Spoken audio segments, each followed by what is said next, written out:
Chapter 221, Not much else, many banned items. Solun jumped into the sea, and under the cover of night, vanished in an instant. The Sephon was not too far from the port, so after swimming a bit and using spatial teleportation, he swiftly reached the U-shaped bay. The focus of the battle was on Mr. Jing and the two 6th-rank individuals, so no one noticed that Solun had already climbed up the cliffs of the harbor. The effects of such high-level combat were wide-reaching. Captain-ranked fighters could only fight on the fringes, while lower-ranked pirates had to stand far away waving their flags and shouting. Solun watched the battlefield where Mr. Jing was fighting against two opponents. Although he was struggling to cope, his life was not in immediate danger, so Solun did not rush to join the fight. He needed to find the right opportunity. There were many pirates, so only a stealth attack would do. Solun notified Mr. Jing through the communicator and said, "Sister, your soul has been marked. You should be able to sense the person who marked you. My scythe can ensure a precise attack within 200 meters, I have a plan." He didn't beat around the bush but laid out his plan directly, knowing the other party would understand. He would only get one chance to strike, and it had to be a fatal blow. The situation was that Mr. Jing was being attacked on both sides by Frost Troll Gaul and Solar Flame General Gritties. He wanted to kill the person who had marked his soul, but he was completely tied up. Besides, that captain was no weakling and would run. Other pirates were also eyeing eagerly. So, the predictable outcome was that Mr. Jing would eventually be worn down by this horde of pirates. Shortly after the plan was communicated, a response came through the communicator, just one word, It was hard to discern the emotion. But the more calm the reply, the more Solun was aware of the crisis. If help was not needed, his senior sister would have definitely told him directly. Solun did not delay any longer, sprayed himself with masking scent, and quickly changed into the pirate outfit he had stripped off earlier. A yellowed linen shirt, a frayed brown vest, armed with a curved saber and flintlock, and even wrapped a dirty red headscarf that looked like a rag around his head. Pirates, constantly adrift at sea, likely hadn't washed clothes for 10 days or a half-month. The nauseating mix of seafood and body odor thoroughly imbued the fabric. However, changing clothes also gave Solun a bit more sense of security. This way, he could possibly avoid those with a keen sense of smell. All attention was on the fight on the ice. Dressed as a pirate, Solun secretly descended from the cliff. He dared not appear in the pirates' line of sight flamboyantly. Fortunately, hundreds of pirate ships acted as the perfect cover, each one frozen into the ice next to one another. Seizing the opportunity, Solun teleported into the cabin of one of the pirate ships. This was a cannon room, piled everywhere with cannonballs and gunpowder. On the floor lay several bodies with mushrooms growing on them, their death expressions horrendous. The inside of the pirate ships were as filthy and disordered as the outside. You wouldn't expect the illiterate pirates to follow any rules. Urinating and defecating anywhere was the norm. The living quarters of ordinary sailors were cramped and reeked of disease and decay. Solun didn't linger, sensed the layout of the cabin next door, and teleported over again. In the cabins, there were either all dead bodies, or a few living ones. In the lower decks were low-ranking pirates who were easily killed. The position of the target was confirmed, hiding in the crowd, surrounded by numerous captains to guard him, unthinkable for Mr. Jing to kill, and even less feasible for Solun. He would need a clever trick. The battle outside grew fiercer, the shockwaves increasingly intense. It felt like drums hammering by one's ear, stirring one's flesh and blood. Using the ability to teleport, Solun cautiously moved from boat to boat. Originally going for a kill, he inadvertently passed through the cabin of a special slave transport ship. Pirates had been raiding Old Lington since earlier in the day, plundering many spoils of war. Not to mention treasure, there were also slaves. This cabin was holding about 100 to 200 mechanics in white lab coats. Solun noticed the logo on their clothes and immediately recalled the corresponding information. These men were from Old Lington's secret research facility No. 1, the site that captured mechanics for the Super Mechanical Warrior project. Apparently, the pirates recognized the value of these mechanics. They were probably planning to sell them, or coveting the project itself. But in the end, few were left alive. Space was extremely limited on the ship, and these cherished scientists from the secret research facilities in Old Lington were crammed into metal cages like livestock, a dozen-meter square cage stuffed with dozens of people, several cabins packed tightly, all wearing chains and fetters. When Solun arrived, except for a few who were shivering with more breath in than out, the rest had turned into ice sculptures. The physical constitution of scientists inclined towards mechanics was certainly no match for professionals, and their advancement direction was not focused on combat capabilities. The battle involving 3 6th-rank professionals outside sent shockwaves one higher than the next, trapping these mechanics in the slave hold with no escape. The frost troll Gaul wasn't very bright, fighting with indiscriminate wide-ranging ice magic, which meant these mechanics, nearly as fragile as ordinary people, could not escape and mostly froze to death on the spot. Solon looked at the faint grey mist in the cages, and as he passed by, he devoured it. Though the soul shards had dissipated somewhat due to the time elapsed since death, thankfully the number was large. From this harvest, he gained a vast amount of mechanical knowledge. Research personnel's memory shards were quite pure and rarely cluttered with miscellaneous memories. Thus, even though many were dispersed, their value remained very high. Theoretical knowledge, manufacturing experience, and various incomplete blueprints, components, and production experiences. Solon's mind suddenly filled with an abundance of advanced mechanical knowledge, mostly related to super-mechanical warriors. This instantly provided him with numerous inspirations for creating mechanical puppets, significantly elevating his mechanical knowledge. However, under the pressing circumstances, he did not delve deeply into it. He then teleported to the neighboring ship. Solon explained his detailed combat plan to Mr. Jing through the communicator. Mr. Jing cooperated by increasing the commotion outside to cover up his presence inside the cabin. He had learned from Mr. Jing that professionals who advanced to the 4th level commonly possess an innate ability similar to danger perception. Just like Solon's own malice detection skill, it allowed him to instantly sense any hostile gazes. Moreover, this danger perception ability grew stronger with higher ranks. It was nearly impossible for lower-ranked professionals to successfully ambush them. So he was well aware of his limits and never hoped to ambush 2 level 6s.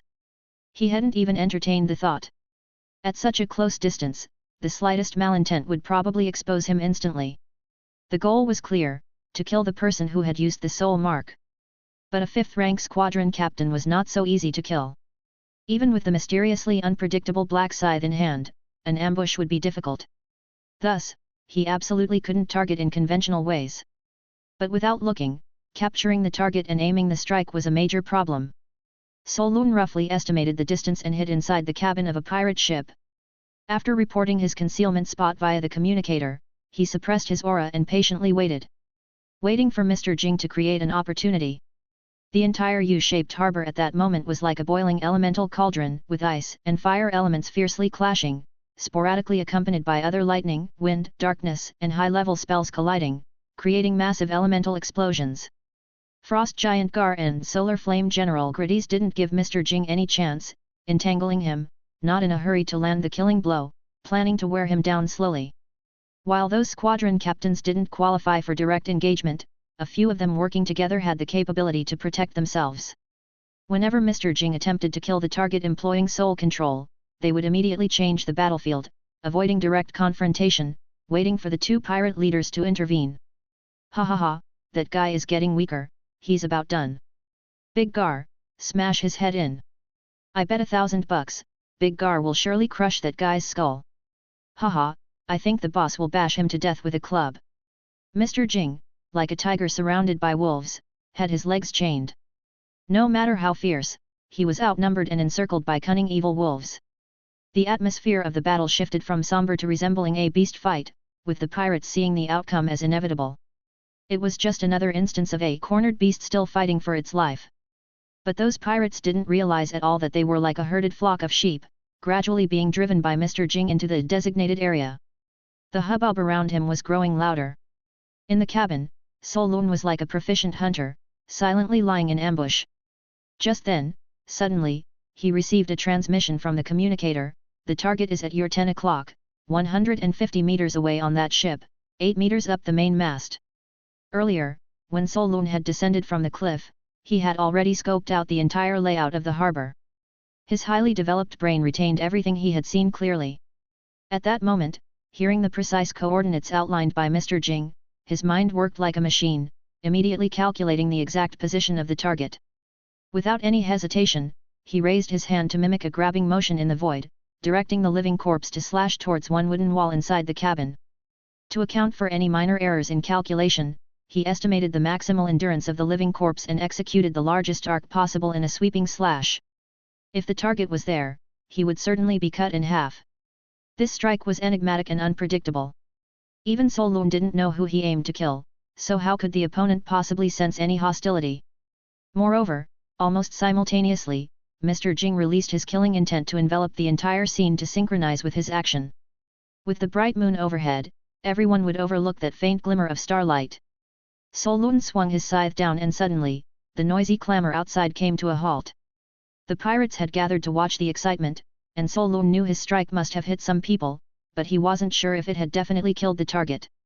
And a moment later, like cold water dripped into a hot oil pan, a roar of chaos erupted outside. "Damn, we are under attack. Captain Yark is dead. Be careful, the soul chains have failed. The enemy is on the vulture, capture him." The pirates were in an uproar. Previously, with the chains holding the tiger, they were calm and composed.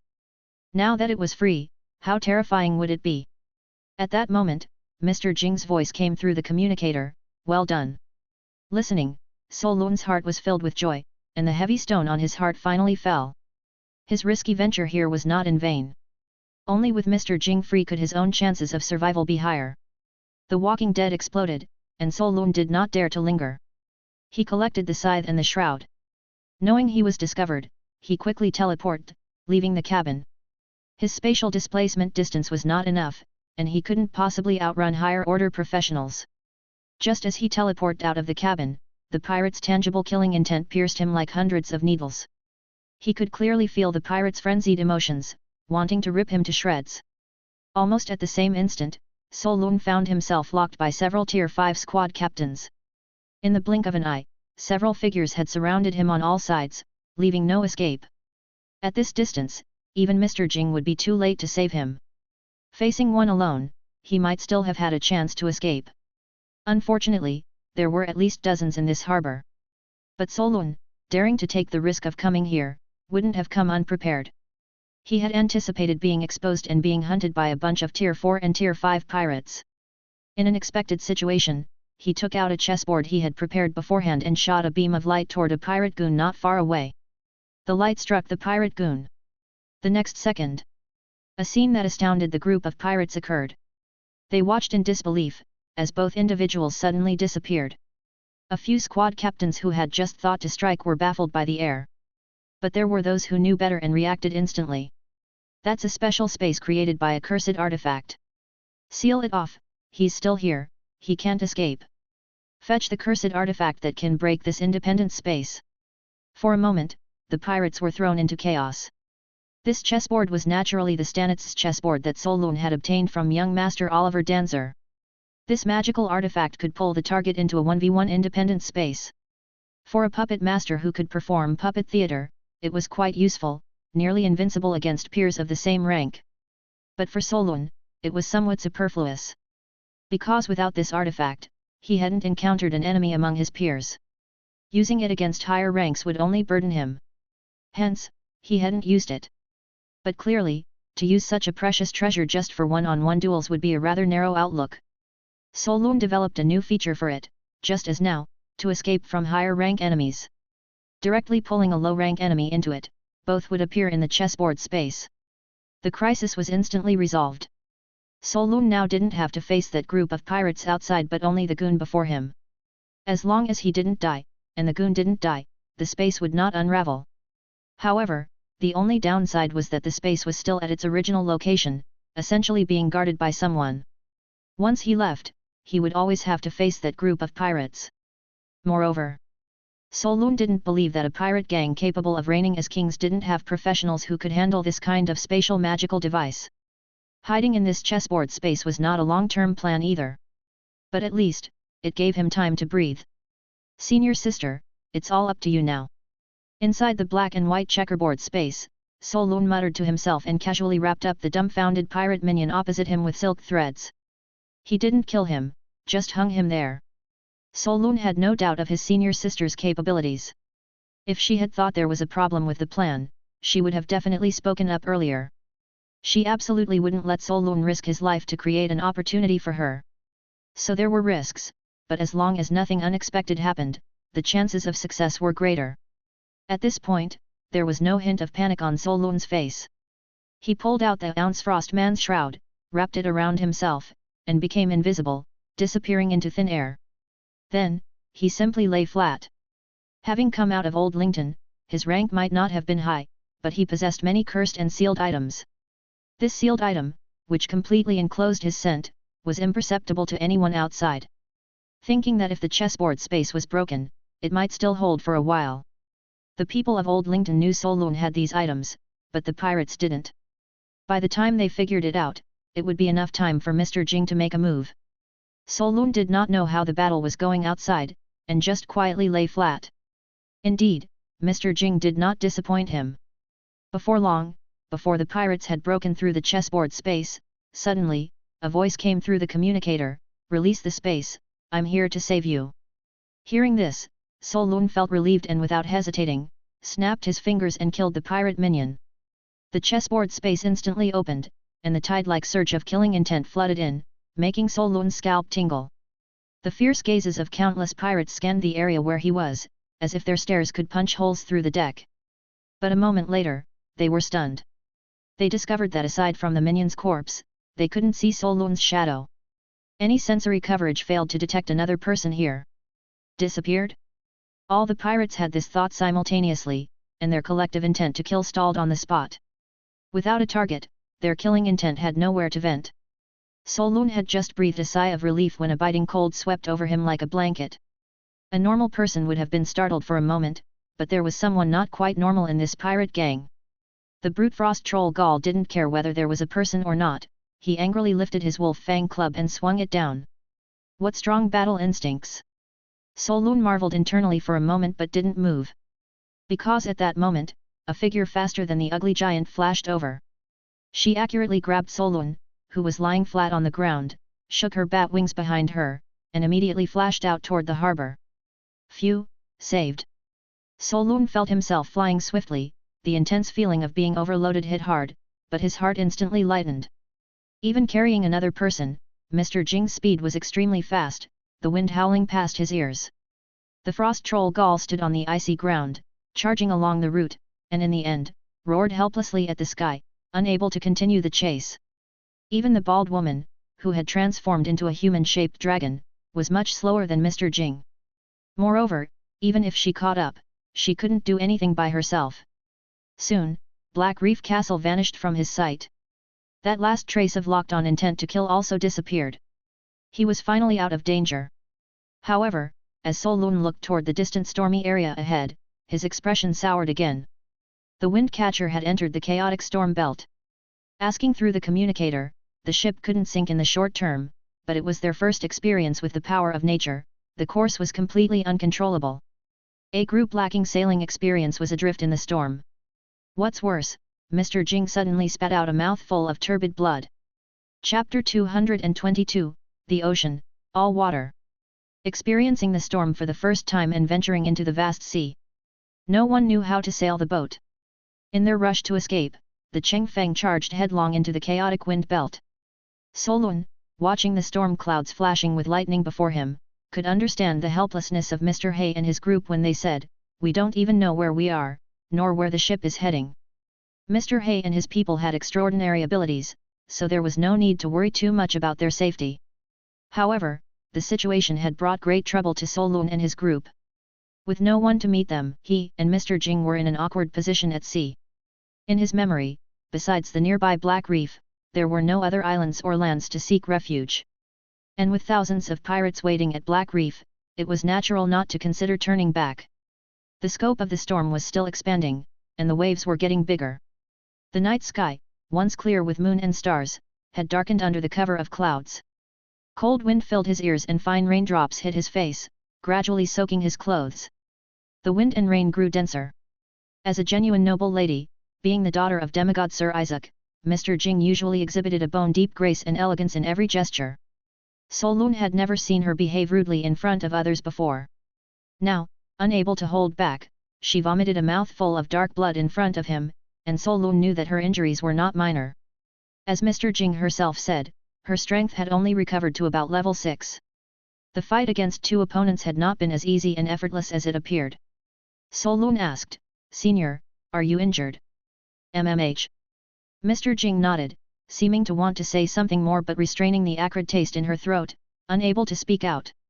After a moment's pause, she glanced at Solun, whom she was gripping in her hand, and then asked a seemingly absurd question in a very calm tone, "Can you swim?" Solun suddenly realized what she meant by that question and nodded, yes. Having extracted many pirates' memories previously, it wasn't just knowing how to swim. He was proficient in it. A faint smile appeared on the corner of Mr. Jing's eyes, "That's good." But before she could finish speaking, the curvature of her lips fell, her weakness no longer concealable, and she slowly closed her eyes.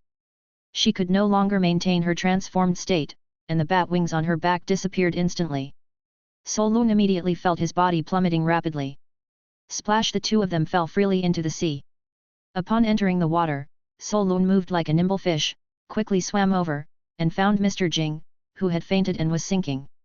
At that moment, with the injury no longer suppressed, Solun felt as though he was embracing not a living person, but a block of ice. The bone-chilling cold seemed to freeze the surrounding sea water, showing signs of turning into slush. He quickly brought them back up to the surface of the water. The waves were getting bigger and bigger, and in such a stormy environment, even the best swimming skills would eventually be overcome by the waves. However, Solun was not completely unprepared. Prior to storming the tower, knowing that the outside environment was the sea, he had taken the time to prepare an inflatable life raft just in case. Now it came in handy. Solun took out a handbag-sized compressed package from his storage space, pulled the rope, and the compressed gas cylinder hissed as it inflated, the shriveled skin rapidly expanding into an oval-shaped life raft. He first tossed Mr. Jing onto the raft and then jumped on himself. The life raft had no propulsion system. Solun had a steam-powered engine in his storage space, but it was useless in such severe weather. They could only drift with the waves. The good news was that having identified the direction of the ocean currents, the waves were not taking them toward the unknown sea to the west, but toward the land to the east. He didn't bother with it anymore. When the waterproof fabric zipper was closed, the lifeboat became an independent space. This design was modeled after the life rafts on cruise ships in his previous life, wrapped in waterproof fabric, resembling a tent, vastly preventing rainwater and seawater from pouring in.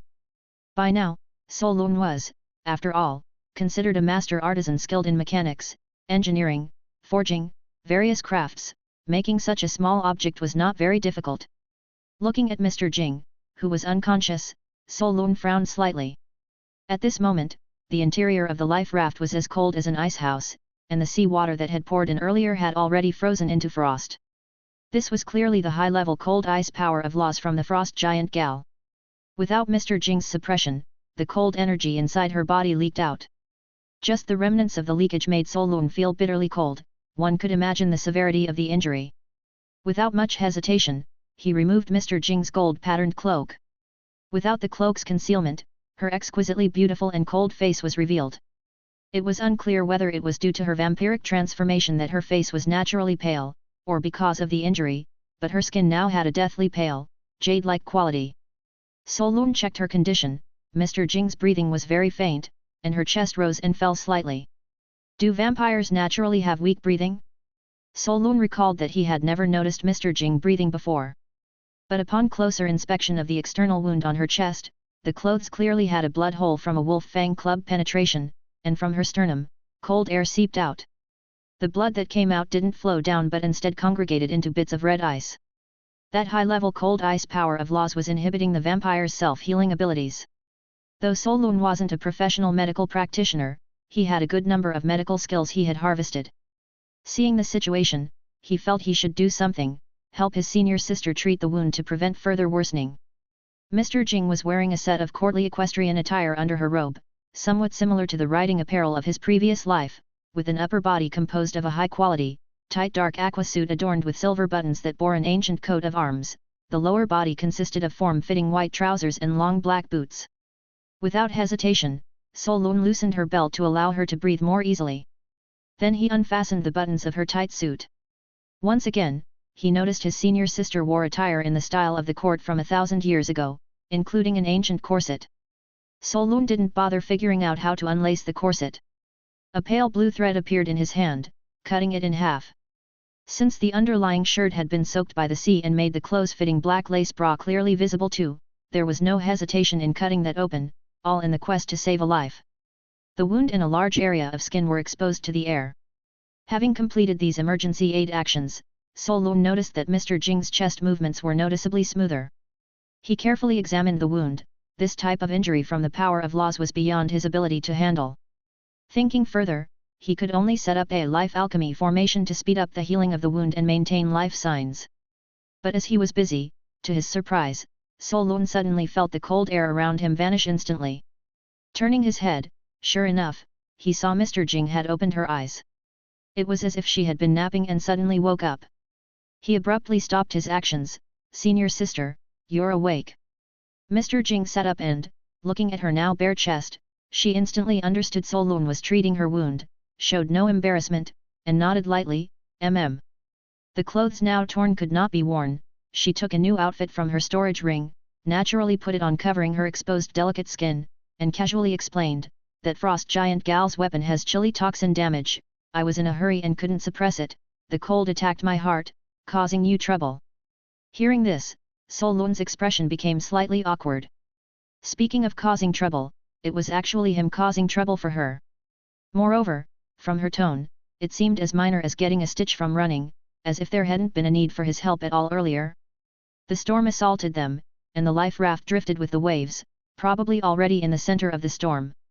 The waves grew larger and larger, tossing the raft around as if it were on a roller coaster. Large drops of rain pattered loudly against the waterproof fabric. Because of the exquisite design, seawater did not flood in.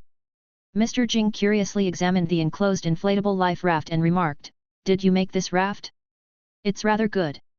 Listening to the praise, Solun replied, "I had thought about going out to sea before, so I prepared this raft just in case, but I didn't expect to actually use it." In this world, lifeboats were mostly still made of solid wood, not due to a technical problem, but because the design concept had not yet moved in this direction. He had also thought about creating a raft that could fit into a storage space for emergencies, which led him to think of this type of compressed leather boat. Mr. Jing praised, "You are indeed meticulous." After a pause, with a gentle curve on her lips, she looked at Solun, "Thank you for taking the risk to help me before. Mother has indeed taken in a formidable disciple." When she spoke these words, a hint of admiration flashed in her eyes. Listening to this tone, which was like a spring breeze caressing his face, Solun felt like he was seeing his teacher, Soraya. Thinking about it, he couldn't help but smile and asked, "If I hadn't come, sister, you could have escaped on your own, right?" Before, he thought he was going to rescue someone, but now, recalling every detail, he also realized that his sister had remained composed the entire time. Even when she took that hit from the frost giant Gar, it was because the enemy anticipated that she would come to save him, thus she got injured. "I did have some ways to escape. The vampire clan is known as the Undying Clan, and it's not that easy for us to die. At least, 2 tier 6s wouldn't have put me in a dire situation."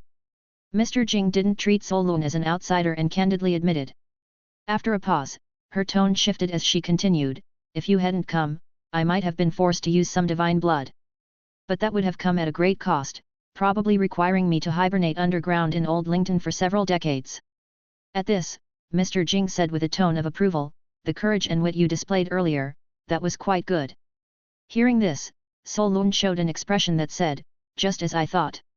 That is to say, the previous action appeared to be a matter of life and death. But in fact, his sister had the ability to turn the situation around all along. However, everything was now in the past. The important thing was that they were both still alive, which was the best outcome. As Mr. Jing reached this point in the conversation, she recalled something, pulled out a grey misty iron chain, and handed it to Solun. "Right, this is your spoils of war." Solun accepted the iron chain, and at a glance, recognized it as the Tartarosa's soul lantern chain from earlier, which could mark a person's soul. This thing can lock a soul. It doesn't seem to be of much use, though. But since his sister gave it to him, he accepted it without any complaints.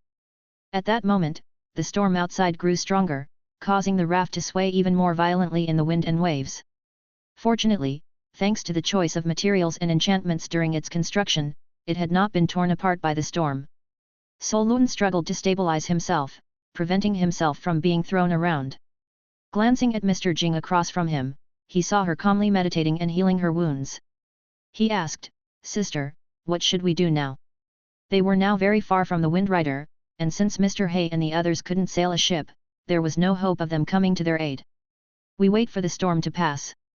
Mr. Jing was quite calm as she elaborated, the weather in this sea area has been terrible for 1,000 years. Storms can arrive at any moment and will also suddenly depart. The ocean current will carry us a distance. Hearing her calm words, Solun wasn't too worried. Oh. Thinking of something, Mr. Jing added, conceal your aura. Although this is near the shore and there shouldn't be any powerful sea beasts, I'm not sure if, after 1,000 years, a new sea king or sea emperor monster has come here. If this raft is swallowed, we'll be in big trouble. Solun recalled some related memories from the pirates he had encountered before. He knew that in this ocean, there were terrifying sea beasts that could swallow a whale whole, and giant octopuses whose tentacles could easily drag a large ship into the depths of the sea. He was also curious about something else. Senior sister, what's the highest tier of sea beasts in this ocean? Mr. Jing replied, in this plane, creatures can only reach up to the 9th tier, as the laws are incomplete and prevent breaking through to the divine tier. However, sea creatures are special, they grow in the deep sea, some become incredibly large, and some are descendants of ancient divine beasts, so their combat power cannot be measured merely by tiers. My father once encountered a terrifying sea beast in the depths of the Western Sea that almost prevented his return. Oh! What was the terrestrial world like 1,000 years ago? Back then, there was a powerful alchemic kingdom called Atlantia. By that time, the nobility system had actually been abolished, and my father's title as a knight was merely honorary. Solun restrained his aura and began to meditate in a seated position. He had the ability to multitask, meditating while conversing. Mr. Jing could do so as well. The two of them thus chatted intermittently. As Mr. Jing had said, the storms in this sea region came and went suddenly. Several hours later, it suddenly became calm outside. The clouds dispersed, and Solun, meditating in the darkness, sensed some light and opened his eyes. He opened the tarpaulin, and the fresh sea breeze blew in. Looking at the distance, the sky had already turned a faint blue, signaling the arrival of dawn. This was the first time Solun saw the sunlight of this world, his gaze drifting far away. The feeling of oppression from staying in the underground world for too long vanished in an instant. In the moment of distraction, the clouds at the edge of the sky brightened, and the sun started to rise from the horizon. The sunlight refracted on the sea surface, and the breeze passed by, resembling thousands of golden scales shimmering in a dazzling sight. In the distance, a few creatures that resembled dolphins were frolicking near the surface, occasionally leaping from the water, their tails lifting a splash of crystal-clear droplets, a spectacular sight.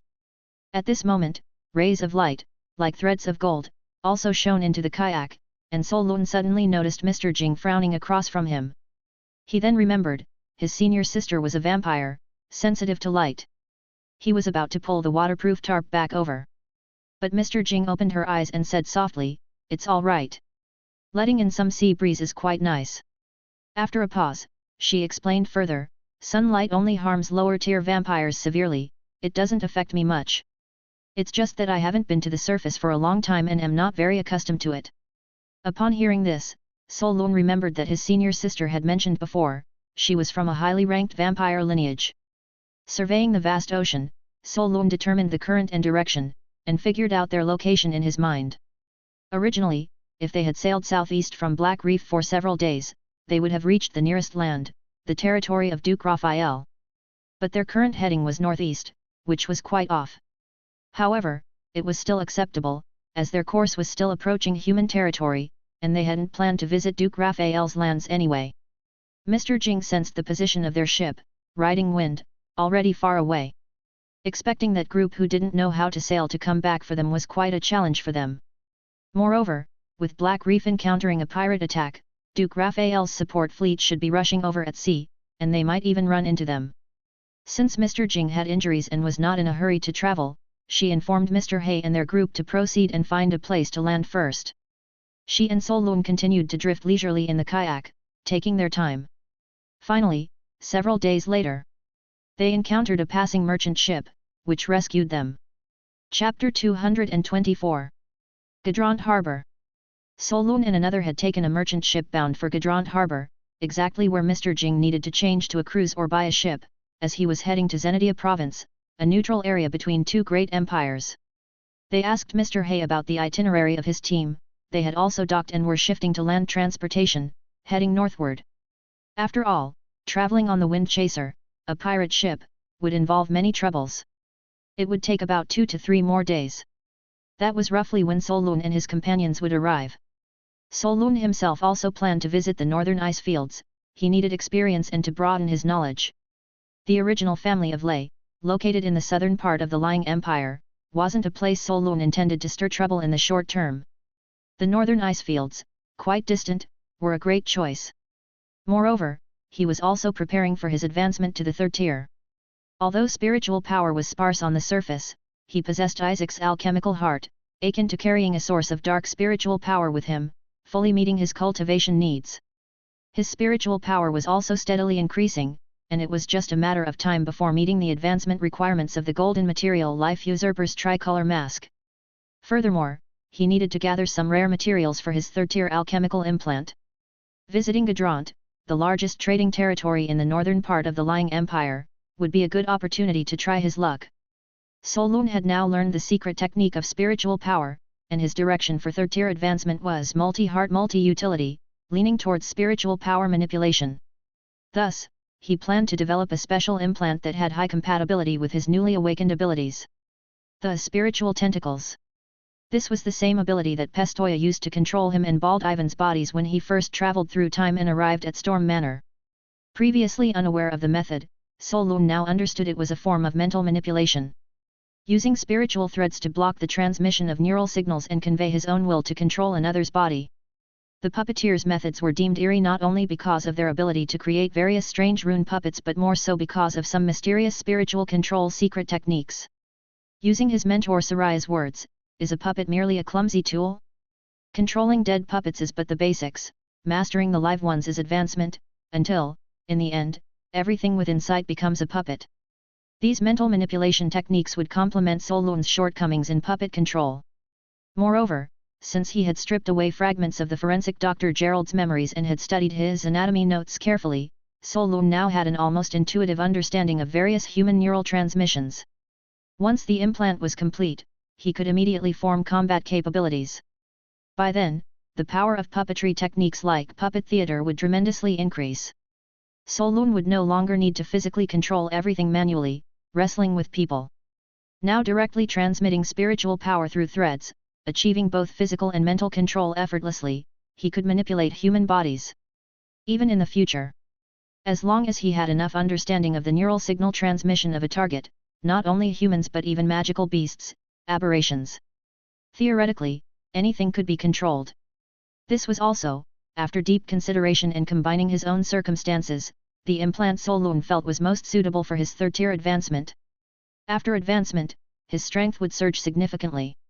However, although he had obtained the forging blueprint for the implant from Saraya, the primary materials were extremely rare. He needed a brain of about 3rd tier level, complete and fresh, from spiritual power creatures like Nightmare Spider, Evil Eye, or Nightmare Octopus. The higher the quality, the better. He had found these targets as possible options in the scrolls, but among all the memories he had harvested, no one had ever seen one. Therefore, trying his luck in a place rich in magical beasts like the northern ice fields was the best option. A legend says that in the depths of the Silent Forest's primeval forest, some ancient species thought to be extinct in the outer world are discovered every year. Since learning that Solun was a genuine rune master, the fur trader Benson and his son Jake became very hospitable. In the surface world, a teacher is one of the most respected professions among civilians. Even for meals, they would specially send someone to invite Solun. After all, considering it was a rescue, it was tough to decline the shipowner's invitation, so Solun graciously accepted. Through casual conversation at the dinner table, Solun also learned some situations about the surface world. The Benson family was considered middle class among the civilians of the imperial capital of the Lying Empire. The Silent Forest in the north region is abundant with various magical beast furs. These furs are luxury items in the Empire's capital, highly sought after for making alchemical scrolls and clothing. A single trip could garner a gross profit of around 35 million rixes, and after taxes and labor costs, the net profit would be around 10 million rixes. One could make 2 or 3 trips a year. However, occasionally encountering pirates could lead to a total loss. Benson, too, had made a considerable fortune over the years through his own efforts and was a well-known wealthy merchant among the fur traders in the capital. And Solon's extensive knowledge had left a very good impression on Benson and his son. However, Solon didn't know why, but he sometimes felt a subtle hostility emanating from Marion, Benson's quite attractive second wife. And then there was Raman, the captain of the guard. That day, the port city of Gadrant was in sight from afar. On the deck, Solon was enjoying the sea breeze, gazing into the distance. His companion, Gerald, was earnestly taking notes, meticulously recording the questions he had just asked. Every day, Solon would enjoy the breeze on the deck. The fresh sea wind helped him digest the knowledge he had just taken in. Gerald was very studious, and took this opportunity to politely ask about alchemy knowledge.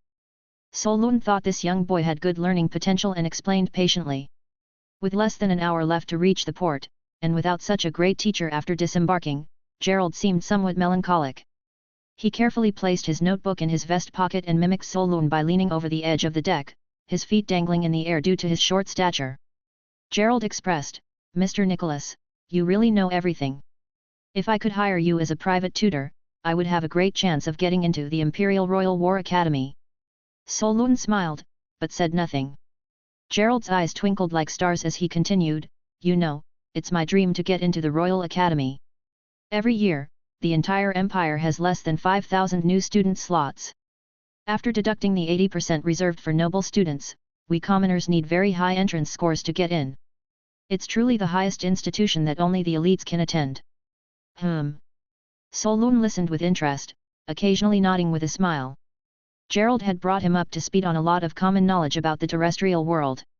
The best educational resources in this world belong to the offspring of nobles, yet there are some chances left for commoners. Nobles are admitted without examinations, whereas commoners need 1 in 10,000 talent and high tuition fees. Gerald was accustomed to this class disparity and spoke without a tone of complaint. He was a boy with dreams, filled with aspirations for that highest institution, saying, "If I could get in, I would have access to the top masters, the best resources." The Royal Academy campus also houses many buildings from 1,000 years ago during the era of the Atlia Empire, and the library contains the richest collection of books in the world. Various rare and loan editions, manuscripts from masters, and documents unearthed from ancient civilizations, like Roger Bacon, Clement, Ramon Luhr, Theofrist von Hornheim, manuscripts from alchemists of various eras. Solon listened to these widely acclaimed names in the field of alchemy and nodded in agreement. The Lying Empire had existed for over 800 years, and the Bonaparte's royal collection of documents was unimaginably vast. This discussion really piqued Solon's interest. If we're talking about acquiring alchemical knowledge, there really is no better place than the Royal Academy. With instruction from Siraya, he now clearly understood the direction for his future advancement, certainly needing a vast amount of knowledge as a stepping stone to reach the pinnacle of alchemy. However, the imperial capital is a place brimming with hidden dragons and crouching tigers, gathering the topmost professionals of the entire empire.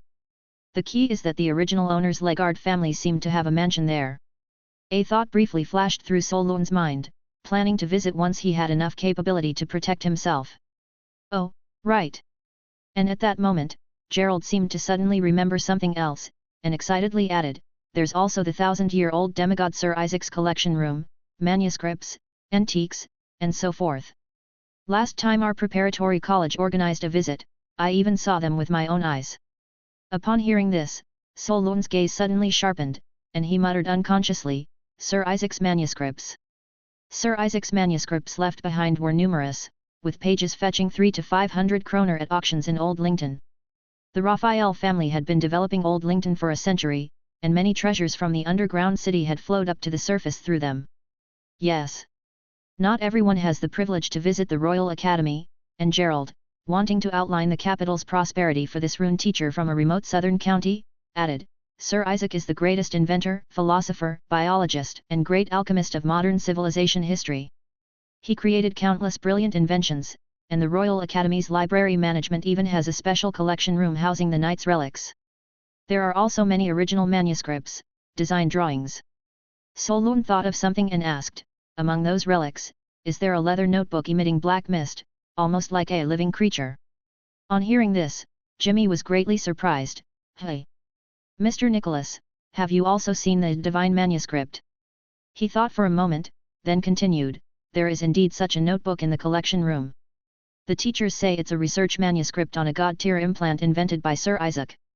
Oh, I remember it very clearly, it's a very bizarre notebook. Unfortunately, I've never seen its contents." Even though the name Divine Manuscript was somewhat unfamiliar to Solon, he immediately guessed that it must be one of the 5 Isaac's alchemy manuscripts. So, the Royal Academy of Lying also has one?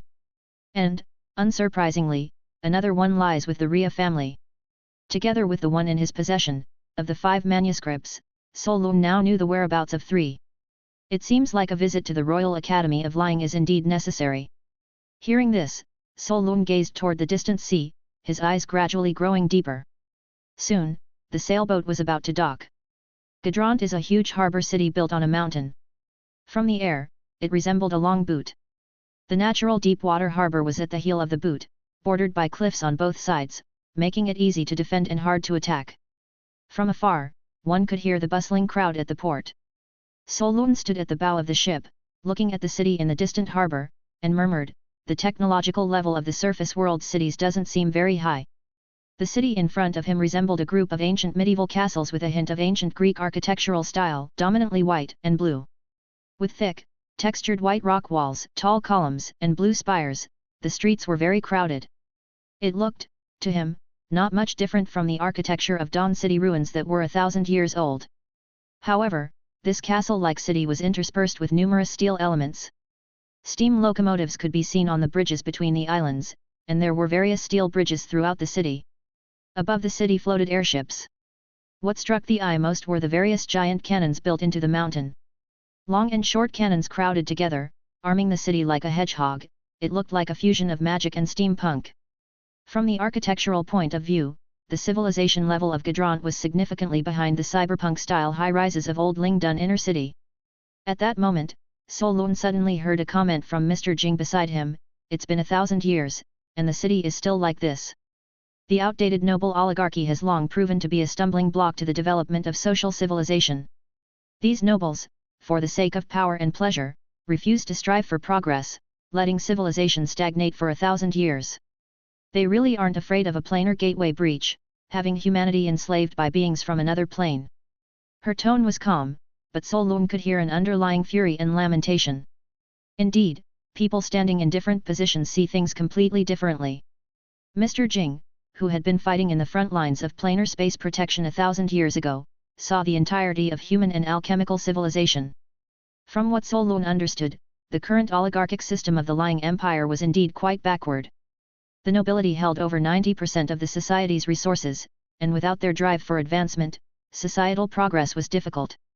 But clearly, the nobles were the beneficiaries of the existing system, and they were a group of people least wanting change. Apart from a growing population, there had been little progress in either alchemy or technology compared to 1,000 years ago. No. It was even worse. At least, in the field of alchemy, no one nowadays had reached the level of Sir Isaac from 1,000 years ago. In the Mafa Empire, there had been a recent change only after 100 years of mechanical revolution. Mr. Jing shook her head and said no more. Just then, as the sailboat passed a reef where a lighthouse had been built, Solon took another look. Because the lighthouse was adorned like it was flying the flags of all nations, displaying hundreds of various pirate flags, some new, others faded from sun and wind exposure. It looked like they had been hung over a long span of time. There were even a few dried-up corpses. Judging by the attire of the bodies, these men were pirates? Since the ship was about to dock, Captain Benson also came up on deck. Looking at the confusion on Solon's face, he explained, "That's Bloodhand Stewart, captain of the Blood Skull Pirates, a 5th-tier professional and once a notorious pirate in these waters who committed numerous bloody crimes. Merchants naturally despised these marauding pirates." Pausing, his tone was blunt as he added, "These damned pirates should all be sent to the gallows." Solon now understood the blood-drenched landmark better.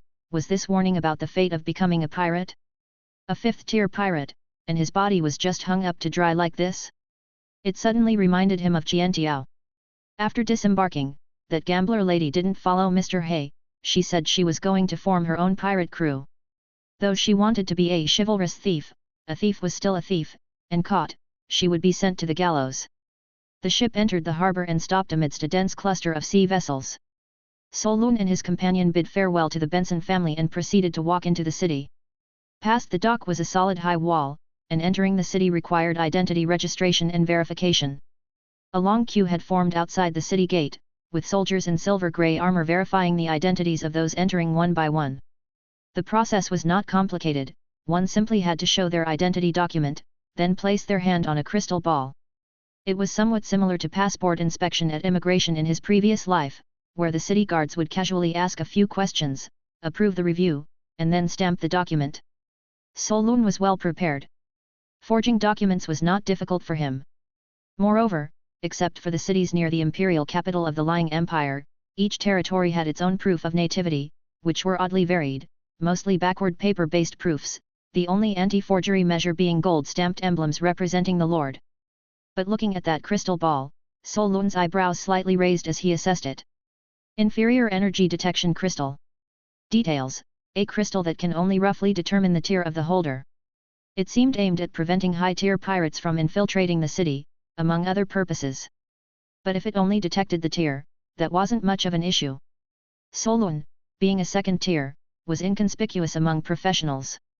After this, he glanced at Mr. Jing, who was hooking his arm. If it detected a 7th or 8th tier, it would certainly cause a sensation. Mr. Jing was calm, responding with a faint smile. He clearly wasn't concerned about such an energy detection crystal.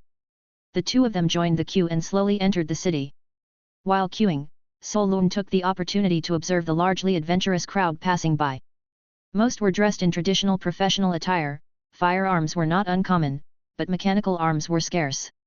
Even those that were present had machinery that was about on par with the technology level of Old Spirit and Outer City.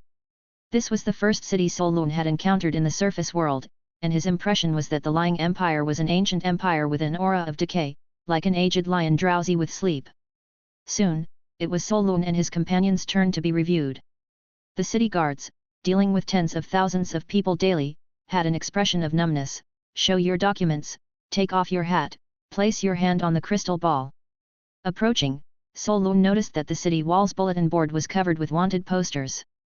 In the vast North Sea, aside from the infamous King of the North Sea Fleet, there were countless other pirates, large and small. The bounty list was mostly filled with pirates.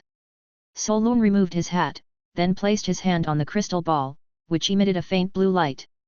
Dressed in a plain white suit, perhaps because of his attire, the city guards spoke somewhat politely. The guard glanced at Solun's face, didn't match it with any wanted criminal, asked no further questions, and stamped his identity proof, second tier, approved. Solun passed through smoothly, but when Mr. Jing removed the wide-brimmed hat that covered half of his face, the guard's gaze immediately stiffened. Chapter 225, Everyone is at the second order, but I'm a bit different. Mr. Jing's demeanor was such that, even without deliberate embellishing, one could not help but garnish their gaze upon his elegance. Today, he wore a wine-red long dress that hugged his figure, not overly luxurious but gracefully dignified. His hair was pulled up high, displaying a mature charm. Not only was the level of technology in Old Lington higher than in Gadrant Harbour, but there were also subtle differences in clothing styles. Although the wine-red long dress was simple, it was more pleasing to the eye compared to the bulky dresses with leg of mutton sleeves worn by the ladies in town. Mr. Jing removed the sun hat he had been wearing on his head, revealing an exquisitely cold face. Then, he placed his hand on the energy-testing crystal ball. This time, the crystal ball didn't even light up. Clearly, the test identified him as a common person. The gate guards were momentarily stupefied, even those queuing in the distance took an extra glance. Whispers from women nearby could also be heard. That lady must be from the imperial capital, only those high-end designers there can make dresses that look so fine. Definitely. Tisk tisk, look at that young man, isn't he handsome? But after all, since there were no issues with their identity documents and they weren't wanted criminals, the city guards didn't trouble them, and Solun and his companion entered the city smoothly. However, at the same time, in the gate tower, a man with a sharp, monkey-like face was squinting his eyes in a nap, when suddenly his subordinate woke him. Captain Peng Si, take a quick look, there's an extremely pretty girl there. Hearing this, the skinny monkey man immediately opened his eyes and looked out the window, just in time to see the backs of Solun and his companion as they entered the city. Peng Si's brother-in-law was a knight in the household of the Earl of Mist Moon, the Lord of Gadrant Harbour. Through this connection, he had secured the position of captain of an outer city guard squad. What are those two about? They're from the southern county of Anlagos. Are they nobility? No. The man is a rune master, and the lady seems to be a rich heiress. They are here traveling. They didn't even bring any attendants or guards. Good, they are not nobility. By the way, what are their ranks? The man is a second tier, and the woman is just a common person. Get the Viper gang to bring them in, but remind them not to fucking mess around. Let me have a taste first. Boss, I think those two seem a bit serious. Should we investigate further? Investigate my ass. Just some country folks from the south, no matter how big they are, they have to lie low here in Gadrant. Even if there's trouble later, we'll just hang a few pirates and fool everyone. Heh. Yes, boss. This was clearly not their first time handling such matters. Solun sensed a few lingering and distasteful gazes from above the city walls. He had thought that Gadrant Harbor was a civilized territory, not chaotic like Old Lington. But it seemed that under the sunlight, there would always be sewer rats hidden in the shadows.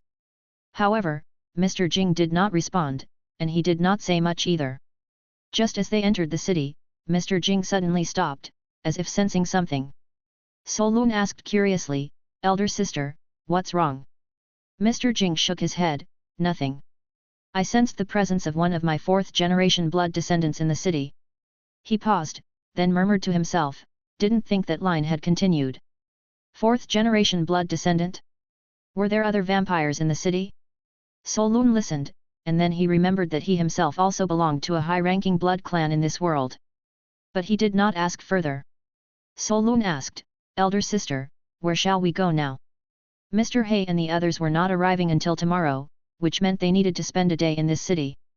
Mr. Jing looked up at the floating airships in the sky, seemingly interested. "Let's walk around the city. Let's see how much civilization has advanced in 1,000 years." Solun nodded. He too was eager to see what this grand city in the surface world was like. The two then walked towards the inner city. Seaside cities tend to be more prosperous than those inland, and as the busiest northern port of Emperor Ling's territory, Gadrant naturally exceeded others. A river flowing into the sea split the city in two. After entering the city gate, they didn't walk far before reaching a huge white stone bridge. The bridge was wide, and every few dozen meters, there were statues of soldiers over 20 meters tall on both sides. Walking under these statues made one instinctively feel very small. Solun looked up at these statues and found it somewhat incredible. Creating so many stone sculptures required significant effort. Seeing his interest, Mr. Jing, who was arm in arm with Solun, explained, "This is a common tactic used by those in power. Large statues symbolize authority and constantly remind the common people to hold a sense of awe towards their rulers."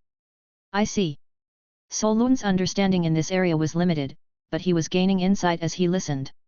Gadoland is a trading city, lacking in industry. The market is where the real activity is. Having crossed the White Bridge, Solun and his companions arrived at the main maritime trading market.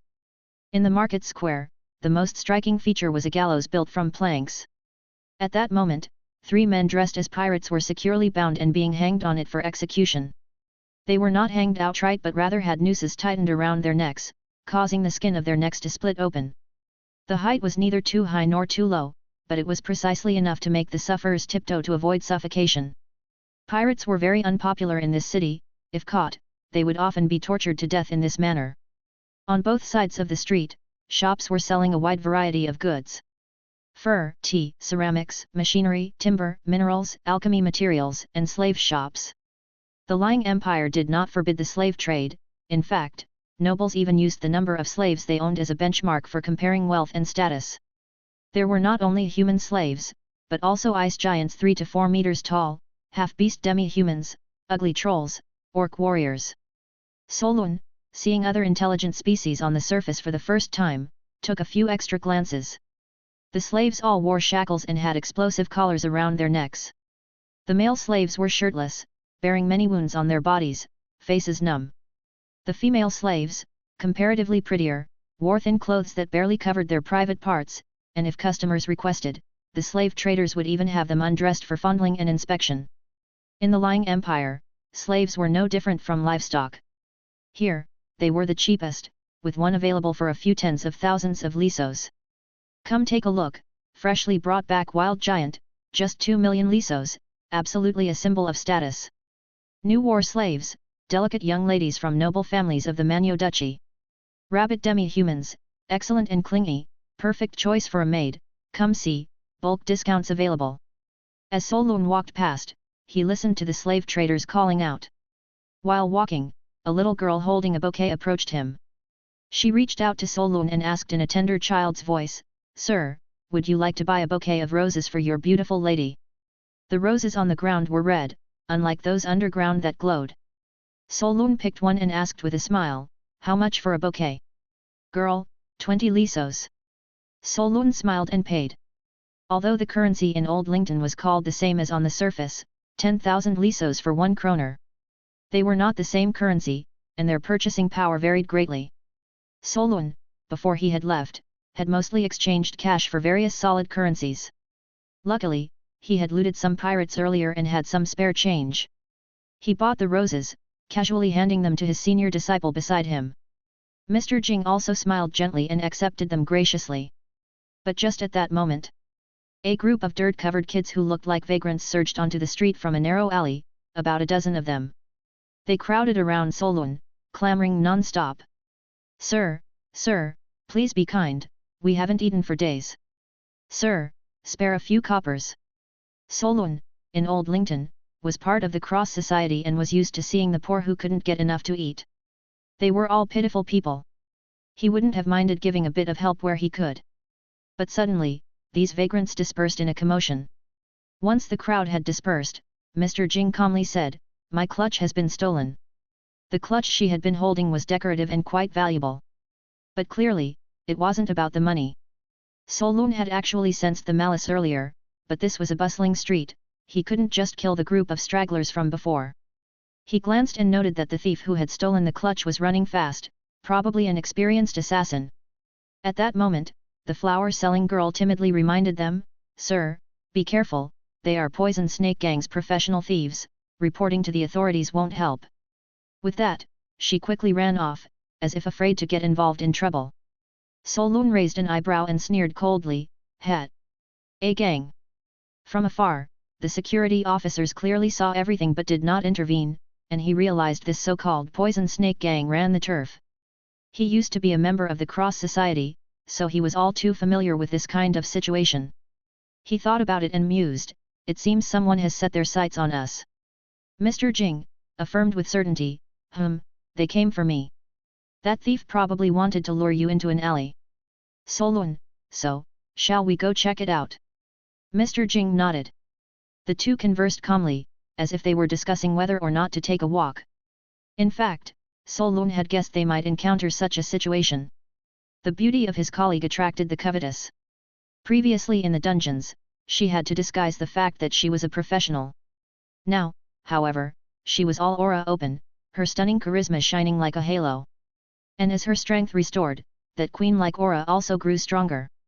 Mr. Jing originally had the ability to change appearances, but Solun did not ask why she used her real face, though he roughly guessed it was her cultivated aura. Solun did not know exactly what aura Mr. Jing cultivated, but he could feel it. Beneath her seemingly gentle exterior, there was a domineering, derisive spirit of righteousness. She had the power to cut down any injustice. Mr. Jing's role was like that of a common wealthy young lady, and Solun could not just leave her standing there, waiting to be kidnapped. After a brief exchange, they leisurely walked toward the alley the thief had fled down. On the other side, in a dim alley where sunlight could not reach, 7 or 8 gang thugs armed with rifles and swords were already waiting. The leader, a dark-skinned man with a scar on his face, was called Polite. He was a minor leader of Poison Snake Gang, known by the nickname Viper, ruthless and murderous. Among the thugs in Gadalang City, he was considered skilled. The thief who had stolen the bag was also there, playing with the bag in his hands, marveling, "Boss, those 2 foreigners are really loaded. The gems on this bag alone must be worth over 100,000. What if they don't care and don't come after us?" Before he could finish, suddenly, a lookout came. "Boss, they are here. Both of them." This saves us the trouble of intercepting them on the street." "Boss, could there be a problem?" Those two looked quite confident. "What problem could there be? A tourist wealthy young lady and an old teacher?" Hat, just tender chicks who have never seen the harshness of society.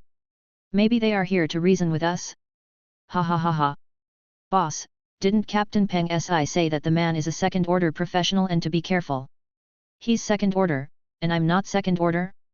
As long as he knows his place, it's fine. If not, I will cut off his head. The men were still muttering when the two figures had already appeared in the alley. Solun saw the shadows quickly move as three assassins blocked their retreat. All were assassins by profession, but their speed wasn't fast, probably those blank slate types enhanced through embedding, hence poor attributes, not even matching the assassins of Old Spirit and Outer City. The spiritual power of the outside world was abundant and much gentler compared to dark spiritual power. The cultivation might be slower, but it rarely led to mutation. With those low-requirement blank slate materials, almost anyone could advance. Like the likes of them right in front of him. 7 or 8 rifles were pointed at Solun's head simultaneously. His face showed no panic, only a cold indifference as he asked, "Who sent you?" Viper Polite was startled upon hearing this. They hadn't even spoken yet, and the opponent had directly guessed their purpose? He vaguely felt something was amiss, but undeterred, he retorted, "Who the hell are you?" Solun listened and shook his head slightly, clearly the way of communication was not right. He suddenly said to those thugs, "Watch my lips." The 8 Poison Snake Gang members, upon hearing this inexplicable statement, were simultaneously stunned. The next second, they saw Solun clap his hands together. No. It wasn't a clap. Instead, he formed the magician's seals with an extremely fast technique. He softly chanted, "Silk Control Secret Technique Slaughterhouse." Before anyone could react, several shimmering blue threads materialized in the air. These threads, infused with the third stage of wind element rules, sliced through the men's necks like sharp blades, smoothly cutting. As blood traced a line, expressions of horror hadn't even surfaced on their faces when suddenly heads began to slip off, and blood spurted out like fountains. 6 headless bodies collapsed to the ground at the same time. The only one still standing was the guy called Viper Polite. His movement with the dagger froze in midair. Watching his men's heads suddenly separated from their bodies, he realized the horror of the being he had provoked. As if falling into an ice pit, his previously arrogant face turned deathly pale. But he dared not make the slightest movement. Because he could very clearly feel the sharp thread already against his own neck. It was a suffocating despair that even he, as a professional assassin, didn't see any chance of escaping from. Death was just a thread away. Solun also guessed where this guy's confidence had come from just now. Probably he had received prior intelligence, thinking that he too was a second stage and had the advantage of numbers, there was no need to be afraid. But Solun wanted to say. Although we are all second stage, my second stage, and your second stage, are not quite the same. Clearly, this was the right way to communicate. Solun asked again, "Who sent you here?" This time, Polite answered without hesitation, "Captain Peng Si sent us. He wanted us to kidnap your lady." Solun was not surprised by this statement, "Who is Peng Si?" Polite rapidly confessed, "The captain of the city guard, he has a cousin who is a knight in the Earl's household. He is very close to the young master of the Earl's family, my boss has good relations with the nobles in the city, you cannot kill me." Solun got the information he wanted, no longer interested in hearing the man blather on, just as he was about to make a move, suddenly he heard a voice, "Wait." At that moment, Mr. Jing reached out and took off a bone necklace from around Polite's neck. Blessed Mammoth Amulet. Detailed description, a cold warding amulet carved from mammoth ivory. It was just an ordinary amulet, but seeing Mr. Jing interested, Solun took a closer look. He noticed some not too complex totems carved on the bone necklace. And at the center of the totems was a special crest pattern. And this pattern, was it actually the family crest of the Isaac family? Solun immediately realized, this necklace had some connections to Mr. Jing's family. Mr. Jing asked coldly, "Where did this necklace come from?" Polite was already scared out of his wits, this was taken from a group of new slaves who arrived at the port. Mr. Jing asked again, "Where are those slaves now?" Polite, "In the hands of the major slave trader, Roskin." Mr. Jing didn't ask any further. As his voice fell, a head fell. Solun harvested the soul shards from the men, acquiring some not too valuable information. Fortunate that the storage space was quite large, he collected the bodies as well. Without a body, no murder case stands, little trouble even if someone made trouble. Solun knew, having killed those men, there would probably be repercussions. Even if there weren't, he planned to find this Captain Peng Si and eliminate future troubles. Chapter 226 Yekaterina. After cleaning up the bodies, Solun took out a test tube filled with green potion and dropped a few drops onto each pool of fresh blood. This was the potion commonly used by the old Lington gang to destroy bodies and erase traces. Blood-dissolving bacteria. As soon as the potion landed, the bright red blood was quickly devoured by the bacteria, the liquid changing from red to fluorescent green before evaporating in the blink of an eye. The last traces of the bodies were also erased. Although there were still some bloodstains splattered on the walls, it was not a big issue. Even if someone noticed, they would not go to great lengths over the disappearance of a few gang members. Having killed several people, neither Solun nor Mr. Jing showed any sign of disturbance. They strolled leisurely in the alley, then switched to another passage and re-emerged onto the main street. Being half related to the Isaac family, Solun had nothing to hide and directly asked, "Senior sister, is the pattern on this totem the crest of the Isaac family?" "Yes." Mr. Jing nodded, explaining, "This was a totem co designed by my father and great druid Nuada the Saint during his travels in the northern lands, when he formed an alliance with the Dalo divine race. It represents the friendship and equality between the human race and the Dalo race." Solun voiced his confusion, "The Dalo divine race? That's what those sub-humans in the slave markets are called." Mr. Jing provided a brief explanation, then continued, "But in fact, they are not a variant of humans.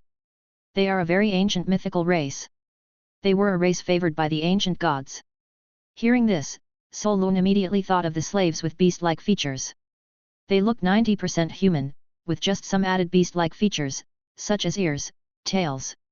He remembered seeing a group of female rabbit-type sub-humans with rabbit ears and fluffy short tails in a slave cage, as well as deer-type sub-humans with small horns on their heads. This resembled the forms taken by human awakeners with animalistic talents after transformation. In the memories Solun had peeled away, the impression humans had of sub-humans was that they were the interbred products of humans and beasts, inferior humans with permanent animalistic talents. He had thought the same. But it turned out not to be the case. Instead, they were a mythical race with a history as long as humanity's. Mr. Jing seemed to recall something, and with a rather emotional tone, said, "This totem is a witness to the friendship between my father and the Dalo race back then. Who would have thought that 1,000 years have passed, the Atlia Empire has fallen, and yet their people have still upheld the covenant of those days." She paused and then let out a long, emotive sigh, "Ah." Solun had never heard such complex emotions from Mr. Jing before. He was not a party to the events of 1,000 years ago, so he did not feel it as deeply.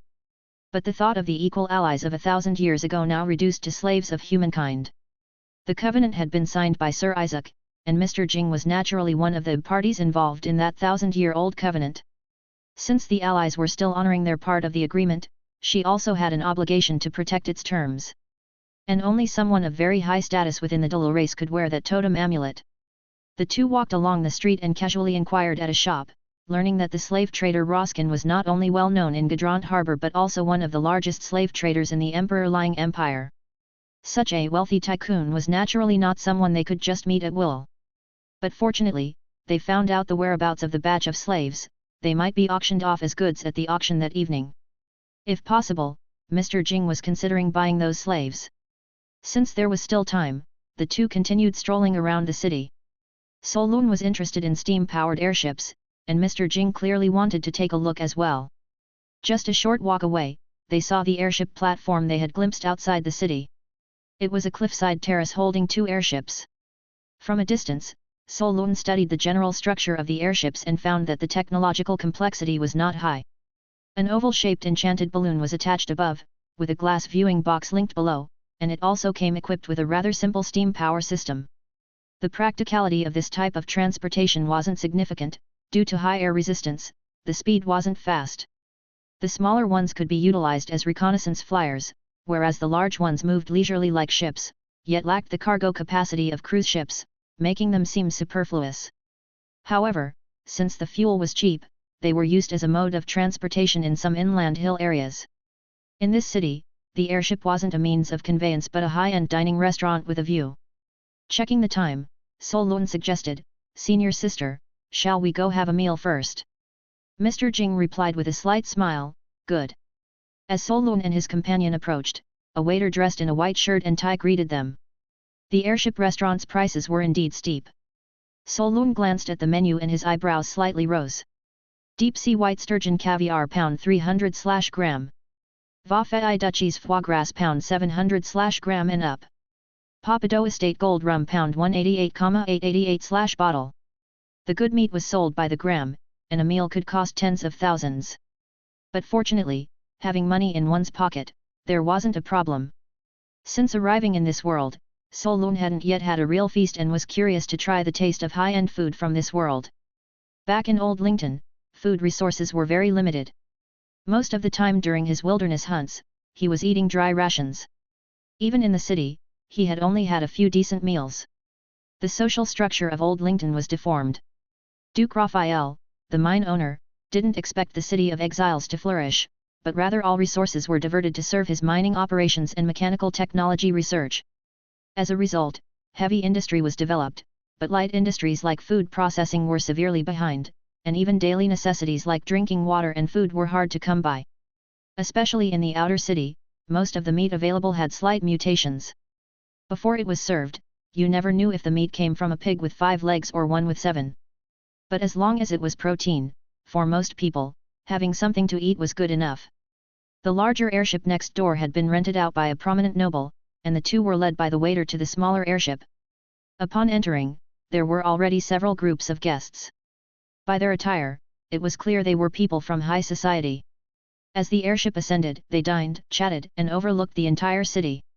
Although the price was somewhat expensive, the taste was indeed good. On Benson's ship, Solun had been eating shipboard food. Seafood was plentiful, but fresh fruits and vegetables were missing. The airship was stocked with a variety of fruits, those basking in ample sunlight, so much tastier than the glow fruits from the underground city, sweet and juicy with every bite. The taste buds too reveled in the pleasure brought by the delectable cuisine. Soon after Solun and his companions took off in their flying vessel, another one also took flight. A soundproof barrier had been installed on the flying vessel. A young woman wearing a fashionable princess dress was dining alone. She was the fourth daughter of the Lance family, Yekaterina Lance, with beautiful purple hair, the most distinguishing feature of the Lance. Gadrant Harbour belonged to Earl Wu, but the entire 6 northern provinces were the territory of Duke Lance, a family as ancient and powerful as the Lying Empire. Yekaterina cut a small lamb chop on her plate with her knife and fork, put a piece in her mouth, and chewed slowly. Behind her, an elderly butler and a person cloaked in a cape stood quietly. No one spoke. The vast flying vessel was filled only with the soft sound of chewing. After eating for a while, the woman was satisfied. Only then did she lay down her knife and fork, wiped her greasy lips, and asked, "Carlo, how are things with the non-humans?" "To report to Her Royal Highness Princess, everything is proceeding according to your plan." The cloaked person replied respectfully and added, "I have been active near the silent deep woods as a bounty hunter for the past 2 years and have gained some trust from the non-humans at the periphery of the forest. Following your plan, I arranged for pirates to raid a non-human village and captured a significant druid. This time, as long as we sell them and then find a suitable opportunity to rescue them, I should be able to win the trust of the non-human management easily, which will make things much more convenient." Hearing this, the purple-haired woman nodded calmly and said, "MHM. Well done. The Empire is currently locked in a major war with Lying and has loosened the restrictions on lords raising troops. I need a powerful army. Gathering those intelligent species of the northern ice fields will certainly be a great asset to me." Upon hearing this, the person in the cape said, "I dare not take credit, it is all due to your wisdom, princess." The purple-haired woman smiled faintly and didn't say much more, but then asked, "Have you found out why Blue Ul Turner, the Legion commander of the Imperial Hammer Legion from Mafa Empire, came to Gadrant Harbour? The official news claims it's to celebrate the Duke's birthday, but intel suggests he has other important objectives," the person in the cape replied. He paused, then continued, "I've heard that at tonight's black market auction, very top-tier mechanical blueprints will be sold, attracting numerous large arms dealers. I suspect that those from Mafa are after the blueprints." At this, the purple-haired woman's brow furrowed slightly, knowing that mechanical blueprints of interest to the Mafa Empire would definitely be no simple thing. After pondering for a moment, she asked, "The black market, could it be something spread by pirates? What kind of mechanical blueprints are they?" The message was specifically directed at several large arms dealers. I don't have exact details. However, the cloaked person paused and then said, I've heard some rumors from the bounty hunter circles that these blueprints originate from Oleg, king of the North Sea, and it's possible they are the secret super-mechanical warriors blueprints developed by Duke Raphael. Surprised by this information, the purple-haired woman chuckled softly and said, that nouveau riche Raphael leaked the blueprints? And they ended up with pirates. It's merely speculation. The person in the cape replied and added, there's also word that Oleg's Fourth Fleet recently made a fortune, plundering plenty of wealth and women, and have been reveling in Pirate City. However, when I investigated, no large territory has been attacked by pirates recently. Thus, I speculate it's very likely that the secret mine of Duke Raphael has been discovered. Considering this, the purple-haired woman accepted the idea and inquired, any other news? There's also a bit of talk in the pirate circles that Oleg is offering bounties in search of certain individuals. It seems a few gang leaders have died, the cloaked one reported. After listening to the maritime intelligence, the purple-haired woman swirled her red wine glass, as if pondering something. Then she took a light sip and turned to ask, what about the situation with the Lay family? Upon hearing this, the butler who had been quietly waiting finally spoke, there are some conflicts between the main and branch families of the Lay family, but with Her Majesty the Empress's support, they should be resolved soon. And the marriage alliance? The purple-haired woman probed. When we communicated before, it seemed those from the Lay branch family had no intention of allying with us through marriage, preferring Duke Raphael. But after the main family regained power, they also showed willingness to form an alliance with us. However, the first heir might not be suitable. The butler explained.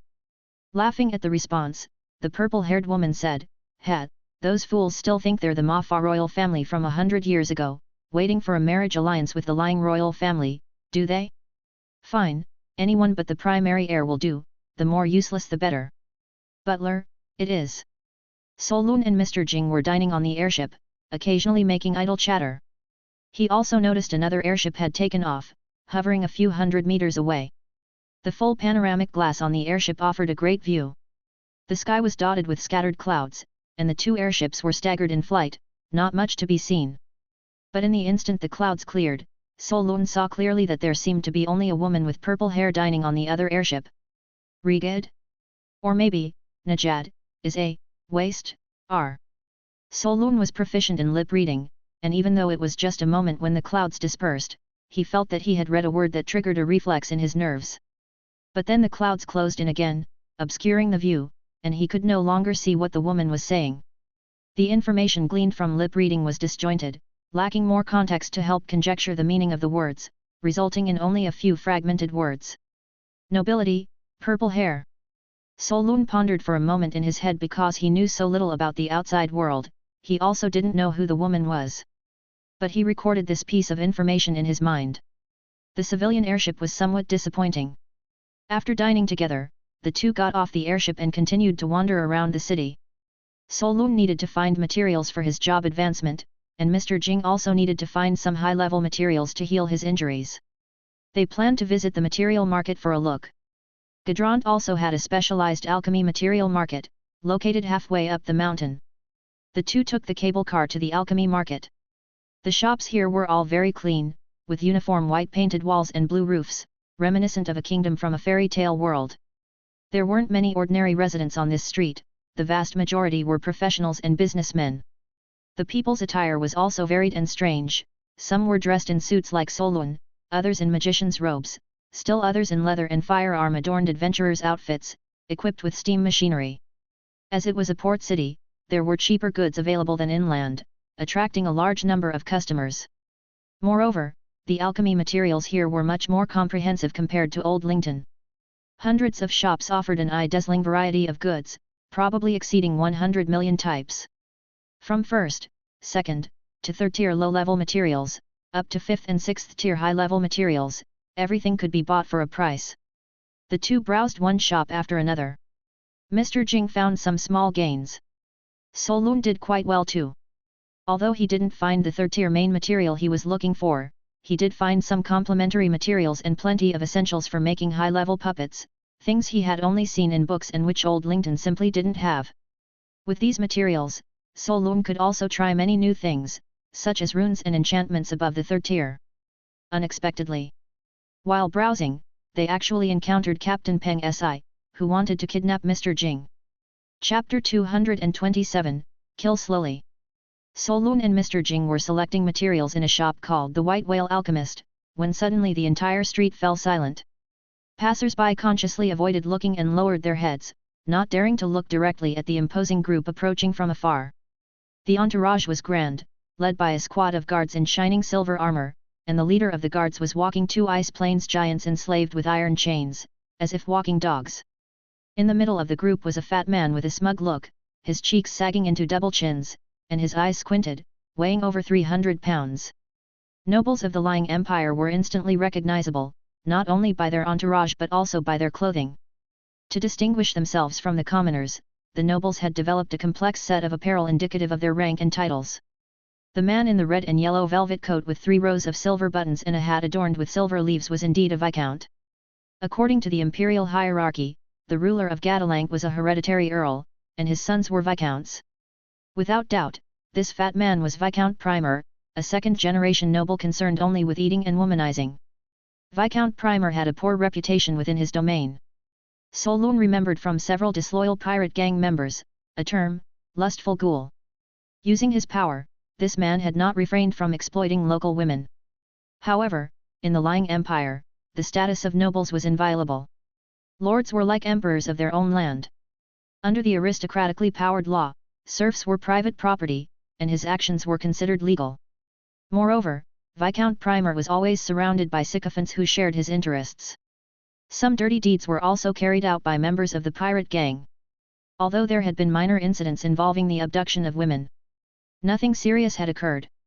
Having purchased many materials from the shop, Solun and his companion were treated as VIP customers by the young steward who warned them kindly, "The two of you are from out of town, that is Viscount Primer, you must not offend him.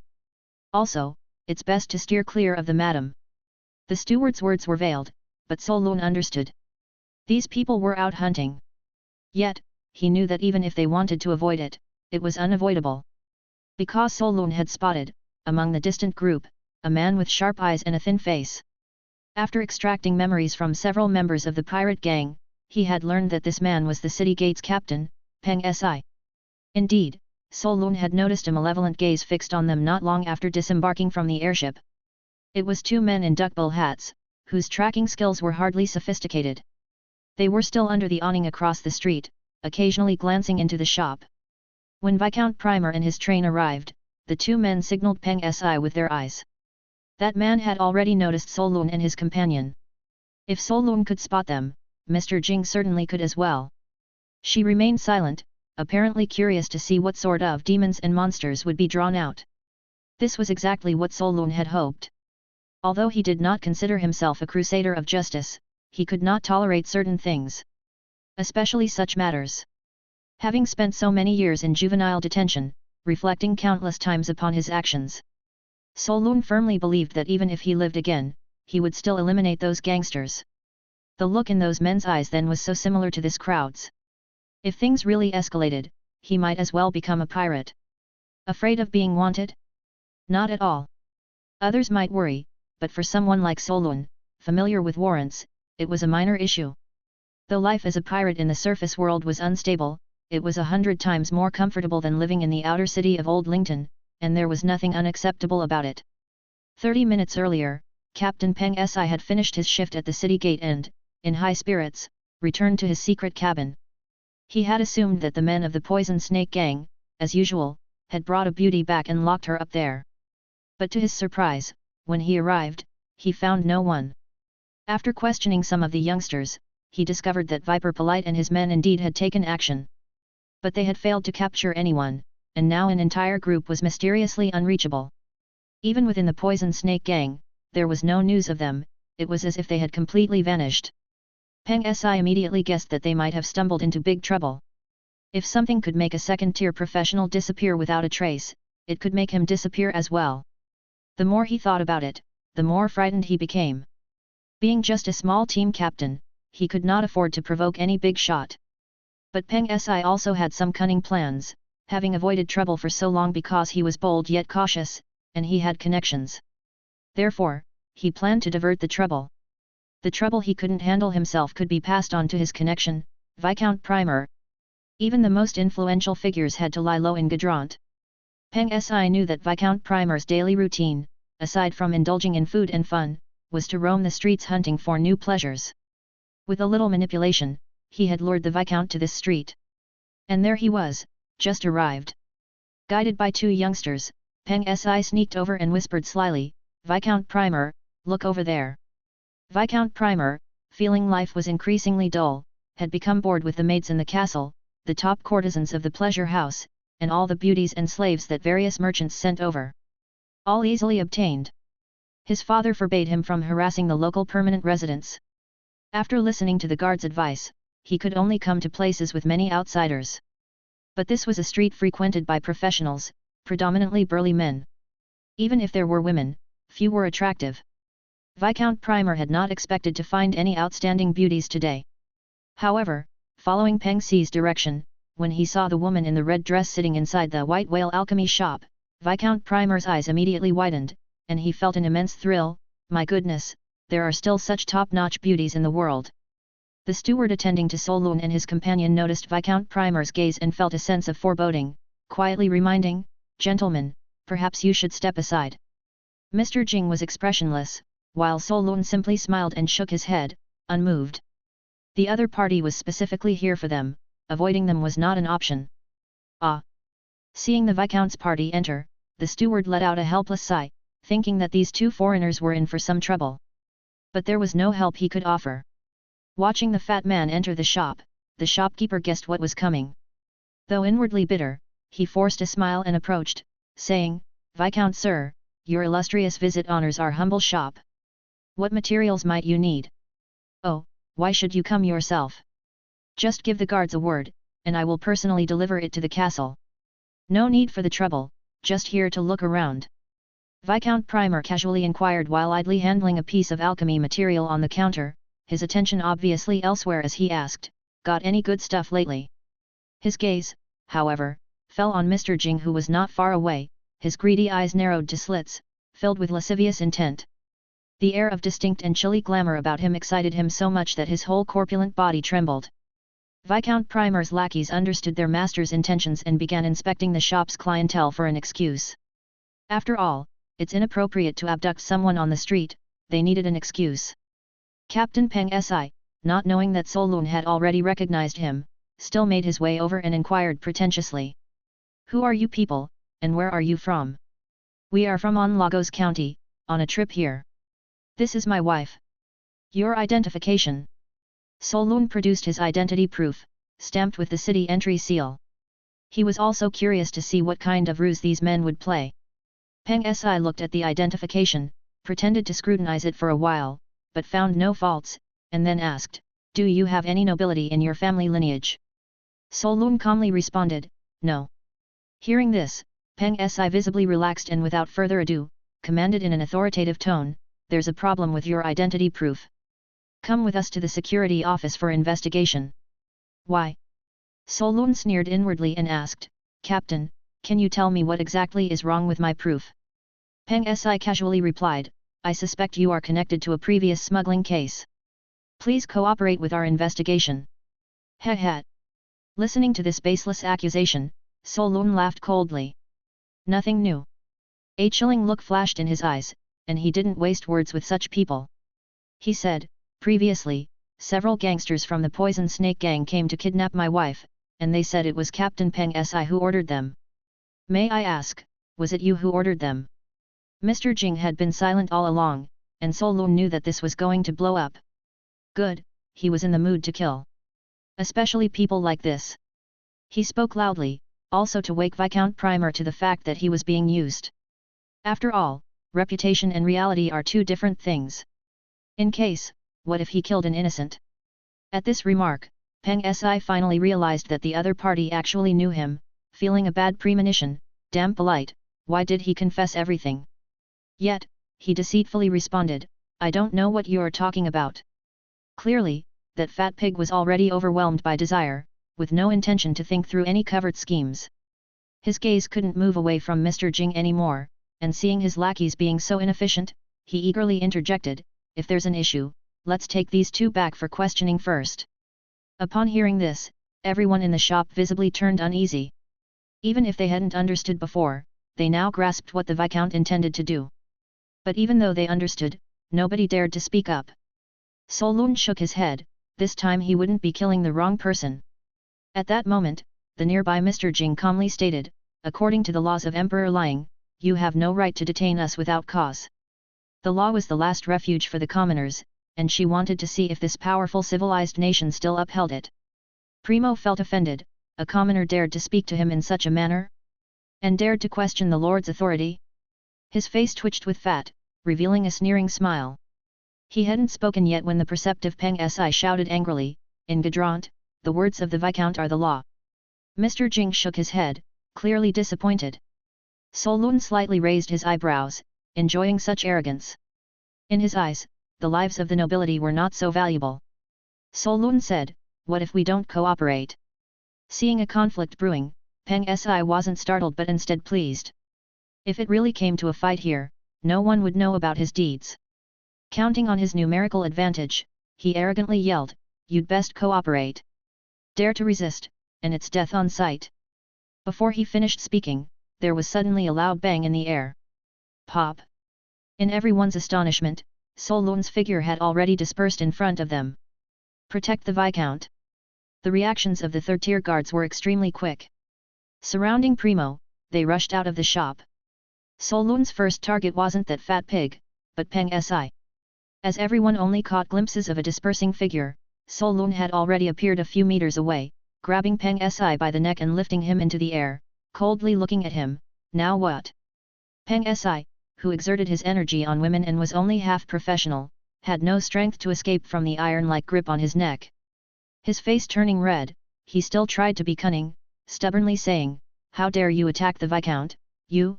It is a capital crime." Solun snorted coldly through his nostrils, his murderous intent unwavering. The reason he let this kind of person live another second was to make him feel true despair.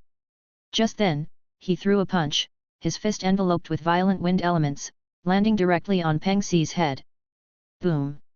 It sounded like a watermelon bursting, splattering crimson all over.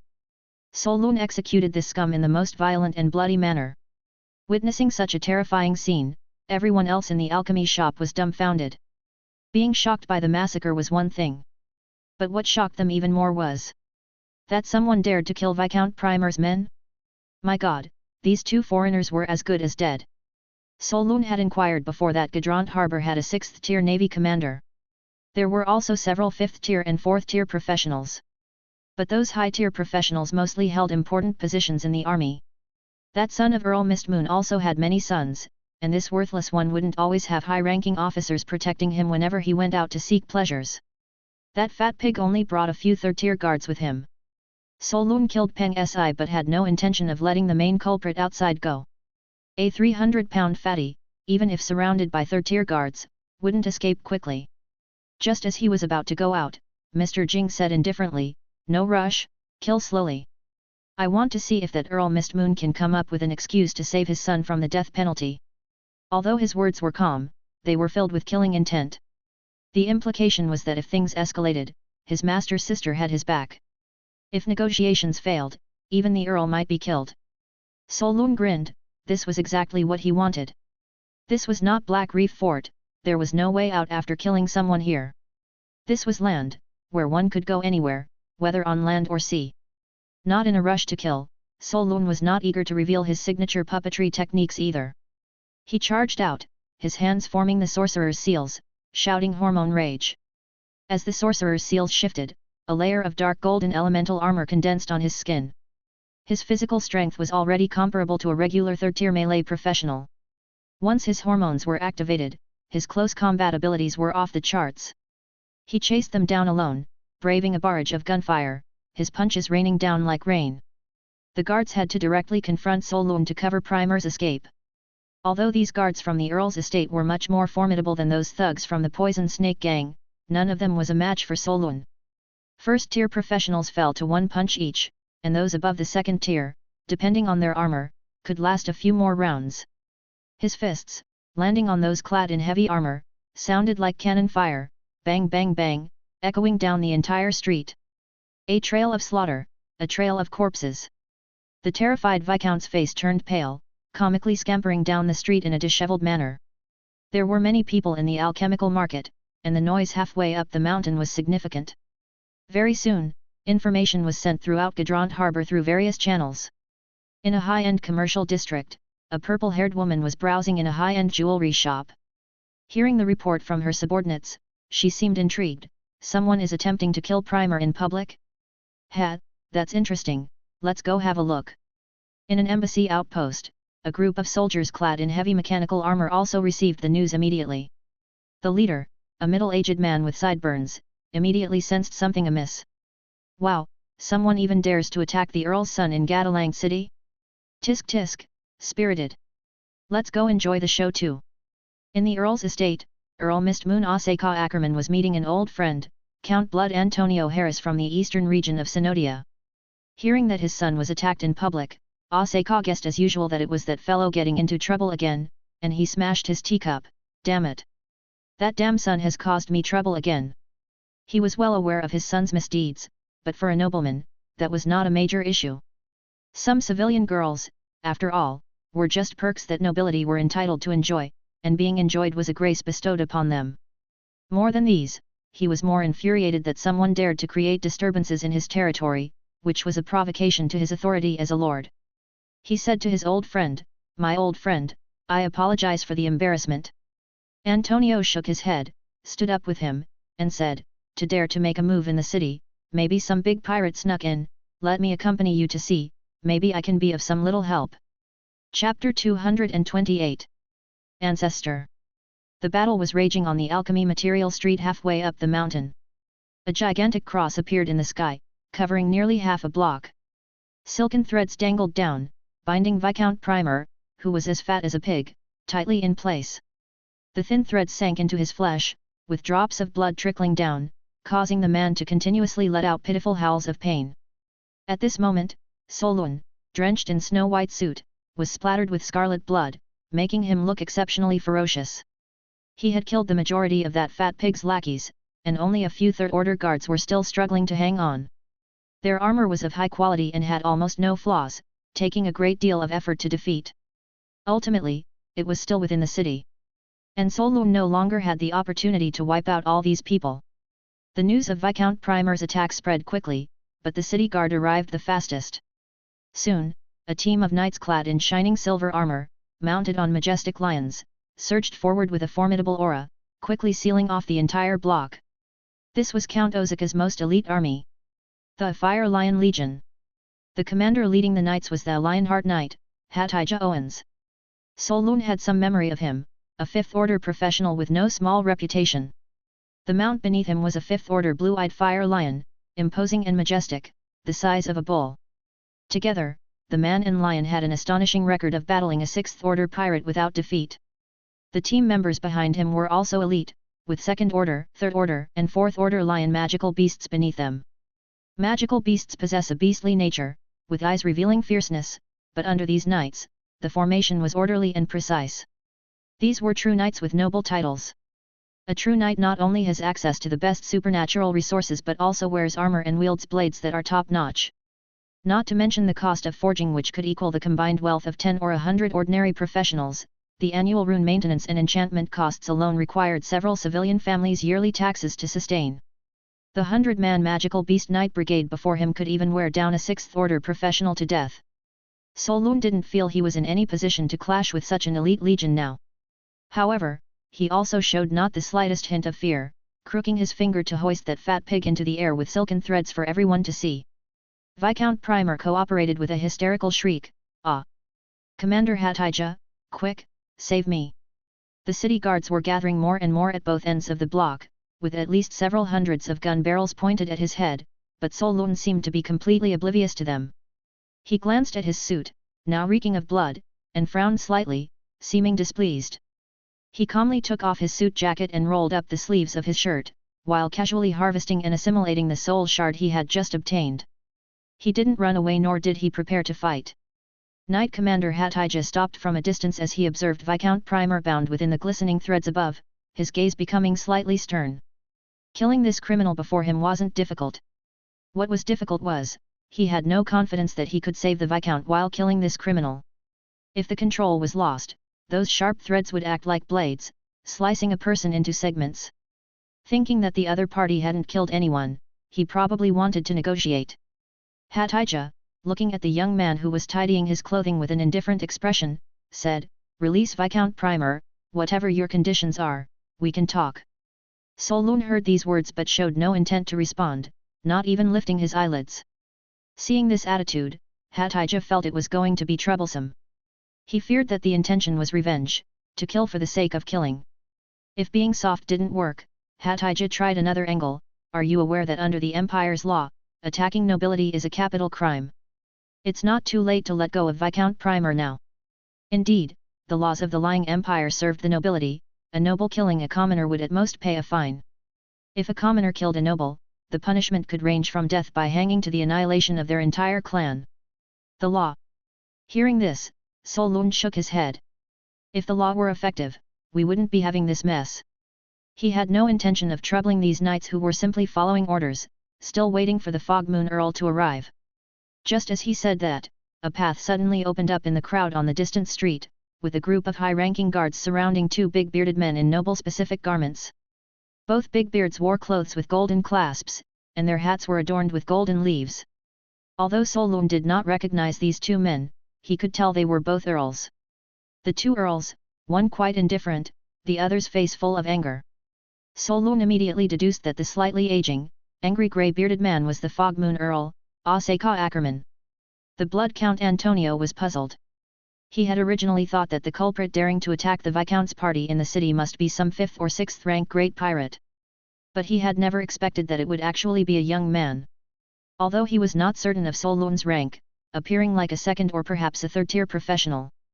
But without an elemental barrier, he was definitely not a 4th rank. This kind of culprit seemed to be beneath his need to act personally. But looking at the bodies strewn all over the ground, Antonio simply could not understand. How could such a low-ranked professional slaughter almost to extinction the elite guards of an earl's manor and even capture Viscount Primo? Moreover, where did this fellow get the courage to strike and not flee? What exactly did he intend to do? Now surrounded, even if he were a great pirate, his death was certain. Antonio took another look at the shimmering threads and his eyes revealed a hint of contemplation. The profession of puppet master was very niche, usually with some special techniques, one could guess the origin. Others might not recognize the manipulation technique, but his Harris family had a long history of inheritance, and Antonio recalled a lost puppet mastery secret technique, thinking, seems like puppet theater? A very ancient puppeteering technique indeed. He suddenly became very interested in the origins of the young man before him. Count Aseka looked at his son in his sorry state, anger bubbling within him. Although he had no respect for this useless son of his, he was not someone who could be disciplined by outsiders. Moreover, by a lowly commoner? Humph! He looked at Solun and asked in a cold voice, "Who are you?" Solun, seeing the real deal had come, finally spoke, "Who I am is not important." He paused and then succinctly recounted the events. "I came to Gadrant Harbor with my wife for a trip, and this guy tried to abduct my wife. I wonder, Earl, do you think this man has committed a crime?" Although he had been briefed on the whole matter on the way, Count Aseka still found it unbelievable. Just over such a trivial matter? His deep-rooted belief in noble supremacy made it impossible for him to comprehend the thought process of Solun the transmigrator. He was more enraged by the fact that a commoner dared to question a noble. Count Aseka's eyes darted as he confirmed personally, "Do you hold any noble titles?" Solun answered, "No." Hearing this, Asako sneered inwardly, letting go of any hesitation.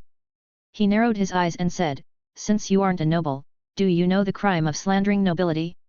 Are you aware that attacking nobility means you and your family will be sent to the gallows? I suggest you." Although he also knew the facts to be so, nobles needed to save face too.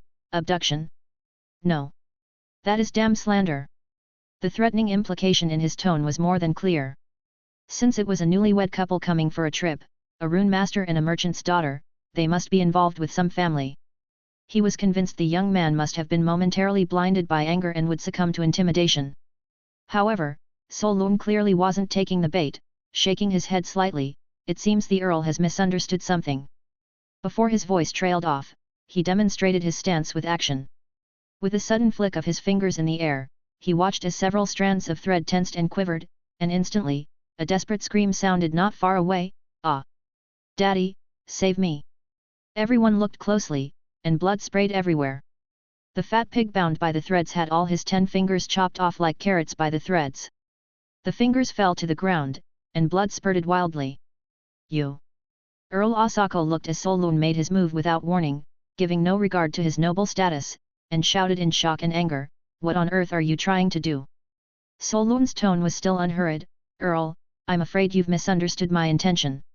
When I questioned you, it wasn't to allow you to make excuses for this fat man's acquittal. He's as good as dead. As far as I know, just this year alone, this fellow has raped at least 80 civilian women, resulting in 10 deaths. I was simply inquiring whether you were aware. If you were, then you are an accomplice and deserve punishment as well." He peeled away the memories of those thugs, feeling even more convinced that this fat man deserved to die 1,000 deaths. After pausing, he asked again, "So, Earl, do you now believe your son is guilty?" In front of everyone, Solun severed a Viscount's 10 fingers. In the laws of the Empire of Lying, this was already an unforgivable grave offense. A few heavily armored mecha warriors who had been watching the excitement for a while, the leader with a bristling beard observed the scene, "Public abduction of women, so this is how it is. The young man has some spirit. Too bad, he has angered Asaka, and he's likely not to survive." Meanwhile, in the attic of a small building, a purple-haired woman watched the scene with interest, murmuring to herself, "He sounds righteous and loyal, but where does this guy get his confidence from?" Her view perfectly encompassed the entirety of the White Whale Alchemy shop. She was also curious to see what the woman this man was fighting to protect looked like. But when her gaze fell upon the woman sitting leisurely by the window watching the scene, dressed in a burgundy gown, her face immediately took on a serious expression. That woman was too calm. "How dare you defame a noble?" A self-righteous roar erupted. How could Asaka ever confess? In front of everyone, with all the residents of the city hearing what had happened, admit that he allowed his son to abduct and rape women? If this continued, his family's dirty laundry might spread throughout all of Lying. Even if the incident was quelled, it would surely affect the authority of the Lord. The honor of the family was above everything. While speaking, he signaled to his old friend, Earl of Blood Antonio. Antonio nodded, He felt somewhat confident that he could rescue the person, but it was not a certainty. Now it seemed his old friend intended to forcefully resolve the issue even if it meant his good-for-nothing son perished. "Well then," he thought, "it's just a little favor." Antonio mumbled to himself. But just as he was about to take action, and his aura was beginning to release, it was then that he saw a stunning woman in a burgundy gown appear out of nowhere by Solun's side. Seeing Mr. Jing appear so suddenly, Solun wasn't the least bit surprised. He also knew that surely a master was watching him. Forcing him to act, it was time to let his senior sister take over the resolution. Upon Mr. Jing's arrival, the party from the Earl's mansion became like an enemy on edge. Asaka's face darkened, "So there's help." But he was not too surprised. The city's military had already tightly encircled the area, and even if a 7th-tier professional came, they would still meet their demise right there. Meanwhile, Antonio, standing to the side, harbored a different set of thoughts. He looked at Mr. Jing, his eyes full of gravity. He hadn't been able to discern how the man had appeared just now, despite his vigilance. Moreover, what was crucial was not the other's peculiar movement, but rather the familiar feeling that inexplicably surged within him upon seeing that face. But upon closer thought, he couldn't understand why it felt familiar. Solun thought that with Mr. Jing's entrance, a fight was bound to break out immediately. Yet, to her surprise, he didn't make a move, but instead repeated her own question, "Do you think Viscount Primer deserves to die?" However, the one being asked was not Count Ozaka. This time, the question was directed at Blood Earl Antonio. Antonio was perplexed by the question, thinking, "What does this have to do with me?" But the next moment, he felt an overwhelming pressure, like a mountain collapsing upon him. The woman before him carried no aura of intimidation, yet he felt a profound reverence that seemed to emanate from his soul. Confronted with this question was like choosing at the gates of hell. A wrong answer meant death. Mr. Jing waited quietly, ready to discard this bloodline if the answer was unsatisfactory.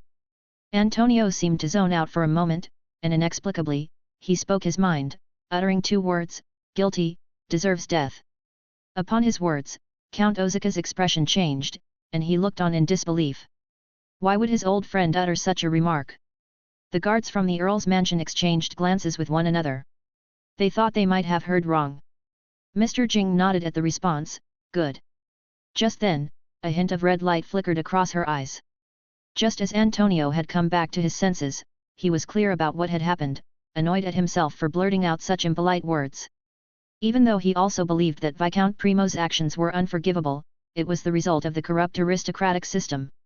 In the vast empire of lying, such situations were everywhere, and no one could change them, not even the Empress herself. Speaking such truth would not only embarrass his old friend but would also put himself. But at that moment, seeing the red light in Mr. Jing's eyes, Antonio suddenly realized something and awakened, it's that person.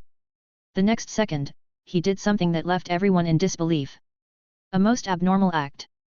In front of everyone. Blood Earl Antonio suddenly knelt on one knee without hesitation and performed the chest-protecting knight's salute to the woman in red. An act of loyalty.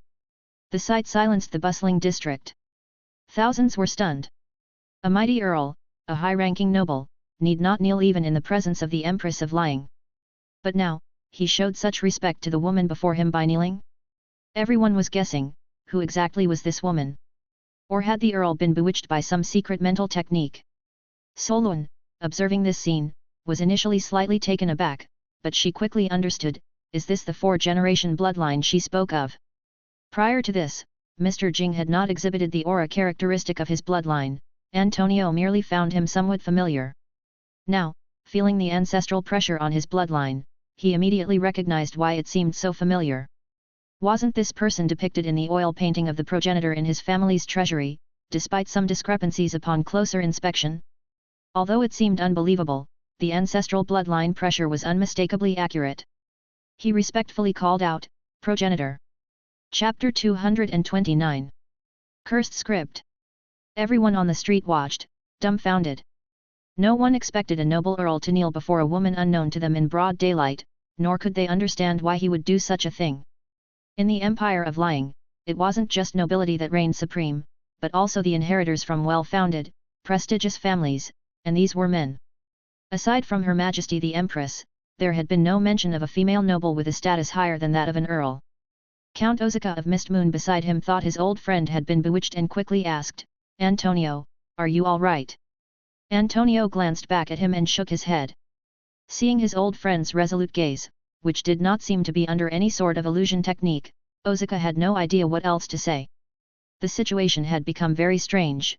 His own son was still suspended in mid-air, his severed fingers dripping blood. The people of his territory were watching as if it were a spectacle. He hadn't grasped the significance of ancestor that Antonio had mentioned and thought Mr. Jing might also be a high-ranking noble, secretly cursing that damned son of his for getting into big trouble.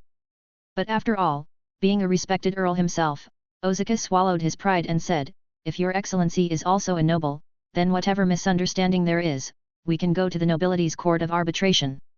When nobles of the Empire of Lying committed crimes, they weren't tried under the common judicial system, they had a special court of their own. It was rare for the great nobles to come to blows, most disputes were settled through mediation.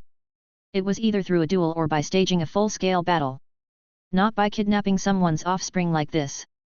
But before he could finish speaking, Mr. Jing had not opened his mouth, yet Antonio interjected with an indisputable tone, sentencing the fat man to death.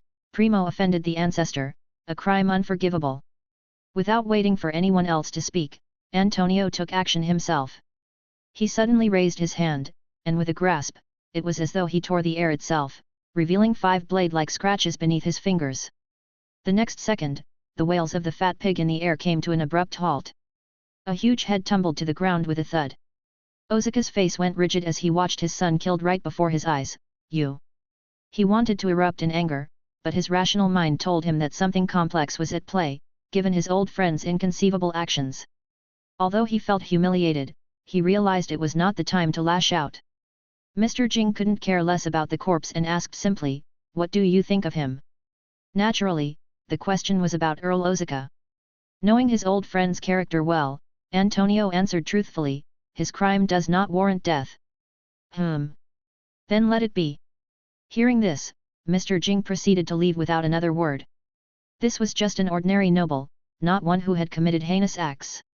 At the heart of it all, the fundamentally corrupt system was to blame. Solun also found the turn of events quite dramatic. He had thought there'd be a battle. But since the fat pig was killed by Mr. Jing's kin, who was also an earl and moreover a friend of Ozaka's, it seemed a fight was no longer an option. Watching Mr. Jing prepare to leave, Solun followed suit and headed towards the edge of the surrounding crowd. However, suddenly, Mr. Jing seemed to sense something. His expression sharpened as he uttered sharply, "Someone is tampering with fate." Half a minute ago. In a small building in the distance, the purple-haired woman watching the excitement looked at everything before her with relish. Suddenly, an idea struck her, and she muttered, "Could it be the high-ranking vampire those North Sea pirates are looking for? No, no, this one's strength is definitely beyond the 6th rank." As she watched the otherwise calm situation unfold in the distance, she said to herself, "Just resolving it like this seems rather boring. Should I test the waters a bit more?" The purple-haired woman's eyes flickered, and she immediately made a decision. With that, she took out a black notebook and a steel pen, and began scribbling down a passage of text. Count Ozaka was a mix of shame and indignation, watching his own son die before his eyes, listening to the whispers of his constituents. He felt an immense humiliation. He decided to uphold the family's honor, and gave the order, "Take them all."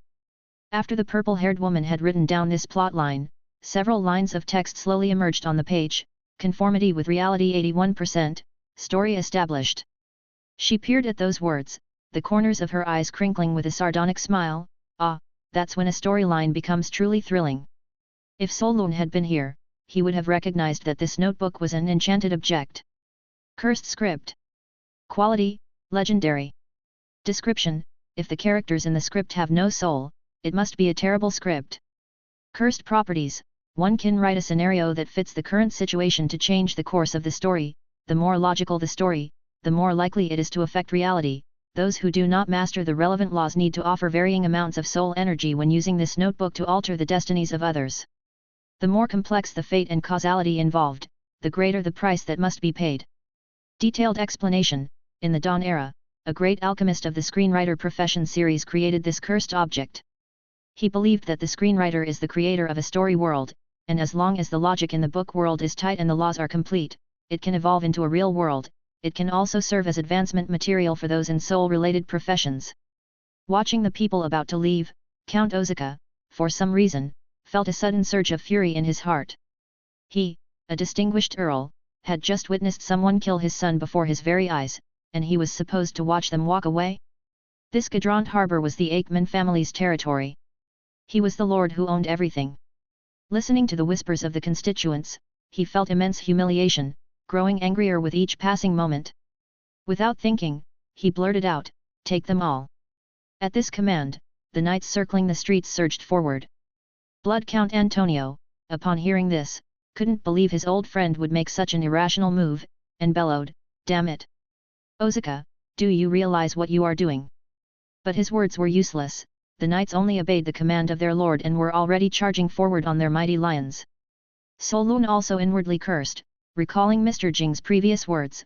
Was someone manipulating fate? Before he could even react, he was suddenly pushed by Mr. Jing beside him. He stumbled forward, and for a moment, the shimmer of a mirror flashed before him.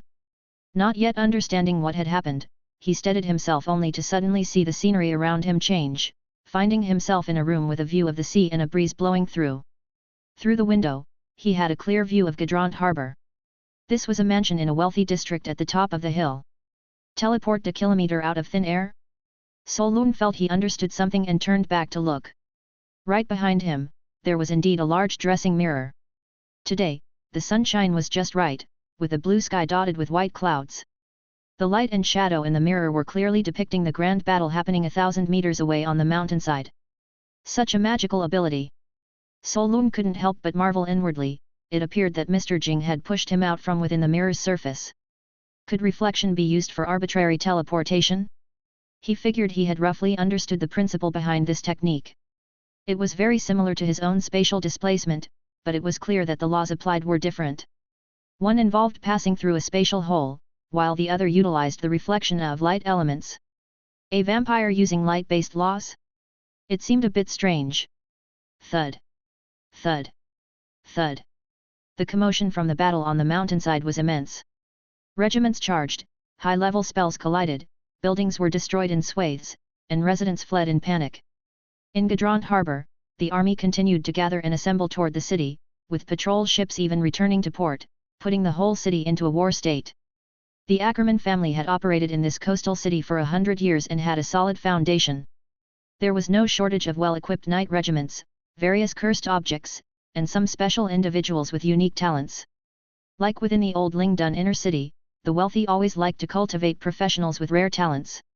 With a large population, there was always a chance to find individuals with special abilities. From a great distance, Solun could see several B-grade and C-grade talented individuals emerging amidst the commotion. Typically, those who could advance to 4th rank officers possessed considerable strength. Using gaming terminology, they were at least silver level or gold level bosses. It wasn't just the knight regiments and navy that were mobilizing, the city's mercenaries and bounty hunters were also gathering in a mighty throng towards the mountainside. In this situation, if an ordinary 7th rank professional arrived, they would likely be killed in an encirclement. However, Solun wasn't worried about Mr. Jing's safety. Having spent these days in constant company, he had noticed his senior's strength becoming more profound and unfathomable. After coming to the surface, this vampire, rather than becoming weakened by the sunlight, seemed to be rapidly recovering from her injuries due to the abundance of certain elements, and her realm became increasingly ethereal. Currently surrounded and attacked by a crowd, she hadn't fallen behind at all. In fact, once she unleashed her elemental domain, she even suppressed the group. Besides, there was also an equally powerful Earl-blooded vampire and his guards. However, since Mr. Jing had noticed the intrusion of a third party stirring up trouble, he naturally wouldn't continue the fierce battle and become a pawn in someone else's scheme. The fight ended hastily with Mr. Jing and her blood progeny retreating. Solun watched the entire battle from a mansion on the mountaintop, and seeing Mr. Jing withdraw with composure, he also heaved a sigh of relief. Not long after, he received a message from his senior sister. Having found the blood progeny, she was leaving Gadrant early to handle some matters. Then she entrusted Solun to go to the slave auction and buy the badge of Dalo tribesmen for her. Purchasing slaves was a minor issue, just a matter of spending some money, and not a real problem. The real problem was that Solun found himself alone. Although this was part of the plan, even if he didn't leave today, he was bound to separate once Mr. Hay and the others arrived tomorrow. Solun teleported out of the mansion, feeling that something was off along the way. A moment later, he figured it out. It wasn't that he was unwilling to part with his beautiful senior sister. Rather, without a powerful protector, he immediately felt a sense of crisis. It was like stepping out of a warm house into the cold wind that chills one to the bone, causing a shiver to run down one's spine. Without thinking, he had to be on guard against potential enemies lurking around. No wonder Mr. Jing advised me not to follow them. Solun shook his head and muttered to himself. Flowers from the greenhouse can't withstand the ravages of a storm. The sudden sense of desolation also made him realize that, without being aware of it, he had grown accustomed to having someone powerful looking out for him. In his subconscious, there was the belief that no matter what happened, the big boss had his back. He could no longer feel the sense of urgency he once did when he was mingling with gangs on the edge of life and death in the old Spiritan outer city, and he had become much lazier. Just like when he killed someone in the street earlier, the confidence didn't come from his own strength, but from Mr. Jing. He didn't have that full sense of accomplishment he used to have after a thoughtful and tough fight. Because, he lacked the sense of crisis. Now alone, that feeling of treading on thin ice crept back into his heart. So that's what it is. In a state of relaxation and tension, Solun finally understood what he needed and a slight smile formed on his lips. He suddenly felt enlightened, walking on the streets, spreading his arms, giving a shake of his feet. He performed a quick change, and his suit transformed into a set of adventurer's leather armor. After causing such a disturbance in the city, his face was probably not suitable for use anymore. With Mr. Jing around, he could be reckless without any issues. Now, on his own, he needed to be cautious when necessary. Solun had no celebrity image to uphold. With a flicker of light on his fingertips, he touched his head, and his lush hair immediately receded, transforming into a bald pate without eyebrows. He then skillfully applied makeup to his face, creating a familiar punk smoky eye look. A handsome young master from a wealthy family instantly turned into a punk adventurer. Solun looked at Baldy in the mirror and pursed his lips. Well. Although he didn't really care about looks, he still felt it was a bit ugly. He thought that once he advanced to the third rank, he would never go bald again. Chapter 230, Blueprint. The warship departed, and the night order returned to the castle. The beautiful seaside city quickly regained its serenity. The battle had destroyed large swathes of houses and there were many casualties. After Mr. Jing and his cohorts retreated, Count Ozaka seemed to awaken from his fury, realizing how foolish an act he had committed. Because of a troublesome, worthless son, he had offended old friends and incurred the wrath of a mysteriously powerful being, nearly bringing disaster upon his own Ackerman family and the city. The key was, regardless of the woman's background, the act of kidnapping women meant he had no ground to stand on. Once he calmed down, Count Ozaka did not pursue the matter, nor did he order a search for any remnants within the city. It was as if nothing had happened. Because of this, Solung could walk the streets without being hassled by city guards. On the other hand, the explosive news of Viscount Primer's death spread through Gadrant Harbour at an astonishing speed. In taverns, squares, and streets, the townspeople were talking about the battle in the commercial streets. No one was indignant at the disruption of the city's order, nor was anyone saddened by the death of the Lord's son. Instead, there was widespread rejoicing. The common folk all secretly praised the hero who had rid them of this menace. With the nuisance gone, merchants, tourists, and residents finally dared to let their beautiful wives and daughters walk the streets again. No one dared say why they were happy, but celebrations were everywhere. The auction was still some time away, so Solun visited the Adventurers Guild to inquire about the main materials needed for his advancement. But he did not get the results he wanted. Spirit beasts were rare to begin with. Despite the high price of materials, few adventurers would think of targeting such creatures. To ordinary adventurers, those of the spirit genre are deadly beings capable of killing someone silently, and they would normally choose to avoid them when encountered. Moreover, a third-tier spirit beast could likely result in the death of even a fourth-tier professional should they encounter one. Without any leads from the guild, Solun posted a bounty. It wasn't long before professional information brokers contacted him. He received several pieces of information, which may or may not have been outdated. Solun noted down 2 pieces that seemed more reliable. One was that a year ago, near the Roman Strait in the north, a sea creature with suction cup tentacles capable of emitting spiritual power to confuse sailors was spotted, suspected to be the nightmare octopus. Another piece of intel mentioned that in some part of the silent forest, there was talk among adventurers of a spider that could kill a person in their nightmares, suspected to be the nightmare spider. The information was vague, but having leads was good enough. After all, he still needed time to progress to the third tier. And for making the third tier spiritual tentacle prosthetics, he needed brain tissue from a live beast, so he would have to make the trip himself. So he noted down the coordinates and also took the opportunity to travel the legendary far north ice field.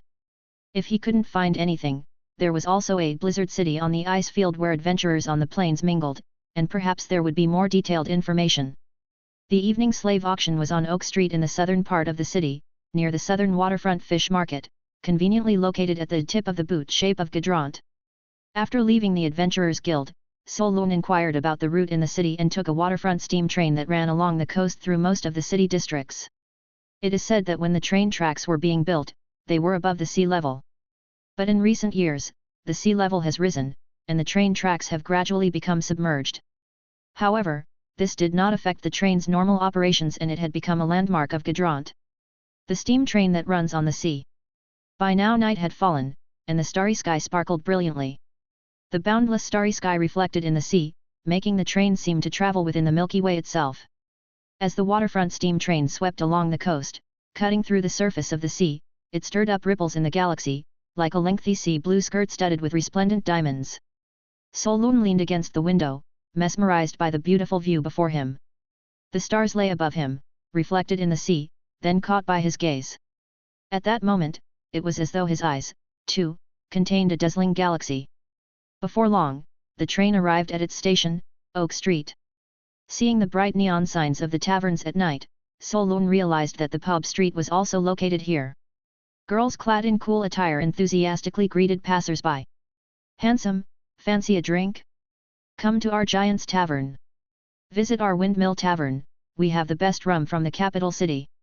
The auction house was not far off, and there was still a good while before it began, so without hurry, Solon stepped into a pub with a sign that read Dolphin Tavern. He extracted those fragmentary memories from among the Sea Snake Gang's riffraff that had some recollection of this pub's name. Entering the pub, the scene before him overlapped with those fragmented memories. This looked like one of Gadrant's information black markets. There were 2 price boards over the bar, one displaying drink prices. Sailor beer £100/pitcher. King's Guillotine £188/cup. Gold rum £3000/bottle. Solon snapped his fingers towards the bartender and called out, "A cup of King's Guillotine, please." There was also a board marked with the wanted notices of pirates, hanging portraits. Densely packed, the one with the highest bounty was naturally Oleg J. Popov, the King of the North Sea, with a reward of 8.477 billion. However, this was just a number, as no bounty hunters would consider going after that top-tier powerhouse. Then highlighted in red were some pirates who frequented nearby seas. Cyclops Seymour Eula, captain of the One-Eyed Pirate Group, 5th Order professional, with a bounty of 136 million riso, charges as follows: looting the Thornbird Commerce Convoy, massacring over 200 people. Drunkard Zelko Jones, captain of the Black Shark Pirate Group, 4th Order, with a bounty of 74 million riso. Charges as follow: Anchorman Bryce Fleming, first mate of the Lazy Cat Pirate Group, 4th Order, with a bounty of 30 million riso. Solon glanced at the ones below, roughly discerning a pattern in the bounties. Those bountied were generally 3rd Order professionals and above, 4th Orderers had bounties in the tens of millions. The threshold for a bounty over 100 million was roughly the domain of the great pirates of the 5th Order. 6th Orderers were around 10 billion. Frost Giant Gal Popov and Solar Flame General Gladys Ormadou, whom he had seen before, were also on the list. After receiving his drink, Solon sat alone at the bar, listening to the tavern's patrons boasting and chatting.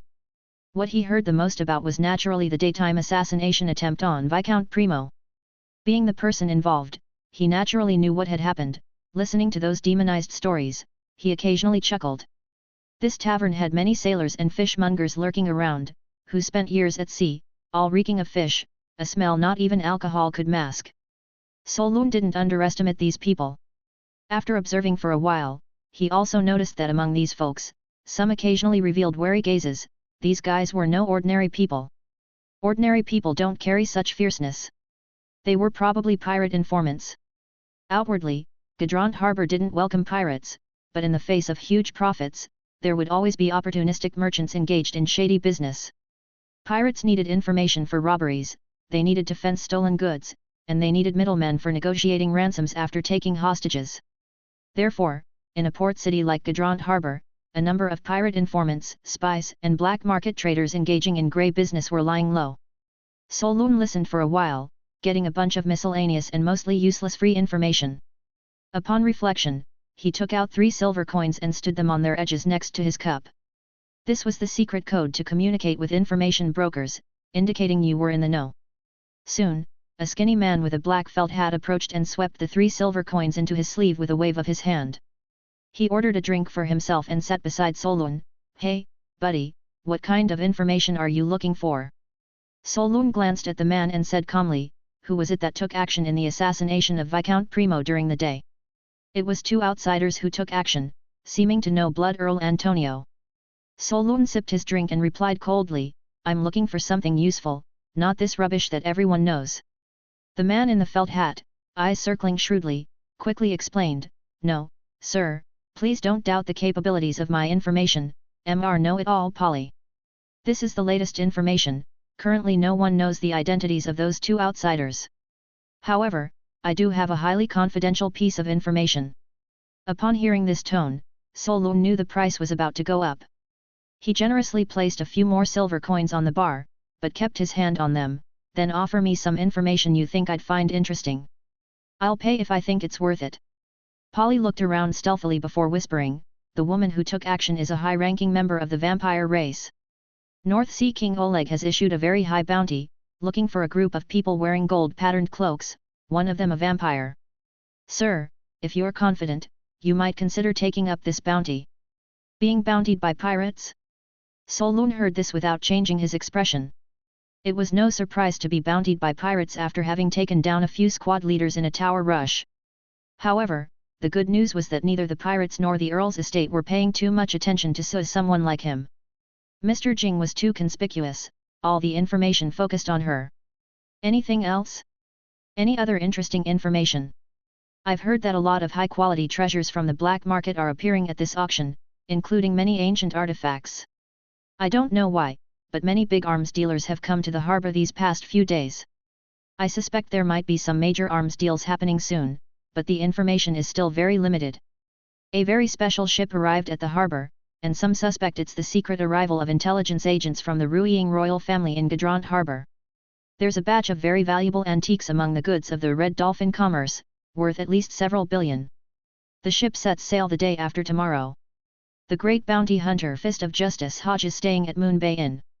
You get what you pay for. This guy was also well informed and knew how to observe words and expressions, so Lun spent money and got quite a lot of interesting information. After drinking most of a cup of wine, So Lun also had a general understanding of the situation in Gadrant Harbor. Seeing that the time for the auction was almost up, he prepared to finish his drink and leave the tavern. At this moment, however, the noisy tavern fell into an eerie silence. From outside, pft, pft, click, click, sharp sounds came. Without looking, So Lun's keen hearing identified them as the sounds of steam boilers and mechanical devices friction. Dense, quite a number, at least a full mechanical guard squad. He cast his gaze over, and indeed, a team of steel guards with strict military discipline happened to walk past the tavern's main door. People started looking sideways, and the tavern suddenly quieted down. Because the attire of this group was too eye-catching. They were wearing standard full-coverage combat mecha, their mechanical bodies exceptionally robust, like that of bear-like men. On every battle armor's left shoulder was a three-dimensional silver eagle, while on the right was the national emblem, a blue background with a gold ma-fa steam and hammer pattern. The enchanted battle armor covered every joint, with chains, rivets, mechanical power tubes.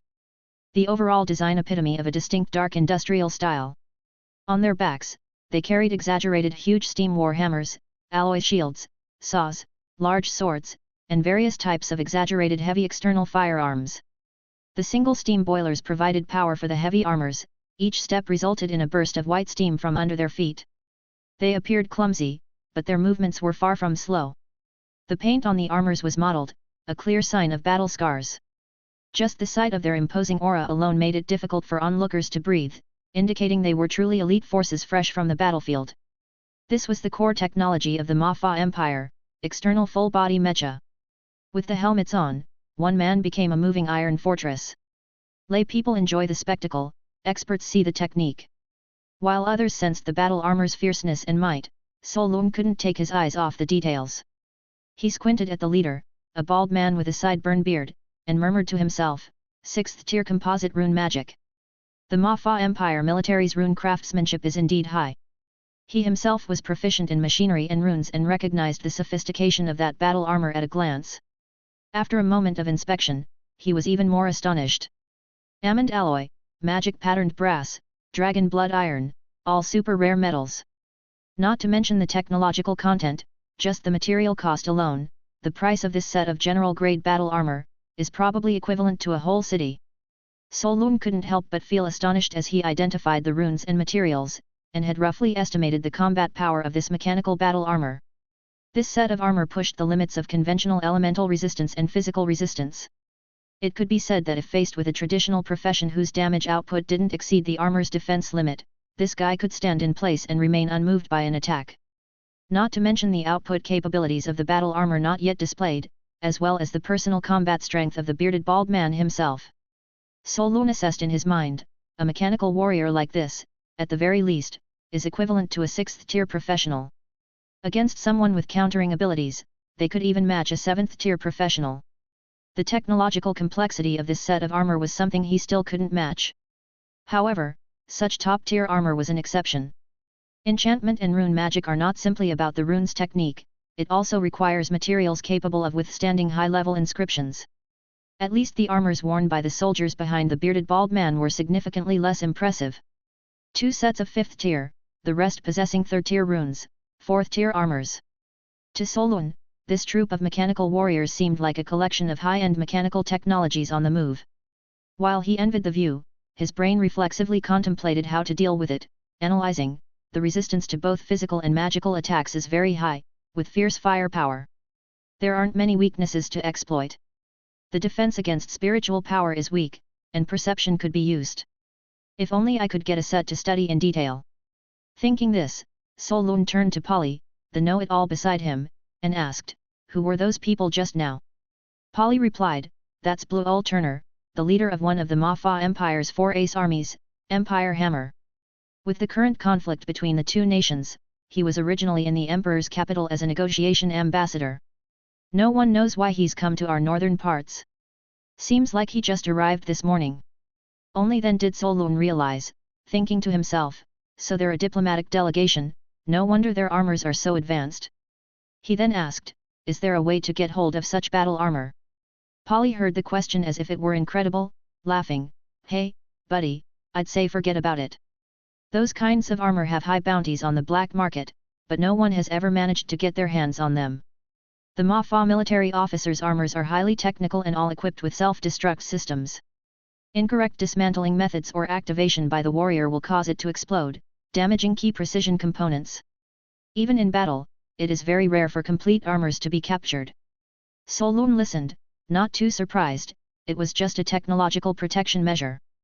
But he was thinking of something else, a contemplative look in his eyes. What were these guys doing here? Heading toward the auction based on that direction? Wait a minute, that major arms dealer, the Royal Espionage Department of Ruying, they all came to Gadrant Harbor densely these past 2 days? Solun speculated that there might be something else among the auction items. Solun had just come to Gadrant Harbor to attend this auction, mainly for the batch of Dalo slaves, he had no idea what else would be at the auction.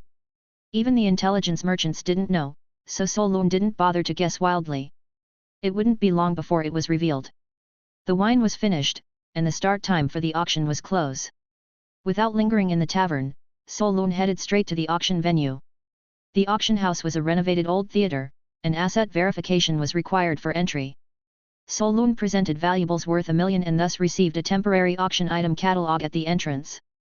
As the opening approached, elegantly dressed gentlemen and ladies, who looked very wealthy, arrived one after another, discussing the items that would soon be up for auction.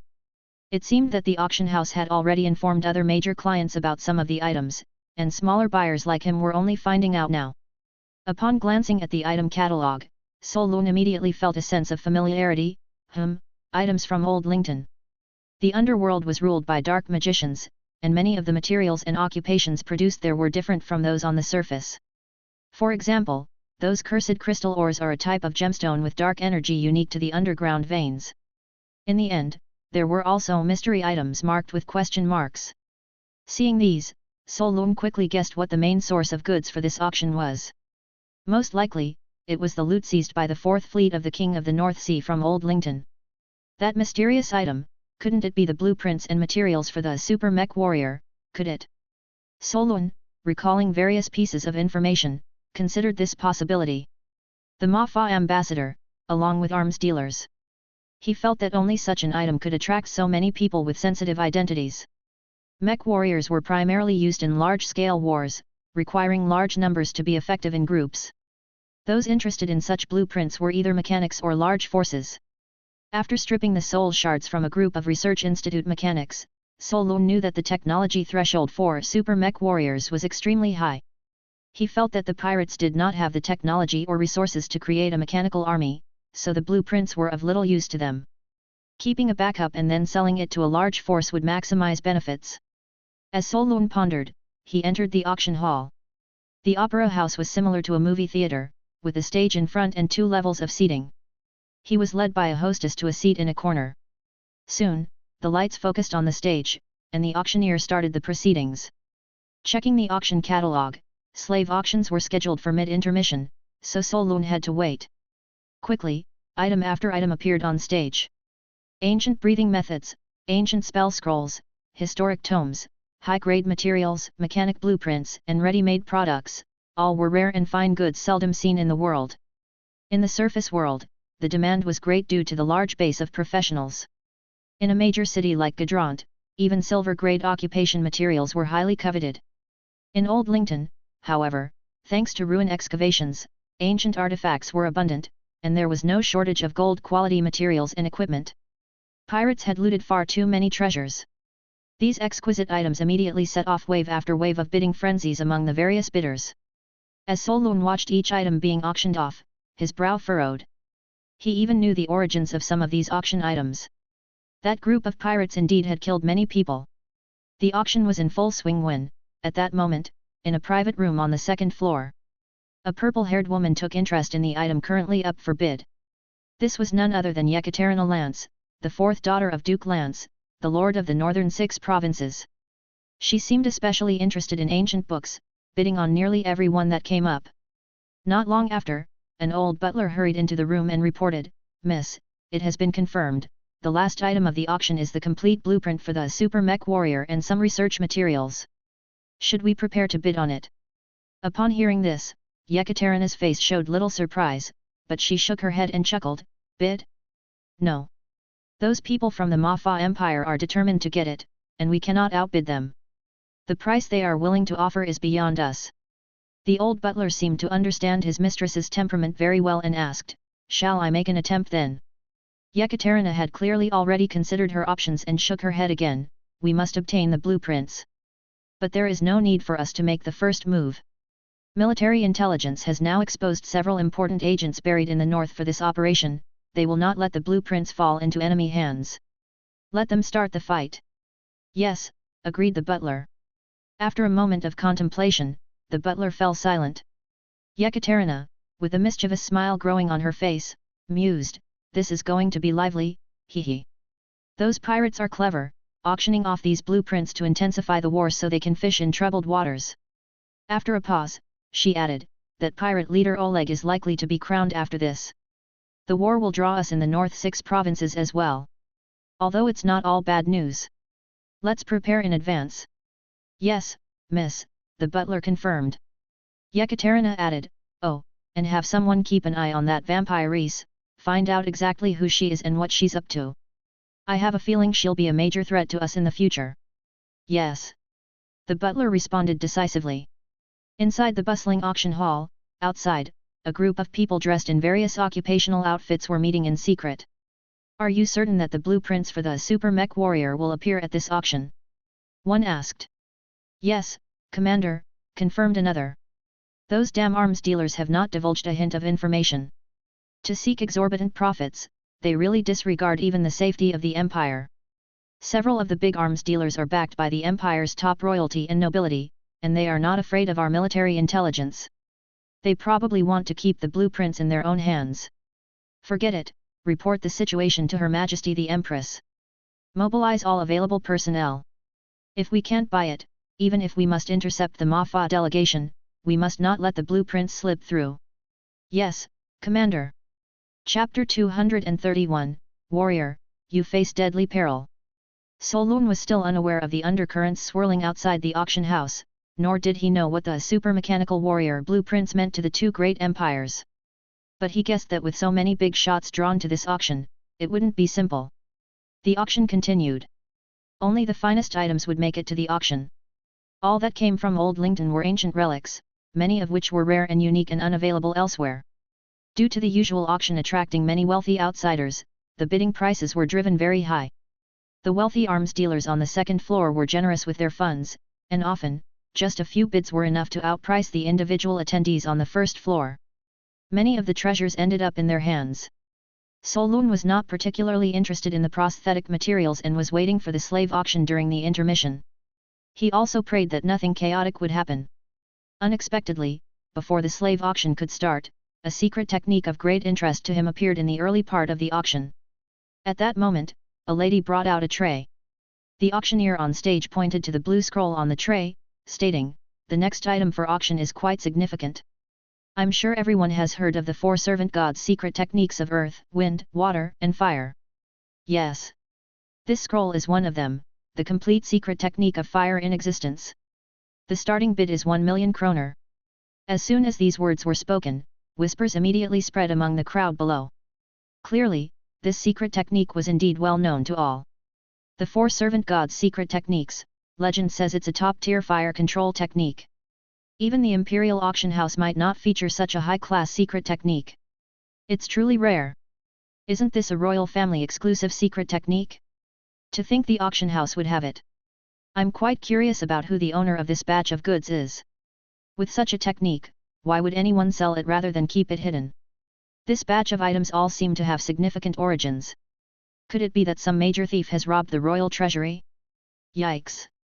Selling the technique is possible, but apart from royal family members, wouldn't others fear breaking the law by learning it? I think it's the pirates. Only those reckless robbers would dare to do such a thing. Hearing these snippets of conversation around him, Solun's face also showed a slightly strange expression. He knew the inexistence secret technique was powerful, but he had not considered it particularly special before. In Old Lington, such ancient secret techniques were numerous, and any expert nearly always had one or two secret weapons. Now, hearing these people's discussions, he realized that such secret techniques were extremely rare in the outside world. Solun also felt the urge to acquire it. Although he knew part of the inexistence secret technique, it was, after all, fragmented pieces stripped from a corpse. In Old Lington, people could not advance beyond the third tier, and at most, they could only master parts of it. It was like having a secret manual with 10 levels but only being able to practice up to the third level. And what Solun had stripped was just part of those 3 levels. Now that the complete secret technique scroll had appeared, he naturally did not want to miss it. However, the price of the cultivation technique was also somewhat outrageous. The starting bid was already 1 million kroner. Unexpectedly, for the wealthy, this was not only not high, it was actually low. As soon as the bidding started, the wealthy patrons on the second floor instantly drove the price up to 2 million kroner. Watching the price soar, Solun's eyelids twitched violently. Indeed, prices vary by region.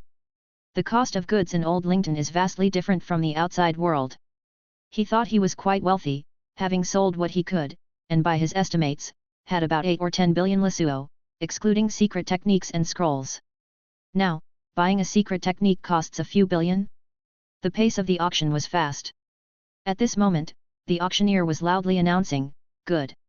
The esteemed guest in booth number 3 bids 2,300,000 kroner. Any higher bids?" Seeing the hammer about to fall, Solun, seeing that no one else was raising the bid, raised his paddle once and bid 2,400,000. Money could be earned back, but if he missed out on this piece, he wasn't sure where else he could procure a complete secret technique. As for something being a royal exclusive secret technique and prohibited, Solun didn't think much about it because he knew it anyway. This was an ancient secret technique from archaeological discoveries, adding royal exclusive meant no one else could practice it. This secret technique was very special. Throughout the process, only a few military arms dealers on the second floor raised the price against each other. It was strange when someone from the first floor made a bid, as a rather abrupt atmosphere enveloped the entire hall, which suddenly quieted down. Oddly enough, after Solun raised his paddle, no one else made a higher offer. He successfully won the bid for this scroll. Meanwhile, in booth number 3, the last bidder, a middle-aged man in a suit smoking a cigar, scoffed coldly. Having his item snatched was naturally displeasing to him. It wasn't a matter of money, he simply wanted to retrieve the secret technique that had ended up outside. A few royal relatives fighting over it was one thing, but who would have thought someone else would dare to bid? The middle-aged man flicked his cigar against the wall, sparking flames. Royal secret techniques aren't for just anyone to learn. As soon as he said this, a brawny bodyguard immediately responded, "Should I check it out, sir?" The middle-aged man's flash of anger disappeared, and he quickly realized something, his eyes shifting as he muttered, "Knowing it's a royal secret technique, and knowing that it was I who was bidding, yet daring to spend so much money to buy it, the intent here mustn't be simple. We came for the schematics, could it be some competitor setting a trap?" After a moment of thought, motivated by curiosity, he continued, "Find a local snake to sneak a look first, don't get us involved." Bodyguard, "Yes, sir." The middle-aged man was Keller Fischl, the big boss of Cobra War Armaments, one of the 3 major arms dealers in the imperial capital, a legislator. The centuries-long war with Mafa brought huge profits to these arms dealers, and their deeply entangled network of relationships made them an indispensable part of the Lying Empire. These were the true power holders, the big shots who could make a real difference by merely stamping their foot in Old Lington. The super-mechanical warrior technology held by Duke Raphael was something that other lords, and even the Bonner royal family, had long coveted. But lords have their own rights, and a Grand Duke already belonged to the highest nobility, so no one dared covet this technology. Now with this unexpected opportunity, they naturally wanted to seize it. As for the military intelligence office, they could go to hell. Solun visited the trading room, exchanged some items, and finally swapped them for that complete no-servant secret technique. The auction's items weren't getting progressively more expensive, they had ups and downs, and the no-servant scroll was among the most valuable in its segment. When Solun returned, he didn't wait long and just in time for the mid-segment slave auction. A group of subhumans was brought onto the auction stage, about 20 or 30 individuals packed into a large iron cage.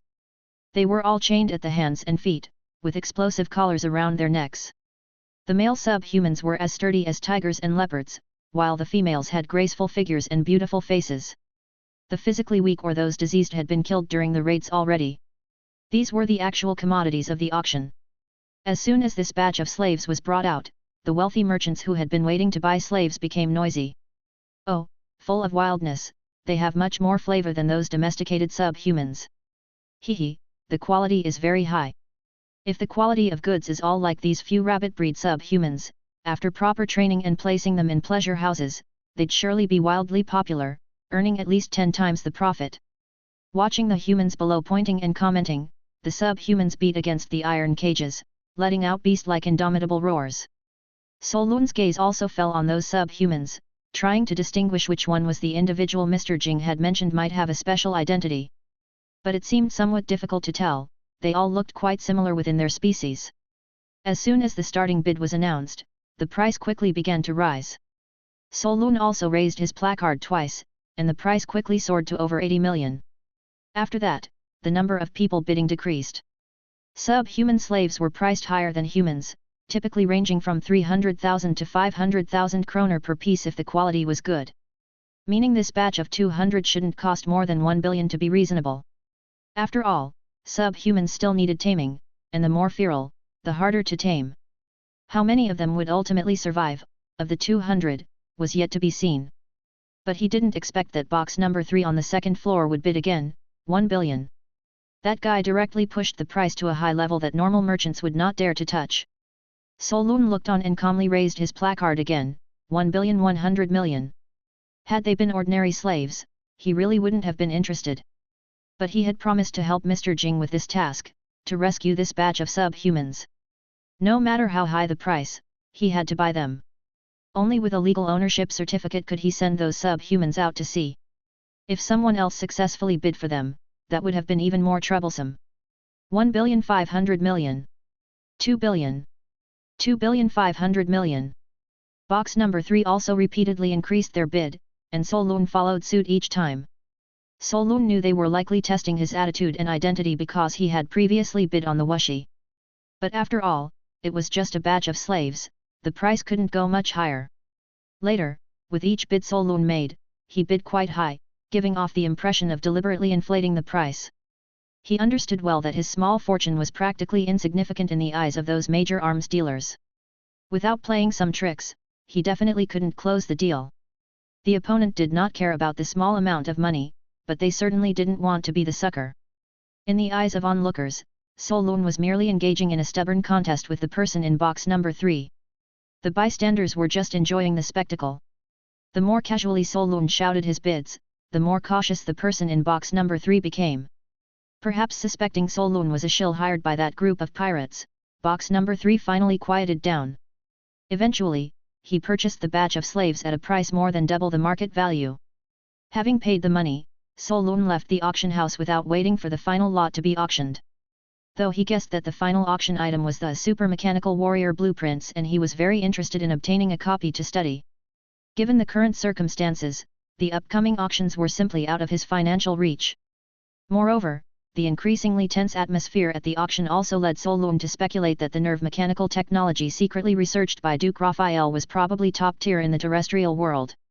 Otherwise, there wouldn't be so many major arms dealers and emissaries from places like the mechanical Holy Land of the Mafa Empire competing in the auction.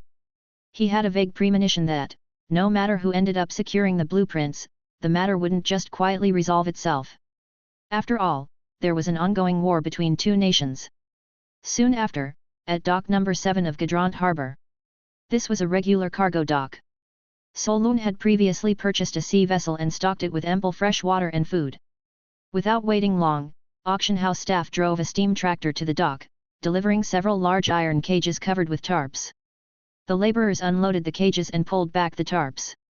Trapped inside the cages, were the 200 subhumans he had purchased. Suddenly exposed to the light, the untamed subhumans showed their fierce eyes and stared menacingly at the humans before them. Murderous intent and hatred were almost tangible.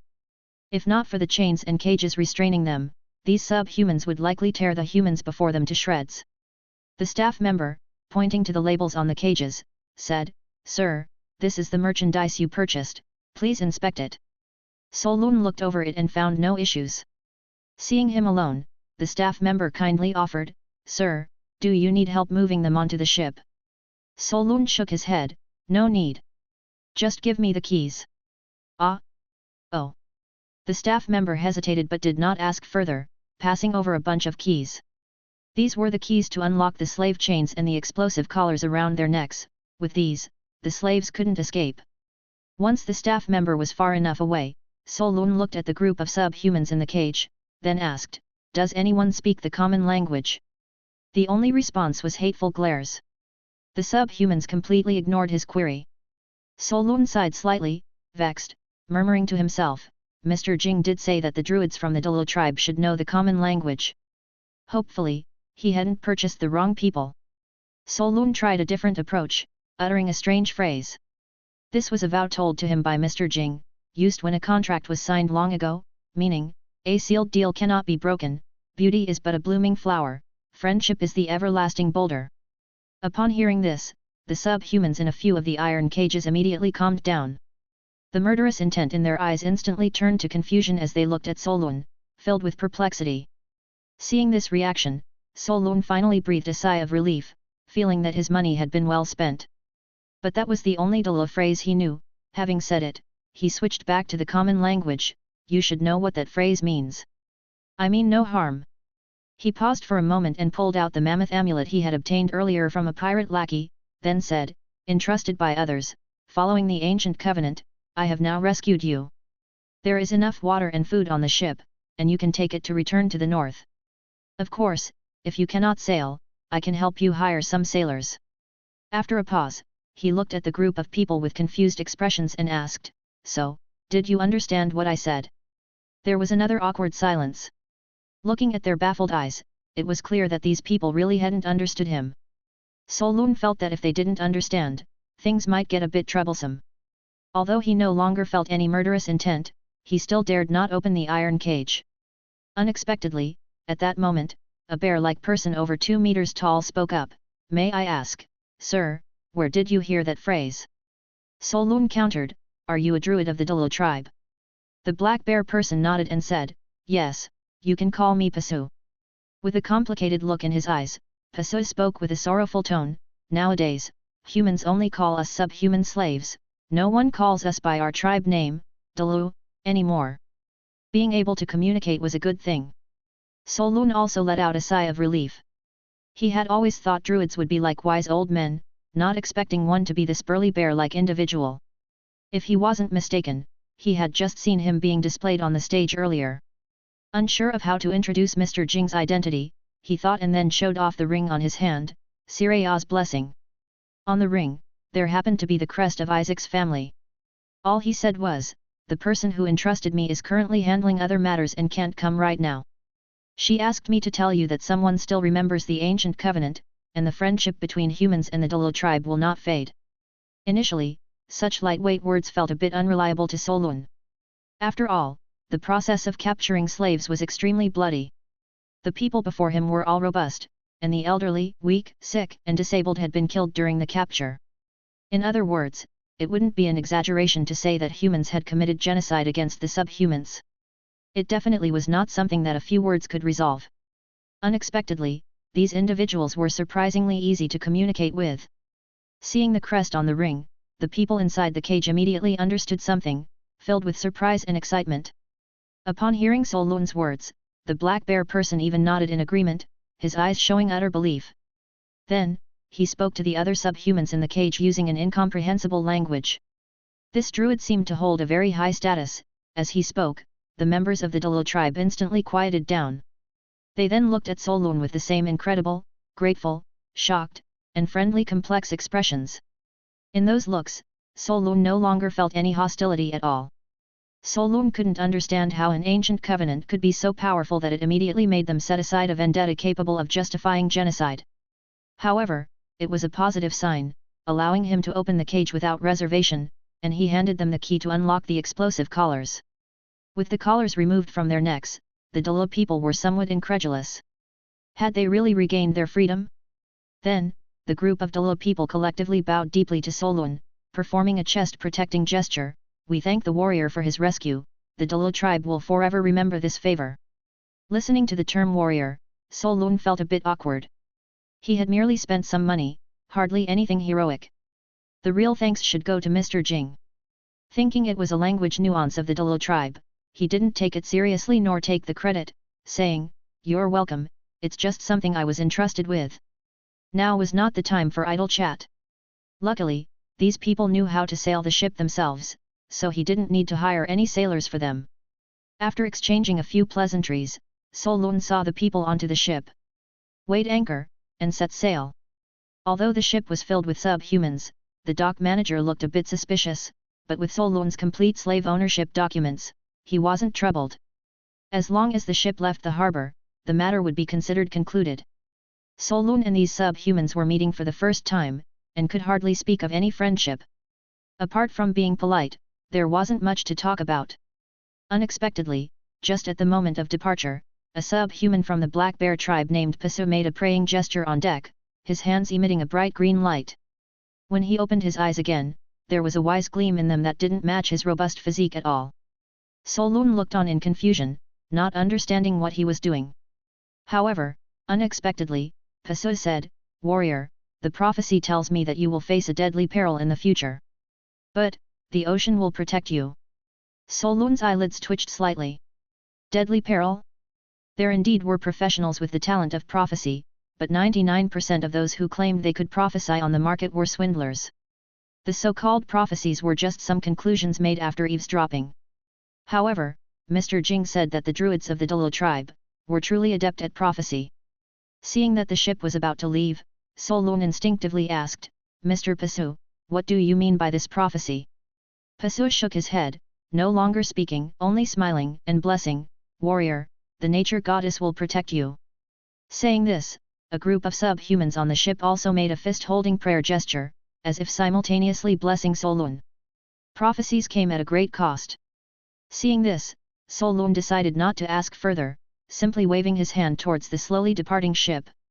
But he thought to himself that he was an alchemist, without any faith in deities. He did not believe that the nature goddess would protect him. However, Solun did not dismiss Pisu's prophecy just like that. If it was a deadly peril, then it was no small matter. "The ocean will protect me." Solun frowned tightly, pondering in his mind, does it mean there's a danger on land and I should head to the sea quickly? Or should I jump into the sea when encountering danger? This world was full of mythical stories about prophecy. If it wasn't a swindler or faulty prophecy skills, the content of a prophecy implied that certain events would definitely occur. That is to say, was he bound to encounter deadly peril once? Solun immediately took it seriously. And just then, several glances filled with hostility were already sweeping over him. People from the Sea Serpent gang. Solun looked at those, who were clearly dressed like gangsters, thinking, these guys don't really qualify as a deadly peril for me. The Sea Serpent gang was a local force in Gadrant, but such a gang was far inferior to the three big gangs in Old Spirit and Outer City with their chaotic order. These guys were only involved in petty theft, smuggling, and extorting foreigners on normal days. Although the gang had a few third-tier professionals, and the cadre was second-tier, their strength was quite average. After all, they didn't have much survival pressure and joined the gang purely out of laziness. Those with a bit of ability all thought of attaching themselves to nobles or merchants to seek a better future. Solun watched as several individuals clad in leather and carrying firearms approached, his face showing no sign of panic. His gaze didn't linger on the seemingly unstable walkers, instead, he scrutinized the shadowy areas around him. He sensed a total of 8 people. 6 were closing in, 1 keeping watch, and another perched on a distant tower with a sniper rifle aimed at him. These guys were familiar with the docks, and their arrival meant the disappearance of the docks administrator. A few people began to encircle Solun. The leader, with his explosive hairstyle, was recognized by Solun from his peeled memories. Frank Poison Fang, the vice leader of the Sea Snake Gang, a third-tier assassin proficient with poisons. Solun saw no other formidable presences, and thought that jumping into the sea was unnecessary. He decided to first assess the situation. The opposing side, observing Solun's lack of movement, stopped nearby. Frank asked, "Brother, where are you from?" Solun played along, counter-questioning, "Where have I possibly offended?" "Oh, a fellow from the streets then." Frank was slightly surprised, but a hint of contempt flickered in his eyes. Since he was from the streets, that meant he wasn't nobility. His tone no longer polite, "You have offended someone you shouldn't have. Someone is looking for trouble with you. If you have any wealth, better spill it now, or else." Upon hearing this, Solun's thoughts surged. He had just arrived in this city and had no old enemies here. He had thought this might be related to intercepting Viscount Primer, but it seemed not. Was it then the individual in booth 3 at the auction? Solun pondered this, yet he was puzzled, as sending mere gang members seemed off for a large military dealer from the capital. Something didn't feel right. But thinking he wouldn't get anywhere by asking, Solun approached the men in front of him. If they harbored killing intent, there was no need to hold back. Frank Poison Fang became alert as he watched Solun walk toward them, shouting, "Hey! Stop right there!" Solun ignored him and didn't pay attention to the gun barrels pointed at him either, boldly moving forward. The Sea Snake Gang members, intimidated by his imposing presence. Originally just probing. Hadn't expected him not to utter an extra word, seemingly ready to fight. However, as a gang used to bullying, who in this territory would dare attack them? Since the previous plan was also to capture and interrogate Yao Qin, this suited their intentions. Humph! Frank snorted coldly, yet unaware of the caliber of opponent he faced. His hand drew a beautiful arc with his green poison dagger. But just as he was about to strike, he saw a glistening thread light up around the necks of his underlings. Frank, relying on instinct, leaned back just in time to avoid the deadly thread. But his companions didn't react in time, and jets of blood sprayed from their necks, their heads tumbling to the ground. Frank thought not good, realizing he was facing a top-tier fighter. Almost at the same moment, a pop rang out. The distant sniper had fired. Frank thought it a good opportunity, whether the shot could kill the target or at least create an opening for attack. As long as his poison dagger could break the skin, no matter how strong, it would be effective. However, unexpectedly, the man before him, as if foreseeing the shot, swiftly tilted his head just before the gun fired, and then, the bullet noise was heard hitting the ground. What? He had just easily dodged a sniper bullet? The sight shocked Frank to the core. None of the third-tier professionals he knew could perform such a feat. Could it be a fourth tier? No time to think further. And another shocking scene occurred right before his eyes. As soon as the sniper rifle sounded, Solun raised his hand and drew his pistol from his waist, firing 2 shots in quick succession. One shot returned fire. One shot targeted the lookout gang member. Moments later, a faint sound of a hit was heard from the distant tower. Blind firing with a handgun? Advanced firearms? And what kind of marksmanship was that? Frank was greatly alarmed, and immediately thought of retreating. He dodged the deadly thread, but his movements were quick as he leaped, trying to dive into the sea to escape. But Solun was faster. With a loud thump of stepping on air, he surged forward by several meters in an instant, and his flying kick sent the airborne figure flying. Frank was adept in combat skills as an assassin, and Solun normally would have needed to expend some effort in close combat. But he didn't want to delay on the docks. With 5 puppets pulled out, 6 against 1, it was a quick matter to turn the man into a blood sieve. Solun killed the group from the Sea Snake Gang in 2 encounters, giving them no chance to signal for help. Glancing at the bodies on the ground, he puckered his lips and muttered disdainfully, "Such razzle-dazzle. Flourishing a dagger in a fight?" Such superfluous motions could be showy among equals, but facing someone like Solun with lethal moves, it was purely a death-inviting act. Both being from gangs, this level of the Sea Snake Gang was far inferior to the cross-union he was previously with. Solun harvested the souls from a few bodies, obtaining no useful information. He figured those who sent them had merely tried their luck. He wasn't overly concerned, though. After all, he planned to leave by boat early the next morning. The area was clean, and he wouldn't be targeted. Checking the time, the auction should have ended by now. Solun thought this, his mind drifting to the auction. He had a vague premonition that something was about to happen. Suddenly, a loud confrontation exploded on nearby Oak Street. Solun abruptly turned toward it, watching the distant flames and discerning the sound of steam boilers exploding, guessing, did the mechanical warriors of the Mafa Empire start a fight with people? Chapter 232, Bow of Time. The sound of the mecha warriors fighting was particularly unique, the noise from the steam boiler could be heard from afar. From a distance, Solun watched the fires of battle and immediately guessed there was a problem at the auction house. Moreover, as expected, he surmised it was the designs bought by those from the Mafa Empire that were being attacked. After all, Bluol Turner, the regiment commander of the Imperial Hammer, was representing a powerful empire at the auction. His bid was so high that no one but the Lurian royal family could afford it. Upon further thought, Solun also wondered what exactly the people from Mafa had used as a bid to win those designs. He instantly guessed in his mind, could it be that the auction included some top-tier extraordinary materials, or perhaps, power?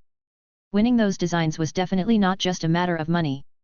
The pirates wouldn't be satisfied with such a small appetite, otherwise, they would have directly sold the designs to some arms dealer, eliminating the need for an auction. Especially since it was only money involved, those arms dealers certainly weren't lacking. It must have been a special bid, such as a title or something. Like how Liangshan's heroes were recruited under false pretenses, they could use this group of pirates to create some trouble behind the scenes for Lurian. A flash of thought crossed Solun's mind, but he didn't dwell on it. This had little to do with him. The noise from the battle was terrifying. Mafa's technology in the realm of firearms had a crushing advantage over Lurian. The dense explosions were like carpet bombings, causing buildings on Oak Street in the distance to collapse in swathes. The streets were filled with people fleeing in all directions, and screams and cries pierced the tranquility of the night at Gadrant Harbor amidst the fire. Facing such intense battle, Solun had no intention of getting involved. He climbed atop a tall tower on the docks and observed the battle from a great distance. The area around Oak Street, where the auction house was located, was lit up by flares and flames like broad daylight, making it possible to see clearly without any need for night vision. Solun looked over and saw the Mafa's mecha warriors being surrounded and attacked by various groups. Count Ozaka's Flame Lion Legion had also joined the fight, along with the city defense forces, navy, security forces, and various other professionals of unknown origins. Corners and alleys were filled with fighting figures. All the firepower was directed at the group of mecha warriors. Yet, those 100 warriors were pressing and retreating against a force 10 times their size. These battle mechas are so strong. Solun watched the heavily targeted battle mechas, his eyes reflecting admiration. He had speculated about some of the functions of these mechas when he first saw them, but seeing them in actual combat impressed him even more. No matter the spell or physical attack, if it couldn't breach the mecha's defense, they simply couldn't hinder these iron clumps at all. Even high damage means like rocket launchers were neutralized by alloy shields with a mere pause in motion, causing no harm whatsoever. The counterattacks from these mecha warriors, however, were particularly sharp. In terms of firepower alone, the two sides were simply not on the same level. Solun watched as various parts of the mecha armor that had been initially closed sprang open, revealing small missiles, flamethrowers, electric arc guns, high-pressure air cannons, steam hinges, and 6-barrel cannons emitting blue fire. All kinds of technical and magical equipment were like a poison snake opening its wide jaws, showing off its sharp fangs. Especially those steam-enchanted weapons designed for breaching fortresses and ships, these were truly lethal threats even to high-level professionals. Knives, hammers, axes, saws. An infused steam hammer charged with magic runes could collapse solid brick walls several meters thick with a single swing, leaving no one daring to face its sharp edge head-on. A battle knife as long as 2 or 3 meters, with a trembling alloy blade that could easily slice off half a building. An electrically charged chainsaw, whose high temperature could effortlessly melt steel. Returning axes. Each set of mecha was like a mobile fortress, showcasing the cutting-edge military technology of Mafa. Moreover, though there were not many of them, just over 100, They were all well trained, with a coordinated elite of fighters. Groups of 3, lines of 10, in an organized offense and defense, their combat effectiveness multiplied several times. Yet, despite the formidable prowess of Ma Fa's mecha warriors, the Lion Knight Squadron charged again and again with flesh and blood against the mechanical armor. It seemed they had been given a command at the risk of their lives, that they must keep this Ma Fa delegation at all costs. In moments, the ground was littered with bodies. The battle was brutally fierce. Solun watched the debut of these battling weapons on the mecha, and it was truly eye-opening. The Ma Fa Empire had advanced far on the mechanical and alchemy dark tech path. This was a pure weapon of war. However, he had also made inquiries beforehand, and this batch of battle armors was not Ma Fa standard military equipment. These were accompanying military officers in the delegation, representing Ma Fa's facade, equipped with officer-level mecha. The materials and weapons used were tailored according to individual capabilities. On the other hand, although technology was strong, alchemy was not weak either. While the mechanical battle armors had amazing defense and fierce firepower, they still had noticeable shortcomings. Limited ammunition and energy. It's like firearms needing to change magazines, the load that battle armors can carry is limited, making them incapable of sustaining high-intensity output. Their movement trajectory and speed could largely be predicted. Since Ru Ying's side dared to make a move, they evidently came prepared. Quicksand technique, swamp technique, slow technique.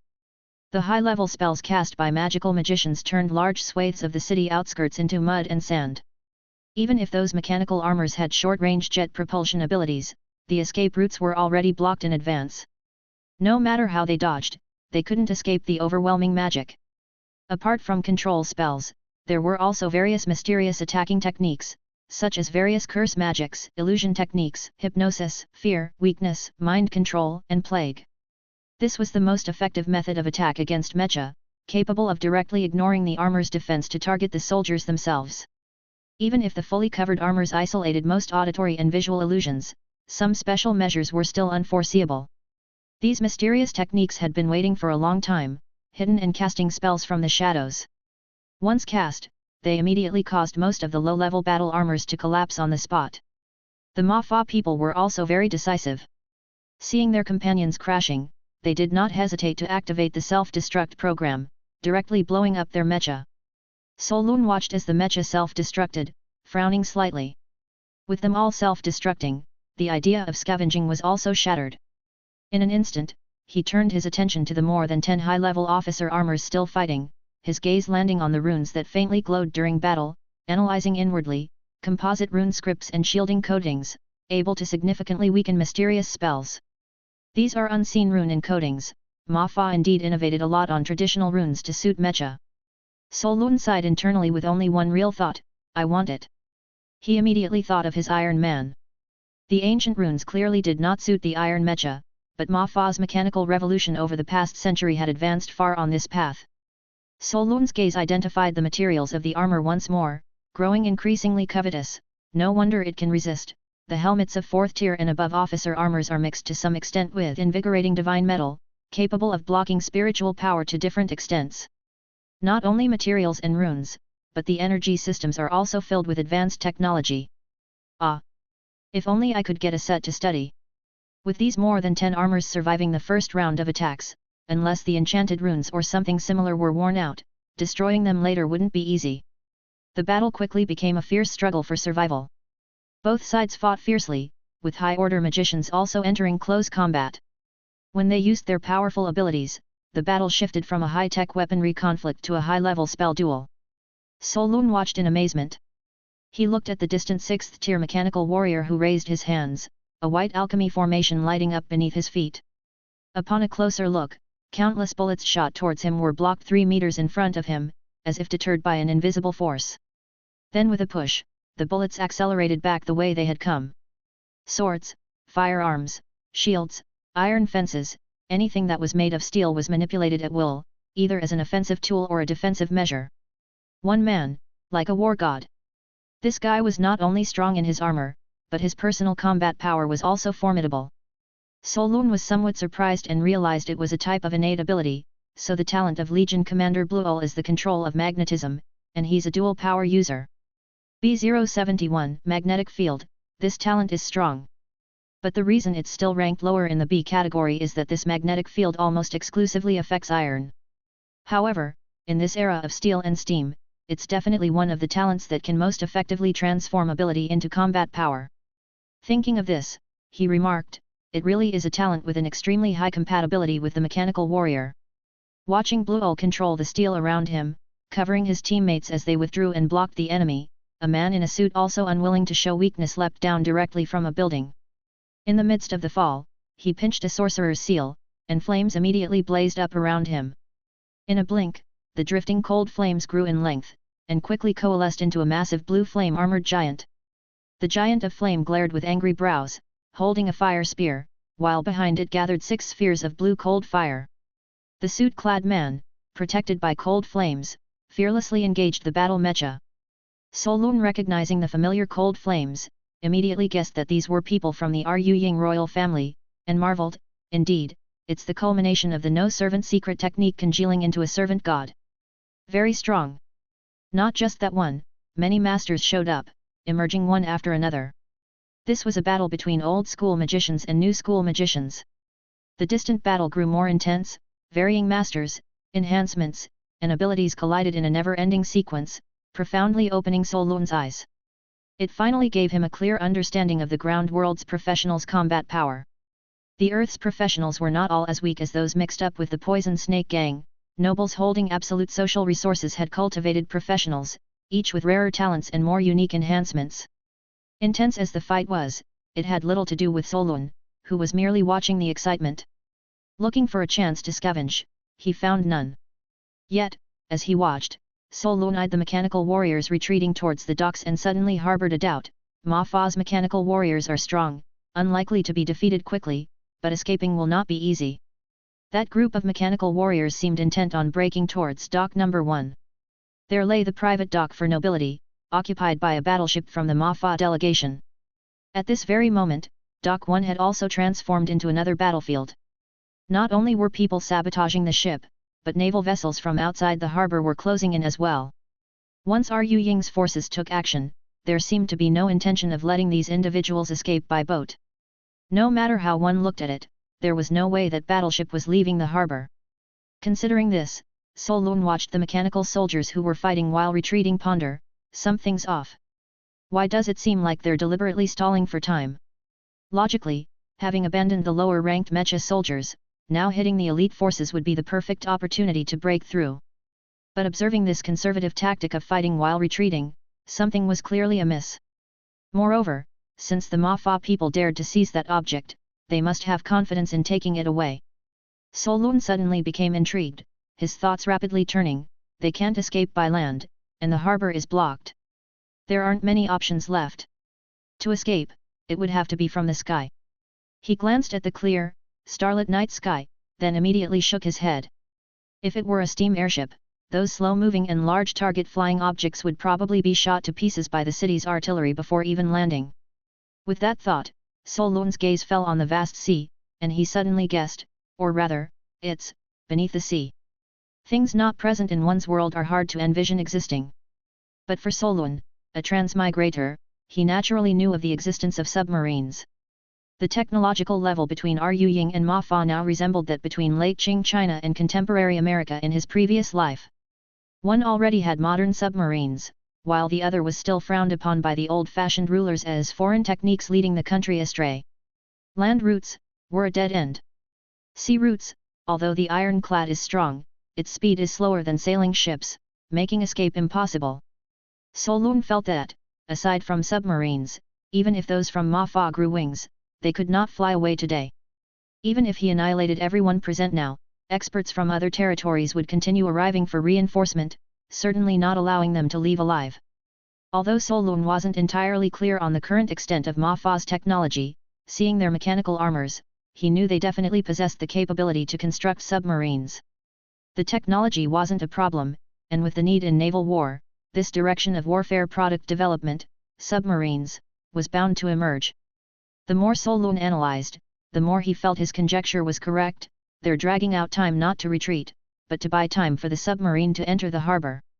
However, he guessed the beginning but failed to predict the process. He thought of submarines as Ma-Fa people's means of escape, yet he didn't expect that a submarine would emerge right in front of his eyes.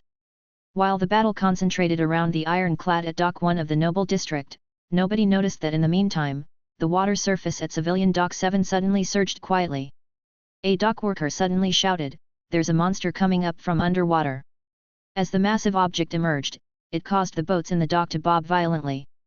Solun, staring at the dark object rising from the sea like a giant whale, his gaze sharp, they really did develop it. Upon seeing the submarine surface, he did not hesitate and quickly withdrew. Because the center of the battlefield was shifting in that direction. Clearly prepared, the dozen Ma-Fa mechanical soldiers upon seeing the submarine surface, with steam boilers building up pressure, obscured by a great deal of smoke underfoot, left a few to cover the rear, and then all together rushed towards Dock 7. Ru Ying's encirclement was mainly around the route from the auction place to Dock 1, and this move caught the encircling forces completely off guard. Solun watched the astonished looks of the pursuers, evidently having never seen a submarine. He had thought that with this clever tactic, the Ma-Fa mechanical soldiers could successfully escape. However, Ru Ying's intelligence department had plenty of tricks up its sleeve, knowing they were targeting mechanical soldiers, and were already prepared. As the people began to flee, they finally released their contingency plan. At this moment, on a distant high-rise, a person suddenly pulled out a long bow stored in a sealed box. Holding the long bow up, he immediately performed a drawing motion. Right then, a miraculous scene unfolded. On the previously empty bowstring, an alchemy formation lit up briefly, swiftly condensing a milky white light arrow. Solun curiously observed this movement and upon identifying it, realized it was yet another sealed item. And it was specifically designed to target mechanical soldiers. Kronos' Bow of Time Curse. Quality, Legendary. Description, time flies like an arrow, fleeting in a moment. Curse properties, an arrow of time shot at a target ignores obstacles that are not higher than the regulations of bow and arrow themselves, stealing the target's lifespan upon hitting. Those who have not mastered the time laws need to use their own lifespan to condense the arrows. The lifespan consumed from the target is related to fate. Detailed explanation, if your fate is not as strong as the target's, you need to consume more of your lifespan. Ignoring obstacles, this attribute is specifically aimed at mecha warriors. Solun looked at the detailed explanation. This cursed bow was somewhat similar to his black scythe, both had the existence of killing 1,000 enemies at the cost of self-damage of 800. However, this arrow's curse backlash was quite special. It's not about reducing 100 years of someone's lifespan and reducing 100 years of your own. There's an additional condition. Fate. Fate is a very special existence. Solun had seen its definition in ancient texts, but it was very vague. It's roughly explained as the quality of lifespan. For example, a beggar's 100 years of lifespan is roughly equivalent to 1 month of an emperor's lifespan. No occupational discrimination intended, just an example. The rough description is, the greater a person's influence in this world, the stronger their fate. A person with strong fate, using this bow, might consume 1 year of lifespan and might take away all the lifespan of someone with weaker fate. A person with weak fate, using this bow, might consume 100 years and might only injure someone else's lifespan for a year. Since fate and lifespan are both uncertain factors, no one can clearly state whose fate is stronger. This cursed item truly involves gambling with life. Solun watched as Lu Ying's side brought out this bow and identified its attributes. His gaze also turned very strange. This bow indeed counters mecha warriors, but it's not easy to kill someone. Those from Ma-Fa are all officers, who might become grand generals in the future, which means their fate is not comparable to ordinary people. Using this bow to kill, the cost is not small. However, Solun still underestimated the deterrence of imperial power. These people clearly received a deadly order to keep those individuals. He watched as the cursed longbow was taken out and the person drawing the bow shot an arrow without hesitation. 1 arrow per second. Pull once, change to another person. Whoosh whoosh whoosh. The arrows of light were shot out ceaselessly. Those drawing the bow had just put down the longbow when their bodies visibly aged, transforming from their prime to decrepit old age in an instant, some even dying on the spot. Watching this made bystander Solun's scalp tingle and his eyelids twitch. There really are many sinister methods in this world. Not everyone is the main character doomed to survive till the end. The fate of most ordinary people is roughly the same.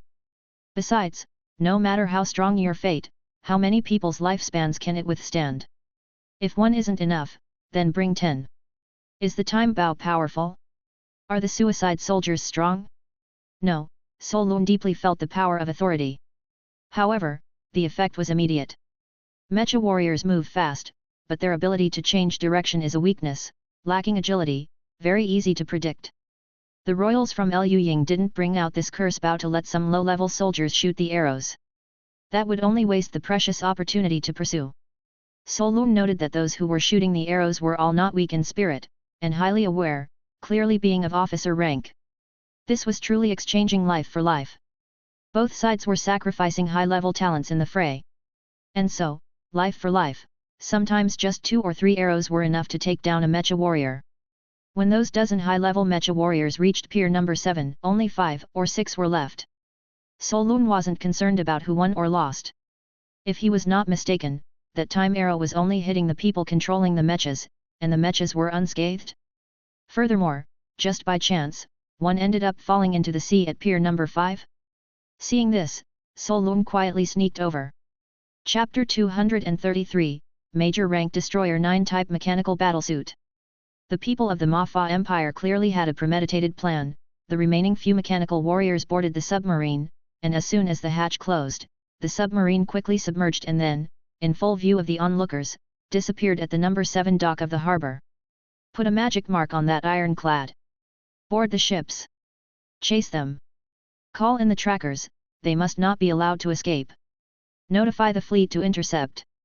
This kind of war machine, the submarine, had never before appeared on the battlefield between the two countries, catching everyone off guard. The few mechanical soldiers who served as the rear guard on the dock self-destructed after being subdued, and the commotion in the city subsided. At the dockside, several major arms dealers looked at one another with complex expressions as they watched the fleet scramble in pursuit out of the port. What was thought to be foolproof had encountered such an unexpected event. They were shocked that such a submarine, capable of underwater travel, even existed, and were also concerned about how such a stealthy method would add uncertainty to future wars. No one knew how many soldiers the Mafa Empire had managed to transport into the heartland of Lying through this manner.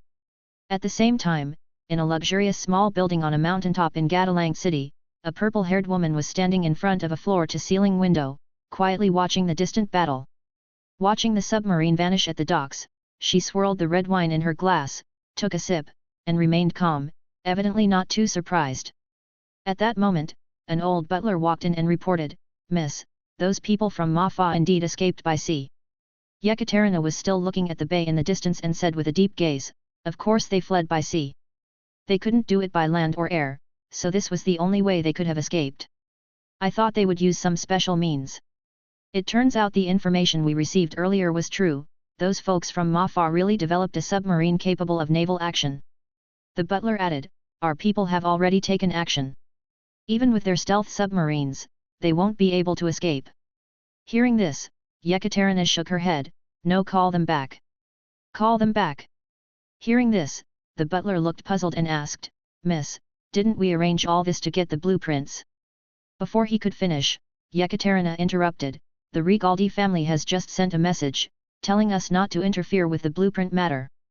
They have the means to lock down the location of the blueprints and have already sent someone to act." The Rigaldi family. The butler's expression slightly stiffened, showing his bewilderment. He was astute and immediately thought of something. "Are you saying that Rigaldi is involved with Duke Raphael?" "Yes." Yekaterina narrowed her eyes, her tone tinged with complexity. "The super-mechanical warrior made such a show of strength on the battlefield, which made me think that Raphael, after 100 years of operating that mine, must have discovered many unbelievable things, which is why he dared to show his power. Now, it seems that the entire Lying Empire has underestimated that nouveau riche." Pausing for a while, she then mumbled to herself, "Hee, a nouveau riche who knows how to bide his time and a bunch of conspirators dreaming of restoration, what a perfect match indeed." Listening to her words, the butler's face also grew solemn as he asked, "Miss, then shouldn't we get our hands on those blueprints even more urgently?" Yekaterina's eyes also flashed with thought as she shook her head, "Forget it, we won't get involved. Let's see how they play their cards. And let me see what kind of hidden hand they really have." After a pause, she uttered a more meaningful statement, "Besides, it's not certain that those people from Mafa took the blueprints with them when they went to sea. The butler seemed to have been startled by her words and gasped, "You mean?" The butler stopped abruptly in mid-sentence. Seeing that her mistress clearly had no further interest in discussing the topic, he did not press on. At that moment, Yekaterina too had turned away from the window, returning to the interior of the room, and asked, "By the way, what about the beast folk?" Remembering something, the butler said with an ugly expression, "About that plan, a very strange message just came from the docks." After listening to the butler's report, Yekaterina's face showed real surprise for the first time, saying, "What? You mean to say that the person who bought the beast folk set them all free?" The butler frowned as if his face had turned into a chrysanthemum and said, equally puzzled, "Yes. I did not expect this either. But the messages from the docks have already confirmed it. The usual script is, whoever buys these slaves will surely use them, or sell them on. Then, at the right moment, our people would conveniently rescue them as a way to gain goodwill. But no, those people just left the auction and immediately chartered a ship to set them free. Without giving us any chance to react at all. Too much money? Or someone with the same goal as them?" Yekaterina's delicate eyebrows wrinkled for the first time, feeling that she could not understand the situation at hand. After pondering without success, she then asked, "Has the buyer's identity been investigated?" "Not yet." The butler shook his head and continued, "There was a report that one of Keller Fischl's subordinates had made contact with the Snake Gang. It appeared to be about seeking that buyer. The docks informant confirmed this, but there was no feedback. We don't know if they were taken out, or died in the earlier battle." Yekaterina fell into deep thought upon hearing this. The docks were chaotic. On Lang's side, nearly all the high-ranking professionals had boarded ships and left the harbor in pursuit. The aftermath cleanup and salvage operations on the battlefield were also slowly getting underway. No one noticed that amidst the chaos, a figure quietly slipped beneath the fifth dock. The skill master of submersible stealth allowed Solun to quickly and covertly dive into the water, then following the direction from his memory, he began to descend slowly. His superior dark vision enabled him to see clearly in the pitch-black sea water. It wasn't long before he found that particular mechanical suit. As Solun swam over, he could still clearly feel that the soul shards hadn't completely dissipated, and with a simple peel, he obtained some information. Obtained 4 memory fragments from Dios phase. You have acquired some information. Our mission is to act as a decoy, even if it means dying in battle. We must get the blueprints out. You have gained some mechanical knowledge. You have acquired information on the Colonel-level ship Cutter 9 Mecha. Mecha piloting experience plus 133. Spiritual power plus 1.1. Although some of the soul shards had dissipated, Solun had peeled off only a little information. But he also knew that this guy was a colonel in the Lying Army, operating a Tier 4 Mecha. It was the same one that had wielded the ship Cutter, splitting a building in half earlier. This guy was a graduate from the Mafa War Mechanical Institute, with a very solid foundation in mechanical theory. Even if the memories were fragmented, Solun still peeled away a lot of useful mechanical knowledge. At least his understanding of the technological level in Ramafa wasn't entirely in the dark now. Most valuable of all were the many open-minded mechanical approaches. For example, the general structure and design modification direction of this external mecha suit. However, that piece of information, we are decoys. Solun had received the information, which was content spoken to this corpse in life. It sounded like these officers were also decoys? What does that mean? Could it be that the blueprints were not on them? A feint within a feint? But since the submarine had already set sail, Solun didn't bother to delve into it further. He didn't linger in the water for long. He tied the mecha suit with silken threads and pulled it with great difficulty into his storage space. Noticing the dense footsteps on the dock, he didn't dare to come ashore right there. Instead, he swam stealthily to the gap between ships at the other end of the dock and observed for a while before finally landing. At this moment, there were many people on the dock. They were cleaning up the battlefield, looking for traces. Solun didn't dare to stay long. He avoided people's sight and quietly teleported several times to enter the city. He passed by the ruined Oak Street, which had already been cordoned off, giving him no chance to scavenge. But having gained a suit of mecha, he was already very satisfied. A big battle made the peaceful night of Gatalang City noisy once again. However, for the ordinary residents, the impact wasn't significant. Most of them were completely confused, even thinking it was a pirate attack. Even the information merchants didn't have many people knowing why the fight started. After all, Ambushing a Mafa delegation is something that even if the lying royal family did it, they wouldn't dare to admit it. It might eventually be settled as a pirate attack. There were patrolling soldiers on the streets, so Solun didn't wander around the city anymore and went back to the inn where he had booked a room in the afternoon. Entering his room and setting up a barrier, he then took out the 2-meter-tall colonel-level ship Cutter 9 mecha. Looking at the intact battle armor in front of him, Solun's eyes were full of a burning desire for knowledge. He had been hoping to get a Mafa officer's mecha suit, and unexpectedly, he had really managed to get one. For Solun, this suit of mecha was almost an entirely new world of mechanical technology. The external mecha suit technology of Mafa and the mechanical augmentation of Old Lington are two vastly different development paths. Compared to them, this sort of external mecha suit is more suitable for puppets. With the actual item in front of him, Solun put on his magnifying glasses and began studying the mecha meticulously. Once he started his research, he immediately became immersed in it. The blue inscriptions are Tier 4 physical defense runes, the red ones are magic defense runes, and the purple ones must be for energy conduction. Hey, I see, so rune script can also be altered like this, with the changes most likely made to adapt the runes for mechanical use.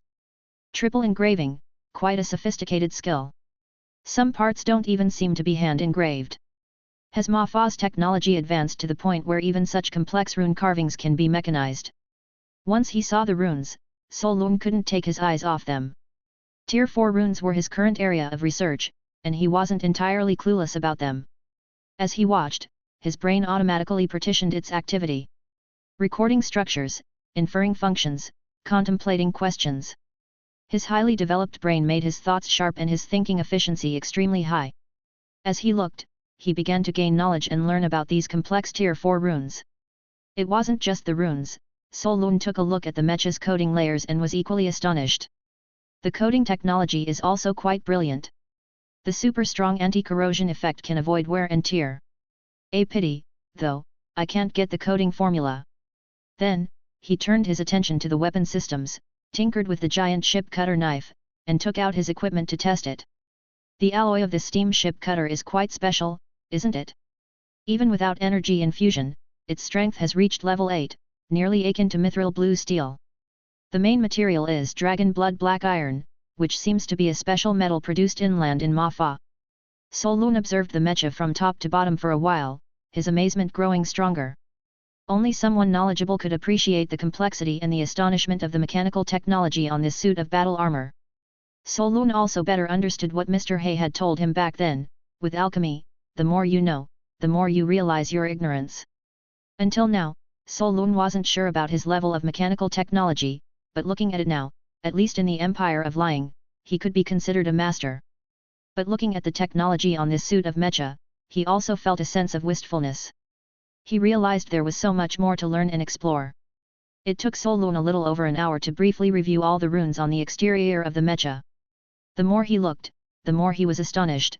To support such a complex mecha, the energy core of this armor must be the real high-tech. But, how to open it?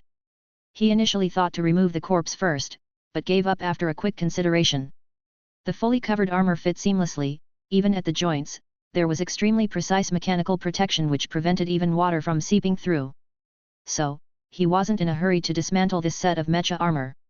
This was a task that required patience, and could not be rushed.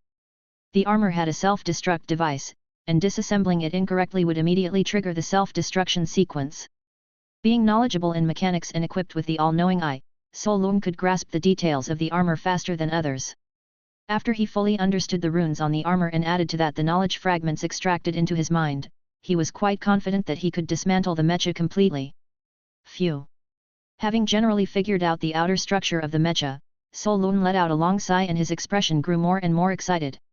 In his study of mechanics, naturally his thoughts went to his own mechanical puppets. A pure manual control system, a pursuit of extreme defensive capabilities and materials, resulting in the armor's bulkiness. Solun smiled as he observed. The officer's armor was strong, but the heavy armor also made it look towering and clumsy, the feet covered in plate armor as if wearing oversized boots. Because he was very aware that the pursuit of armor defense and functionality required a certain volume. The higher the level of runes, the greater the demand for material strength. If the strength isn't sufficient, thickness must be added. Steam power devices also need certain volume, as do weapon systems, cockpit chambers, all these things take up space. But as a puppet master, Solun's mechanical puppets didn't need to stuff a person inside. Without a pilot, they wouldn't need to fear any mysterious series attack methods either. His mechanical puppets certainly needed these technologies. While it's true that he couldn't decipher the technology just by obtaining the finished product, it was of great significance to him. Runes, enchantments, construction, conduction, kinetic energy, weapon systems. Each technology was cutting-edge military tech not available on the market. You couldn't even buy it with money. Moreover, the shortcomings of mechanical armor are quite apparent. It requires a group to prevent it from being easily countered by targeted measures. Previously, Solun had personally witnessed a coordinated battle of elite mechanical soldiers, with roles like shield combat, damage output, ranged, logistics, engineering. A single combat mecha, no matter how powerful, couldn't possibly be equipped with all functions, but several mechas working together could form a formidable defense and inflict tons of damage. Solun, the puppeteer, was precisely skilled at controlling groups of puppets. Once he reached the third order, with even better divided attention control abilities, one person's reaction could completely match that of a team. A mechanical puppet legion was absolutely feasible. The night had passed in this research. When Solun noticed the light outside the window, he realized it was already morning. At this moment, the room was littered with blueprints, on which were drawn structural analysis diagrams of the battle armor. Solun's 8 spider arms and hands had been busy all night, breaking down the runes layer by layer from the armor and transcribing them onto the blueprints.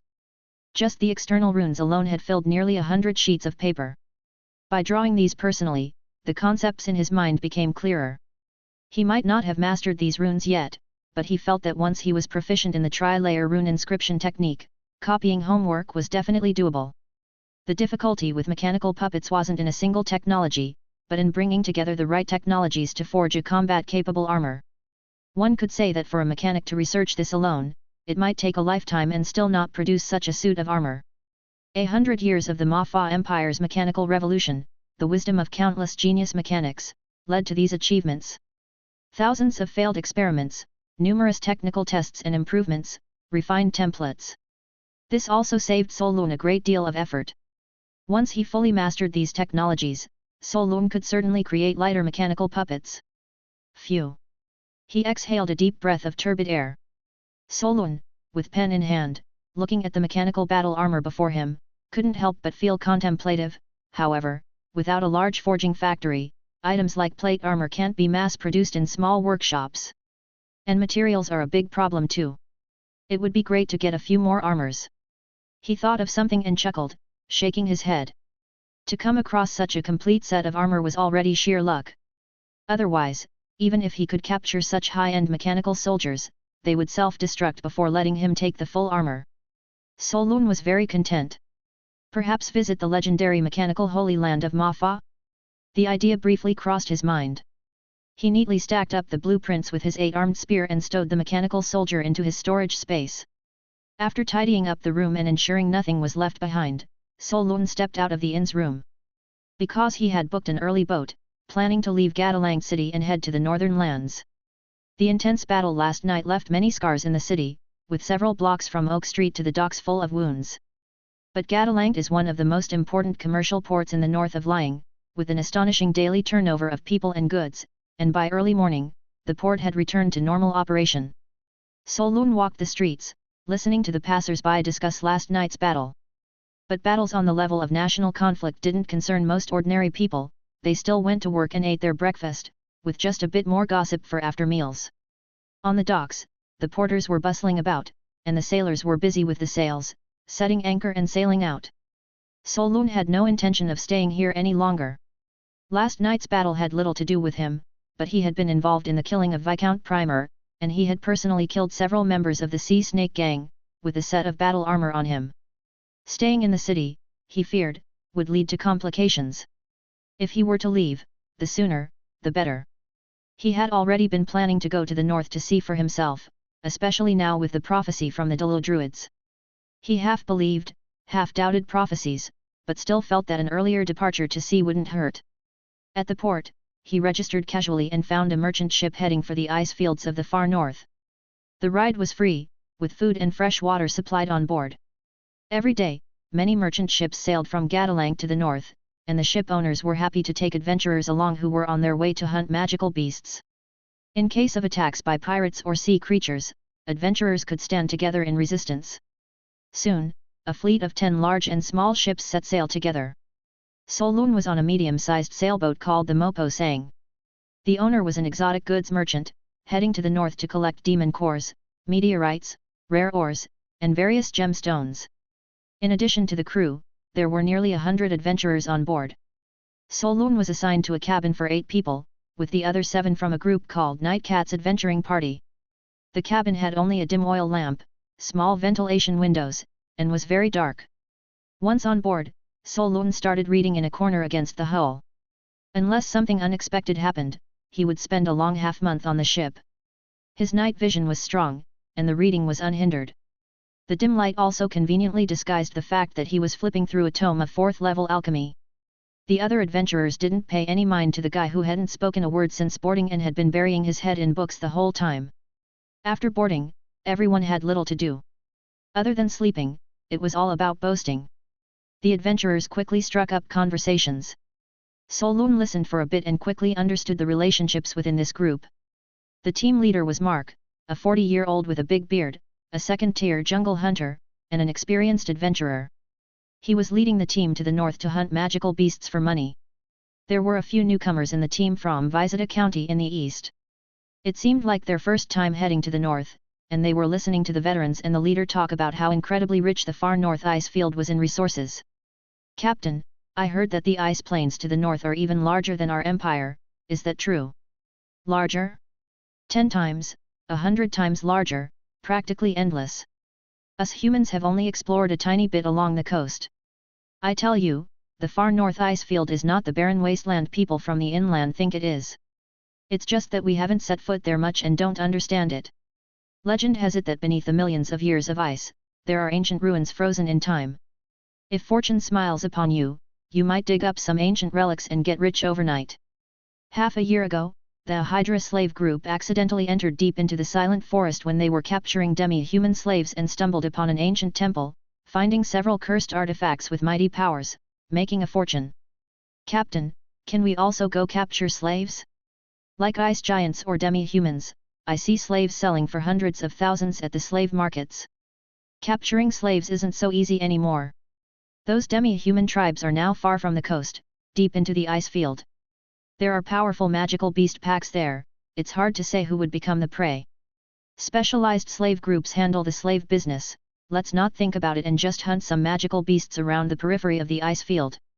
"Captain, have you ever encountered sea monsters? I heard that there are Ghana people in the sea who don't wear clothes, descendants of the elves, each one beautiful and graceful and would repay humans who are good to them. If they find a handsome man, they would come aboard at night, he he he. Haha, you've been listening to too many fairy tales, kid. Speaking of sea monsters, you better pray we never come across one. Ever heard of the Siren's Song? If you hear that thing, it means the Grim Reaper's knocking on your door. 5 years ago, I saw with my own eyes a ghost ship adrift at sea, all the people on board were physically unharmed, but their souls were taken away. They say it was the work of sea monsters. Hiss, that's terrifying. Captain, I heard there are treasures everywhere at sea, are those Pirate King treasure legends real? Of course, they're real. Sunken ships, treasures, this sea has plenty of gems. There are also ancient underwater cities. Every year you hear about lucky navigators and explorers finding some. It's just that our route has been pretty well explored already. If you really want to find those treasures, you need to venture into the unknown waters to the west. However, you need to be strong to be an explorer and you need a good ship. Those terrifying sea beasts in the deep sea, they don't eat veggies. When I was young working on a big ship, I once encountered a huge sea creature that bit off half the ship in one bite. I barely escaped with my life. Ever heard of dragons? Sometimes when the weather is clear, you can hear dragon roars coming from far out west. And the stories of Serpent Island. Let me tell you, the most famous legend at sea is the cursed ship. It's said that sometimes, on a foggy night, lucky folks at sea encounter a ghost ship drifting on the water. The ship is loaded with gold and silver treasures and has wine and beautiful women. You can go aboard and take anything you want, party to your heart's content. But, anyone who boards must get off before midnight, otherwise, they can never leave again. Once the ghost ship vanishes, you would have to become a ghost along with it. The ship had sailed for half a day, and many stories had been told. Solun was also quite intrigued. The tales told by these old adventurers might not be reliable, but they certainly were rich in twists and carried strong narrative appeal. They also informed him about many legends of this sea area. Yet he hadn't expected the story of the cursed ship to become so lively, just as the spooky and thrilling atmosphere had begun to spread through the cabin. Suddenly, there was a commotion coming from the deck. Oh, damn it! How could such thick fog appear in this area? Everyone, be careful, we have entered the fog zone, beware of pirates and sea beasts. Upon hearing this, everyone in the cabin simultaneously showed a strange look on their faces. Solun felt it couldn't be such a coincidence to encounter a ghost ship. Because it was daytime. However, this fog did seem abnormal.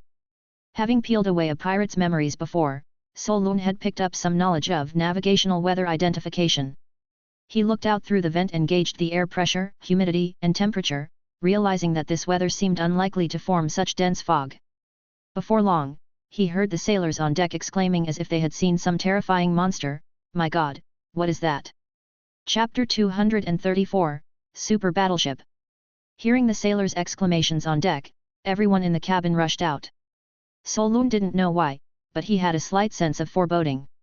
The fog wasn't natural. He thought of something called war fog, which is a large-scale artificial fog developed to conceal military movements on the battlefield. Solun instinctively had a thought: they had been ambushed. The sea looked boundless, but in reality, the shipping route from Gadrant harbor to the northern lands was fixed to only those 1 or 2 mature routes. Estimating their journey, they should currently be in a place called the Bartholomew Strait. This strait was named after the navigator who discovered this shipping route. This sea area was like the narrow middle part of a funnel, getting narrower and narrower. Near the strait, there was a large area of reefs, and passing ships could only be safe by following the established shipping lanes. If someone were to set up a blockade, this would be one of the best ambush spots. Moreover, this was an area frequently infested with pirates. At the moment, since there were no sounds of battle, it seemed that the situation was not too urgent. At least there would not be an emergency such as encountering giant sea monsters, pirates, or running aground on a reef. As these thoughts flashed through his mind, Solun put away his books and cautiously made his way to the deck.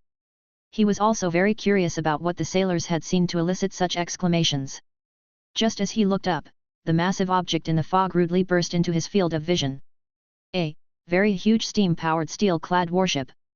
The Monte Cristo, the medium-sized sailing ship that Solun was currently aboard, seemed like a kitten compared to a male lion when placed in front of that exaggerated behemoth, appearing so fragile and defenseless. This was a massive warship as gigantic as an aircraft carrier from his previous world, with a height equivalent to 20 or 30-story buildings. 3 huge smokestacks were spewing thick black smoke. Large rivets fixed steel plates around the hull, as if they were armoring the behemoth with a layer of armor, creating a strong visual impact of invincibility. The bow was as sharp as an axe, with a lion's head-shaped gold ram at the top, adorned with inscriptions oozing with firmness, visible to the naked eye, as if any ship that collided with it would be instantly destroyed into dust. The most exaggerated aspect was that the ship bristled with artillery of various calibers. Like the spines on a hedgehog's back, ominously displayed. There were 6 long main gun barrels, each 20 to 30 meters, at the front and rear of the ship. Aside from that, there were turrets scattered all over the hull, with thousands of densely packed gun barrels. There were also giant harpoons, alchemical crossbows, heavy machine gun control stations, a myriad of war weapons that made one's scalp tingle at the sight. More is better, big is beautiful, caliber is justice, and within the range is the truth. This was the shipbuilding philosophy of this steam mechanical era. This iron-clad warship perfectly encapsulated the meaning of that phrase. Massive. Armed to the teeth. Sturdy. 10 wooden sailing ships on their way to the northern lands all stopped in front of this steel behemoth, with everyone crowding onto the deck, utterly astonished by the iron beast that lay before them. How can there be such a huge steel ship? My God, could it be that the Mafa Empire's fleet has come to attack us? Look, it's not a Mafa ship. That on the warship is Duke Raphael's noble flag. How is that possible? How could our empire have such a gigantic warship? Beyond shock, there was only more shock. The appearance of this massive battleship completely exceeded everyone's knowledge on board. Seeing this battleship, Solun, in addition to being shocked, immediately realized something ominous. Duke Raphael actually secretly built such a powerful warship.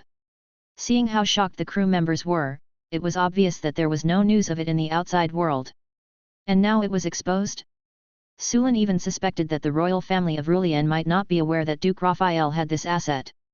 Being a mechanic himself, he glanced at the caliber of the cannons and the length of the gun barrels on the ship, roughly estimating the range of these guns. The larger the turret, the sturdier the ship's body needed to be to withstand the impact of the gunfire. Only an ironclad battleship could be equipped with so many and such massive cannons. It was not just about size, this also involved complex mechanical engineering. This type of warship might appear in the Mafa Empire, but absolutely not in Liang. Because the technological content within the warship was at least several decades ahead of Liang's current warships. No wonder there was a war fog. It was used to conceal this super dreadnought. However, Solun was worried about something else. You've seen the secrets, can they let you live? Traditional sailing ships stand no chance against such maritime steel fortresses, even with top enchantments and materials, they are easily destroyed.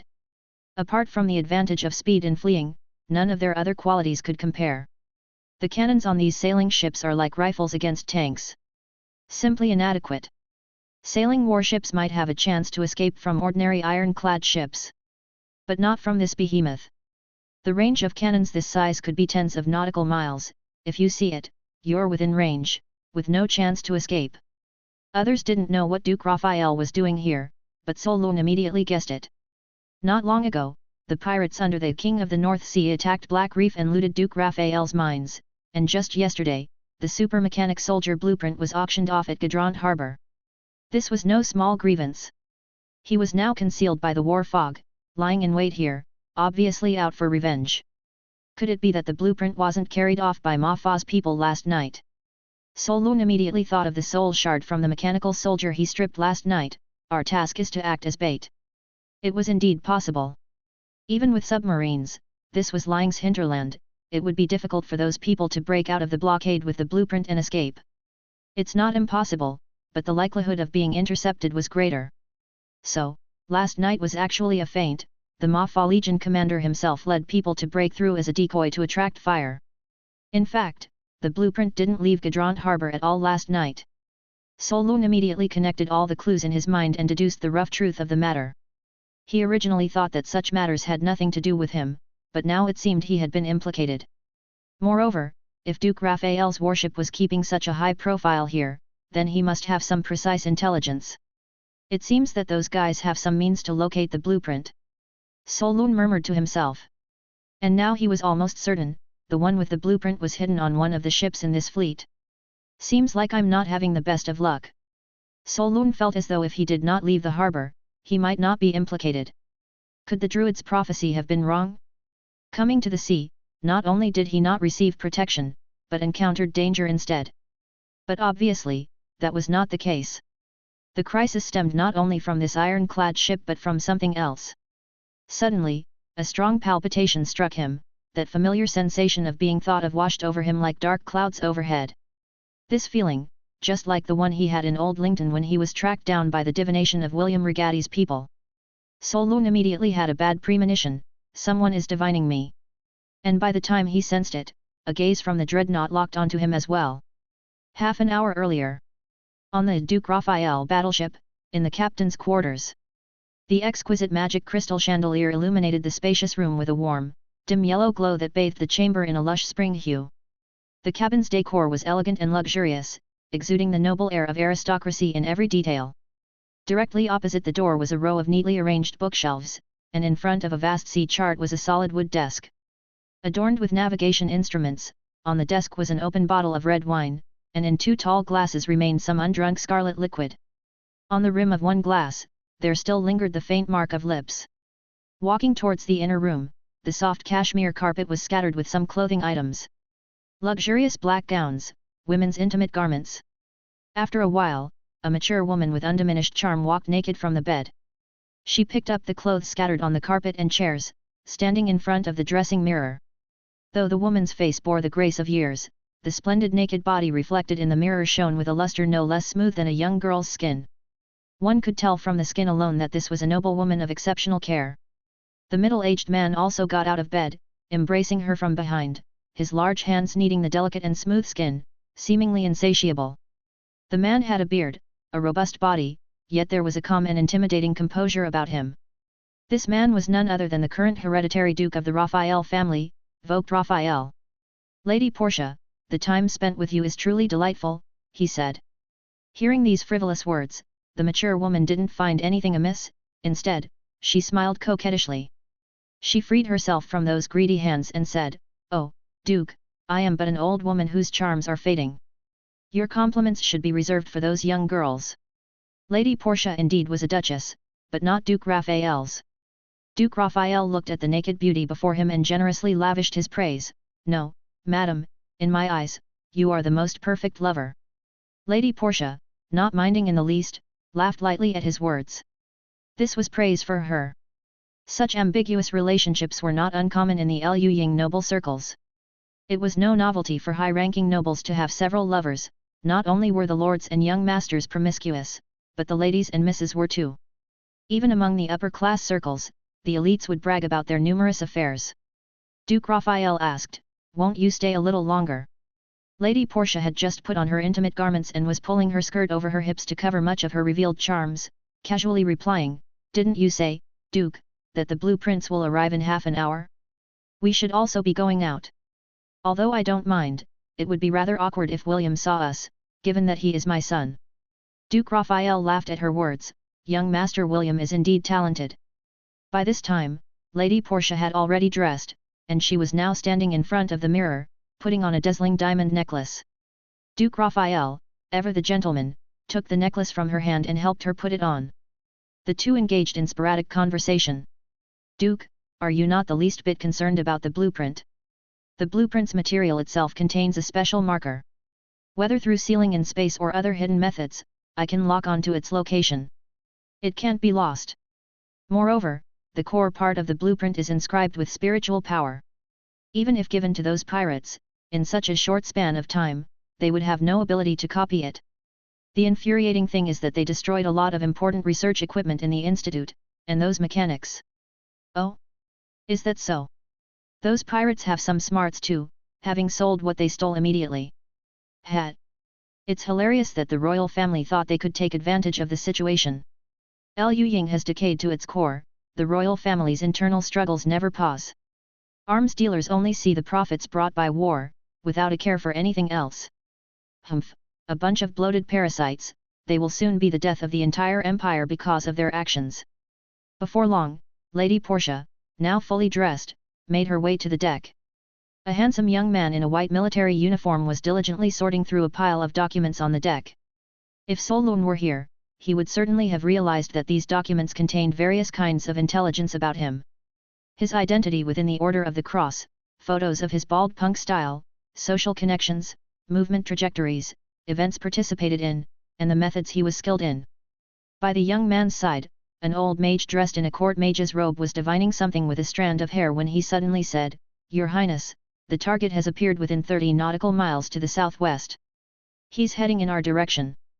The young man was none other than William Rigatti, the primary heir of the Rigatti family. William respectfully nodded to the old man, "Thank you for your efforts, Master Mabu right." He paused, then smirked, He's coming right to us. That saves us the trouble of looking for him." At that moment, Lady Portia had also approached. She looked at her son and smiled gently, "William, what are you looking at?" "My lady." Seeing her approach, the robed elder and several guards nodded in turn before leaving the deck, giving the two space for their conversation. William glanced at the woman, seemingly guessing something, and said lazily, "Mother, I mean, even if we need to form an alliance with the Raphael family, you don't have to get that close to them." Lady Portia, not minding his tone, replied, "No, it's not entirely about the exchange of interests. Duke Raphael is quite a charming gentleman indeed. What a pity that his Princess Teresa met with an accident, otherwise you could have. This sort of matter wasn't something worth fussing over in noble circles." William shook his head after listening, obviously not interested in the topic, and cut her off, "Whatever, as you wish. Lady Portia reached out and took the intelligence report from his hands, still looking at that guy's information. Yet. Hearing this, William said coldly, that brother Fick hasn't been quiet even during his exile. It's surprising how much trouble he can stir up even in a mining pit. Lady Portia casually flipped through a couple of pages before saying, rest assured, the bastard left by your philandering father and his lover poses no threat to your inheritance rights. She looked at the astonishing achievements listed on Solon's report and immediately felt threatened, her tone shifting abruptly. However, he indeed should be eliminated to prevent future problems. William said, the fact that Fick has caused such a stir clearly means he's come upon some great fortune. The intelligence from the Branch family suggests that the old man has deciphered the hidden treasure map in Isaac's alchemy manuscript. My brother Fick must have found Isaac's legacy and received that legendary talent, or perhaps some other inheritances. Lady Portia also raised an eyebrow, disdainfully saying, the all-knowing eye is just an S-rank talent that isn't very useful, far inferior to yours. That talent can't undergo a second awakening and has almost no combat power. This time, William, you've received the recognition of the family's heirloom relic, and you will inevitably advance to the 7th rank in the future. With the support of family resources, reaching the pinnacle of alchemy is within reach. No one can pose a threat to you. After all, they were once part of the Mafian Empire's royal lineage. The Rigatti family had too many ancient secrets and treasures, their foundation incomparable to outsiders' imaginations. William listened and, although he said nothing, the pride on his face showed he agreed with his mother's words. Among his peers, whether in terms of talent, knowledge, or strength, no one could match him. He had the confidence to look down upon his rivals. At that moment, William's gaze suddenly turned cold as he thought of something. Although those fools from the Branch family are stupid, they have cleared some troubles for me. Almost all of them have been killed, yet this Fick is still alive. Even the dimwit Ivan died underground. The report also says he has joined some mysterious organization, the gold-patterned cloak. The strength of that high-order blood race is formidable, he could become a big problem in the future. So, it's better to eliminate him sooner rather than later. However, I believe our William didn't come personally just for this, am I right? At her words, Lady Portia smiled and changed the subject. I remember Duke Lance's 4th daughter is named Yekaterina, right? Oh, she was such a beauty when I saw her 5 years ago. I still clearly remember her lovely purple hair. As a mother, she naturally knew what her son was thinking and teased. I recall, she was also your classmate at the Royal Academy, wasn't she, William? William didn't bother hiding his thoughts, saying forthrightly, Katiusha is the most outstanding girl I have ever met. And only I am suited to marry her. A glint of mockery flashed through Lady Portia's bright eyes, and she laughed again. So, are you resentful because the elders plan to bring back Fick, letting that guy arrange a marital alliance with the Lance family, and that's why you have a murderous intent? At those words, a flicker of hesitation crossed William's eyes. He neither confirmed nor denied it. He felt vaguely that he should not let jealousy cloud his vision. Portia, keenly catching the subtle change in her son's demeanor, spoke seriously, no, my son, you did nothing wrong. Only the powerful can have everything. Always remember, we are royalty. The one at the top isn't that merciful, not even to anyone. Upon hearing this, as if something struck a chord deep in his heart, William looked at his mother, and the wavering light in his eyes suddenly became resolute. Portia spoke earnestly, if you can secure the support of both the Lance and the Raphael families, our hope of restoring the nation is promising. Now Ruiying has become a tree decaying at its roots. Your father and those old-fashioned elders are still pinning their hopes on the Ruiying royal family? How foolish! After a pause, she gazed into the distant fog, advising, my dear William, strive to become stronger, only the strong deserve to have everything. William responded calmly, understood, mother. While they were talking, they watched a fleet of sailing ships disappear into the mist. At that moment, the mage in the robe suddenly appeared on deck, pointing at one vessel and saying, young master, my lady, the adventurer in the bald leather attire on the deck of the ship flying the parrot flag. That's the target. Solon felt rather speechless. On a ship, trouble comes from the sky. When he sensed the gaze that had locked onto him, he understood immediately. His actions had always been clean, hardly leaving any trail. Being the object of someone's attention was undoubtedly due to his original Rigatti family. Chapter 235. The Death of Solon. Duke Raphael personally arrived, and naturally, he was determined to retrieve the super-mechanical warrior blueprint. Solun suspected that there was a spy from the Mafa Empire among the fleet, on board one of the ships. As expected, when the steel behemoth emerged from the mist, a figure suddenly leaped from the deck of the Santa Maria, a sailboat not far ahead, and dived into the water. The response was extremely decisive. It appeared to be a high-order professional with no small measure of strength. But obviously, Duke Raphael's side was also well prepared. Almost at the same instant, dozens of professionals dressed in white military uniforms also leaped from the steel behemoth. There were those who flew with winged gear, those who dove into the water with aquatic gear, and even those who schemed across the surface of the water. Dozens of people chased after the Mafa spy, forming an encirclement. In just a moment, the sound of intense fighting came from the mist not far away. Seeing the cannons pointed towards their fleet, Solun knew that Duke Raphael was set on annihilating the entire convoy. With the spy drawing fire, he had intended to use teleportation to sneak into the sea and quietly leave, perhaps going unnoticed. But now, with those several piercing gazes fixed on him from the deck, Solun knew concealment was meaningless. Compared to this gigantic warship, the folks from the Lei family were the real threat. Probably another divination based on bloodlines, the original owner's troubles are really not small. Solun was filled with solemnity. The Lei family was a top force, only slightly inferior to the royal families of the two major empires, and if the problem wasn't completely resolved, troubles could continue indefinitely. But he couldn't understand why they were so adamant on killing him. Wasn't the original owner's father back in power? Who would persist in wanting to kill the original owner? Solun thought it might be some bloody conflict of interest, like inheritance rights. But right now, there was no time to ponder such details, he needed to consider how to escape this death trap. The killing intent in those gazes was as glaring as staring at the sun, and the sensation of walking barefoot on sharp blades overwhelmed him, leaving Solun without any false hopes. Without Mr. Jing by his side, he had no helpers to call upon, everything had to be relied upon himself. He had never experienced such a brush with death, feeling as if his entire body was immersed in ice water. Hormones secreted in large amounts due to the stress, and his thoughts whirred into action at high speed. Unable to conceal himself, he decisively prepared to make an all-out run for it. His hands formed magician's seals, and with a tug, a spatial channel opened before him. Without hesitating, he stepped through it and instantly appeared 100 meters away on the sea's surface. As he fell, the seals Solun formed in mid-air were ready, and he uttered softly, "Gear release." In the instant that the hexagram alchemy array lit up, an 8-armed spear appeared behind him. The 8-armed spear had the exceptional ability to move through barriers, which had resolved countless problems for him in the past. What was even more remarkable was that after Solun landed on the sea's surface, he didn't sink. The 8-armed spear stepped on the water as if it were land, the spear's legs moving rapidly, disregarding the rolling waves, and he surged forward at high speed. Because of the extreme speed, he even kicked up a white mist in his wake. This was the newly developed water-walking ability of his 8-armed spear gear. Having considered the endless oceans of the surface world, Solun had felt the need for an ability to move across water. He had carefully studied the structure of the water spider spears, realizing that such spiders could move on water because of the numerous fine hairs on the spears that provided sufficient surface tension when in contact with water. This had given him great inspiration.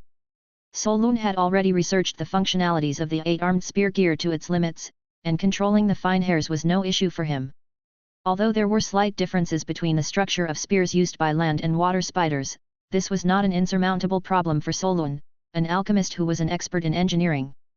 Back in Old Lington, he had already precisely tested the water-walking abilities of the spears. Now it was time for them to come into play. Solun used the 8-armed spear to move swiftly across the sea's surface, occasionally interspersed with spatial teleportation, covering 100 meters in an instant. With this slick escape combination, a look again showed that he had moved several hundred meters away. This speed made it difficult for even 4th or 5th tier professionals to catch up. After all, it was the sea, where the majority of moving capabilities were restricted. Even standard winged gear couldn't match Solun's spear speed in its flight through the sky. Plus, with artillery aiming from behind and the all-knowing eye combined with his ultra-high neural reaction speed, he could also dodge in advance. It looked like he was gradually getting out of danger. However, Solun harbored no illusions. Such a large ship surely had several high-order professionals specialized in pursuit. On the deck of the gigantic warship, Lady Portia and William looked at the fleeing figure without any urgency on their faces. However, Lady Portia squinted at the speed of Solun's escape and muttered with a sense of crisis, "Spatial ability? That fellow actually found such rare advancement material underground, quite the luck." As a duchess, her insight was not low. Spatial ability was a highly advanced and rare skill. If he could develop this skill to a high level, the threat would not be small. William raised an eyebrow, nonchalantly saying, "Just low-level use of spatial ability, far from a true understanding of space law." Seeing that Solun had already run quite a distance, a family guard from the side spoke up, "Your Highness, Madam, shall I go capture the target?" Listening to this, William shook his head, his gaze flashing sharply, "No. I'll go myself." Once professionals ascended to the higher ranks, they would awaken some perceptive abilities beyond the five senses. He had a feeling that if he didn't personally kill that guy, he would become a huge problem in the future. He certainly didn't want to leave any threats for himself. Lady Portia, standing beside him, also showed approval of her son upon hearing this. "Go ahead, but be careful." William looked at Solun, who had already submerged into the sea, and a mocking smile like a cat that had caught a mouse appeared on his face. He quickly formed 48 sorcerer's seals with both hands, his gaze intensifying, "Armor dispel." As soon as the hand seals were completed, the deck suddenly filled with a dense concentration of wind elemental power. Giant pale blue wings suddenly appeared behind William. Upon closer inspection, the wings were not made of any physical substance, but were purely elemental wings formed from the condensation of wind elements. As soon as the wings spread, the onlookers' cloaks on the ship fluttered in the sudden gust of wind, and William had already vanished from sight. Solun had already been running for a while and was puzzled as to why no one was pursuing him. Despite the absence of pursuers, those few strands of watchful eyes were still locked on him and had not shifted away. The cloud of death continued to hang over his head, not dissipating but instead growing denser and heavier. Could it be, the opponent has an unbelievably fast professional among them? Even though Solun was perplexed, he dared not slow his movements. Running on the surface of the sea was ordinarily suicidal. Those who enjoyed fishing would understand how dangerous a high-speed target on the water could be. It is like lure fishing, such high-speed targets can easily attract the attentions of the big guys hiding beneath the water and be swallowed in an instant.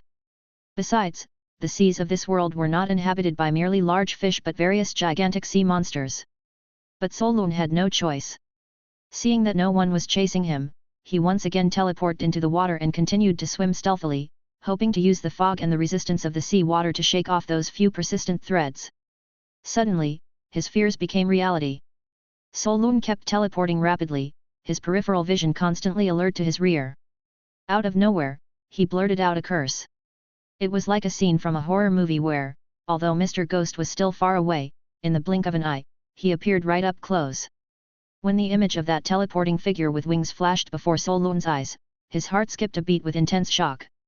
That astonishing speed was not achieved through spatial displacement, nor was it like Mr. Jing's special optical displacement technique, but purely a mastery of wind elements for hovering and rapid teleportation. No wonder there was no hurry to chase. With this method, let Solun run 49 meters ahead, and on the 50th meter, he could be caught. This seems to be a young master from the Regalito noble family. Solun recognized the person's face, recalling a vague impression in his mind. But whoever it was didn't matter, what was important was seeing his control over the elements, confirming he was a 6th-ranked professional. Upon identifying the pale blue wings behind the man, Solun had an ominous feeling, legendary quality flying armor wings of wind god bird. The wings of a wind god bird phantom beast, where did these guys find such an extinct elemental divine bird from countless eras ago? Even as composed as he was, witnessing the winged figure surging hundreds of meters in an instant, he couldn't help but feel agitated. Apparently, he wasn't the only one who had encountered fortune. It was Solun's first time seeing legendary quality alchemy armor. He was currently equipped with 2 sets of dark gold quality armor, so he naturally knew the monumental difference in effectiveness between grades of armor. The person behind him being able to integrate a legendary quality armor indicated that his own strength must also be incredibly strong. A deadly foe. The Regalito family truly has profound resources. With a sigh in his heart, Solun felt even more bitter. He had understood before that the Regalito royal bloodline had a high probability of awakening various wind-related talents. It seemed this winged man possessed some sort of wind talent. The compatibility with this armor must be very high. Could it be a 003 wind speaker? Solun looked at the liquid-like pale blue wind elements congregating around the man, and numerous thoughts flashed through his mind in an instant. The talents ranked in the top 4 of the A grade were earth, wind, water, and fire, the 4 basic elements. The chance of awakening such a talent was 1 in 100 million. This was an extremely rare and powerful top-tier talent. Although under equal-level techniques, the wind speaker talent might not have the destructive power of A039 thunder, nor the eerie effectiveness of light or dark elements. However, elemental talents of the same rank could exhibit an almost invincible strength in combat, as they are nearly everywhere and inexhaustible.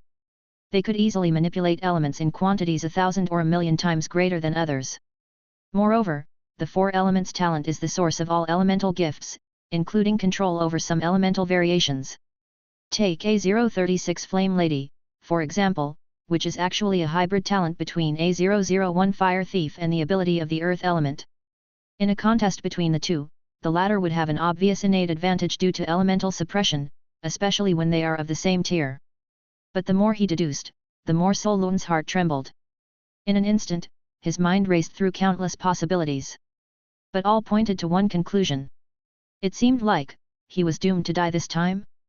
The gap in rank was too vast, and whether it was the breeding gear wind god bird's feathers or the wind element talent, both were factors that grossly exaggerated the enhancement of teleportation. Even though Solun was running with all his might, in the blink of an eye, he was still caught up by that person. Even through the water, he could feel the chilling killing intent, which was like an ice dagger to the bone. At this moment, the winged man flying in the sky was not in a hurry to kill, seeming to want to get a good look at the prey's techniques. Through the refraction of the light in the water, Solun could even clearly see the scorn on that person's face. The only chance is that the enemy underestimates me. Seeing this, Solun didn't hesitate at all, and formed the sorcerer's seals immediately. Flesh alchemy technique, 3rd stage hormone frenzy. Hormones surged into his limbs in large amounts, giving him the sensation of overwhelming power. This was an amount sufficient to cause death.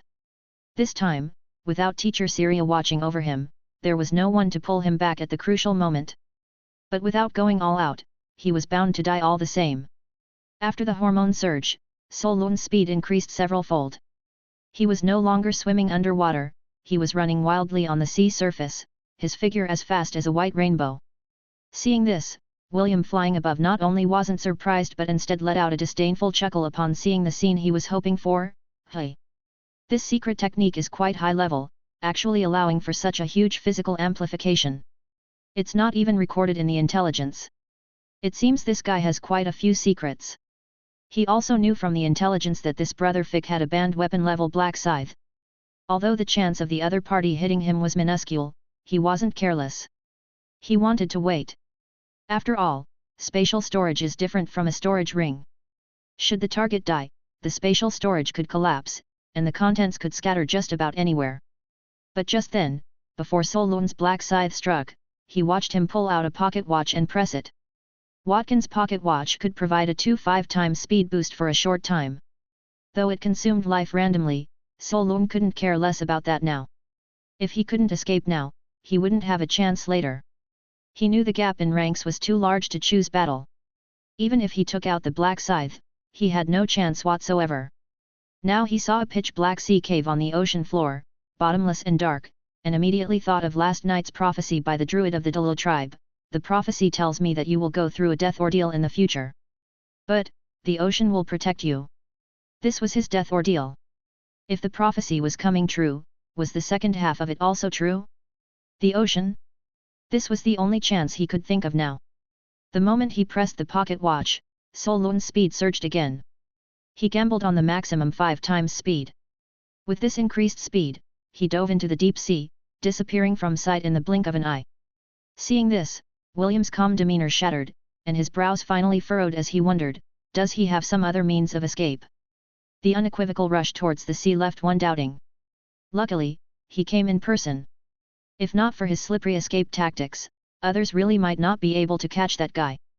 Moreover, at just the second tier, to display such an astonishing performance, one can only imagine how phenomenal he would be if he advanced to a higher tier.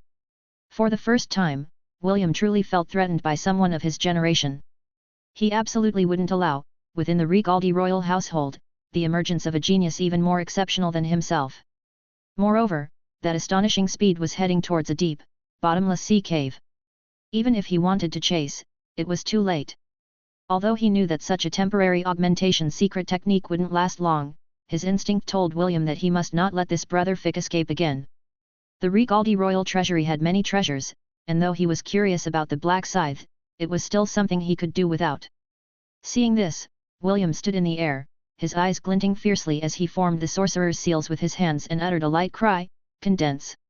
At a glance, following this spell, a colossal turquoise figure materialized behind him, a majestic entity with angry eyes, wielding an elemental bow and arrow.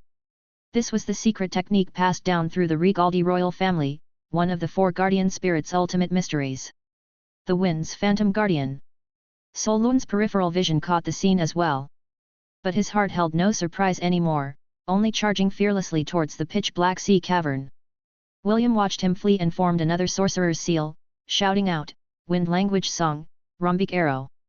As the heptagram behind him lit up, he made a motion as if drawing a bow, and at the same time, the azure phantom also mimicked the action.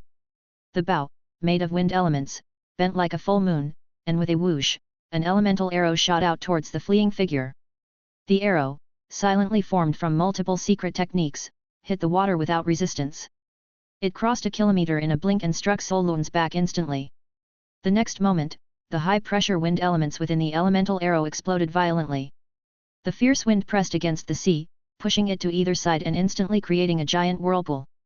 Within the storm, it was as if countless tiny blades were flying chaotically, a sight painfully sharp to behold. Not only Solun's body but even the fish in the area were instantly shredded into tiny pieces by the ferocious wind elements, bursting into a mist of blood. Solun was dead. His body torn to pieces, utterly destroyed. Still too weak after all. As his consciousness faded, Solun truly felt what the experience of death was. This is death. He felt as though he had grasped something. Like sand through the fingers, he held on to it at that moment. He held on to that indescribable, ineffable thing that Mr. Jing had told him about. Without truly experiencing death, how could one understand the laws of death? Now, Solun felt he was almost able to touch it. Did Solun want to escape? No. He was gambling. Gambling that the other party wouldn't find his body. And wouldn't want to look for it. Because he had a sealed item on him. Thanatos' death proxy. Quality, legendary. Description, a life borrowed from the god of death, dare you use it? Cursed feature, after a blood sacrifice, the proxy will take a lethal attack in place of the host, but after resurrection, you will hear whispers from the unknown for the next month, the seductive voice of demons. You may glean some high-level demonic secret techniques from it, but there's a high chance it will cause mental instability. Detailed explanation, an imitation divine artifact, trading souls with the god of death for a chance at rebirth. He had found it previously at the Dawn Relic Hotel 1911. And now he used it. Solun didn't know if the death proxy could resurrect him or in what form he would be resurrected. But he thought of the druid's words from last night, "The ocean will shelter you." This was the best option Solun could come up with. If he were on land, he might be relentlessly hunted down to death even after being revived. The ocean? That's probably what it meant. William in the sky watched the target explode into a cloud of blood, his face showing no emotion. If this had been on land, he certainly would have taken an interest in seeing the body. But now, it was probably hard to even find pieces of it. Large chunks of the body sank into the sea, and the smell of blood attracted a school of fish. The fish darted towards it, muddling the water. William glanced at the scene and then turned to leave. He was certain that his strike had definitely killed Brother Fick. Do you desire power? Solun didn't know in what condition his consciousness was, as if he were half asleep and half awake. But he heard a whisper coming from beyond. He seemed to understand the meaning of death. Too weak after all. As his consciousness slipped away, he responded, "I do." Chapter 236, Grim Reaper. Hey, everyone, look! There's someone in the sea. Pull him up and let's see. Well, look at that. A rich guy. His storage ring is so big. Hey, there are even a few rune treasure chests inside. Just the chests alone are worth over 100,000 rix dollars, and the contents must be very valuable. Looks like we're about to make a fortune. But Captain, we can't open these treasure chests. Let's keep the man for now. When he wakes up, we'll ask him for the chest passwords and his identity. We might just hit a bigger jackpot. Tests show he's a second-tier professional. Don't be careless, take him to the cell, and remember to apply the anti-magic locks. Yes, Captain Boone. In a dazed state, Solon seemed to regain a sliver of consciousness. He remembered some things, but they were fragmented. It was like being in a nightmare, no matter what, he couldn't open his eyes. He tried to gather his focus to wake up, but it felt like some force inexplicably scattered it. The murmurs echoing in his brain became more severe, and he couldn't make out what the devilish whispers were trying to say. He only felt his consciousness growing heavier, like demon hands tearing at him, dragging him toward an endless abyss. It was like that nightmare of drowning, unable to die, yet unable to break free. Suddenly, he heard a woman's hysterical scream. As if triggering some deep-seated reflex, Solon abruptly felt his consciousness return to his body. He heard heavy panting and that lecherous laughter tinged with depravity. "Hey, Pablo, don't you play too rough. It'd be bad if you killed the hostage. This one belongs to the Tulip Commerce Guild. We have to keep her for the ransom when the captain gets back. Relax, I'm just having a bit of fun, not taking a chunk of flesh. We only promised to keep a live person, not that we couldn't touch. Besides, the vice-captain and the boys all had their turn, why shouldn't I taste the flavor of these rich ladies and misses?" Ha ha ha. Solon couldn't open his eyes. His mind still wasn't capable of thinking clearly, passively receiving all this information. He heard the cries and anguished sobbing of women, as well as other voices. "Pirate lords, please, let my wife go, I'll pay the ransom. Please don't harm my daughter. I'll give you all my fortune, just please stop hurting her. Please, I'm begging you, stop, please, stop." The pleas were futile, met only with scornful laughter. And in that moment, Solon felt waves of intense negative emotions so poignant that they pierced the softest parts of his heart, bleeding him dry. Surrounded by the ugliness of humanity, the depraved laughter echoing with greed and desire unlocked the chains that suppressed the demon in the depths of his soul. Suddenly, Solon regained control over his body. He opened his eyes. But, his eyes were filled with brutality. Those were terrifying eyes, burning with red fury. It was as if the will residing within the body was no longer human, but a hidden demon. Solon gasped for air, finding his world tinted through a thick red veil, warping reality itself. It seemed he was in the cabin of a large ship where dim candlelight illuminated the layout of the chamber. Wooden crates, iron bars, walls, lights, shadows, all appeared as if they had melted under extreme heat, twisted and contorted. The main consciousness couldn't comprehend the information his eyes received, nor could it think rationally. Memories, jumbled like a scattered puzzle, slowly began to piece together, rising to the surface of his mind. "I must have died, killed by that guy. No, it seems I am still alive. Weakness is the original sin, isn't it? Is this hell? What's happened to me? I seem to have gained tremendous power. I've also lost something. My consciousness, it's as if I am going mad. Damn it! Why am I so irritable?" Listening to the wretched cries near him, Solon's gaze slowly focused. His thoughts, mushy like paste, weighed him down like a giant mountain. The heavy breathing in his throat sounded like the roar of a wild beast. Instinct took over his body as he tilted his head, trying to identify the source of his restlessness. At that glance, his vision gradually converged to see several people still held in the adjacent cells separated by iron bars. A middle-aged man with a fat face and big ears was clutching his head and sobbing bitterly as he begged for mercy. In the corner cabin, the lewd grins on the faces of two pirates and the heh-heh sounds coming from their mouths, were so grating on the ears. A young girl, not very old, lay there on her back, tears of helplessness and humiliation streaming from the corners of her eyes. That numb gaze happened to meet Solon's pair of blood-red eyes. There was barely a ripple of emotion, the stare was as lifeless as a corpse's. Seeing that gaze of despair, Solon not only felt no surge of emotion, but a cry of morbid delight rose on his lips, such delightful despair. The emotions of despair seemed to nourish some evil soil at the bottom of his heart, and he let out a sinister kikik laugh from his throat. In an instant, bizarre phenomena abruptly occurred. It was as if some terrifying will had descended upon the cabin, suddenly overpowering everyone with a spine-chilling sensation. The whole cabin suddenly fell silent. The fat middle-aged man stopped his crying and pleading, turning his head to look over. Even the two pirates suddenly felt a chill down their spines, and they froze and turned their heads to look over. And then, they all watched in unison as behind the young man shackled in chains, an unbelievable scene appeared. It was a phantom of death holding a black scythe, ethereal and insubstantial. Underneath the cloak was endless darkness. The moment the phantom appeared, it was as if the gates of hell had opened, death hung heavy in the large cabin. That indescribable will of terror descended like thousands of poison snakes creeping up their spines, choking the life out of the people in the room.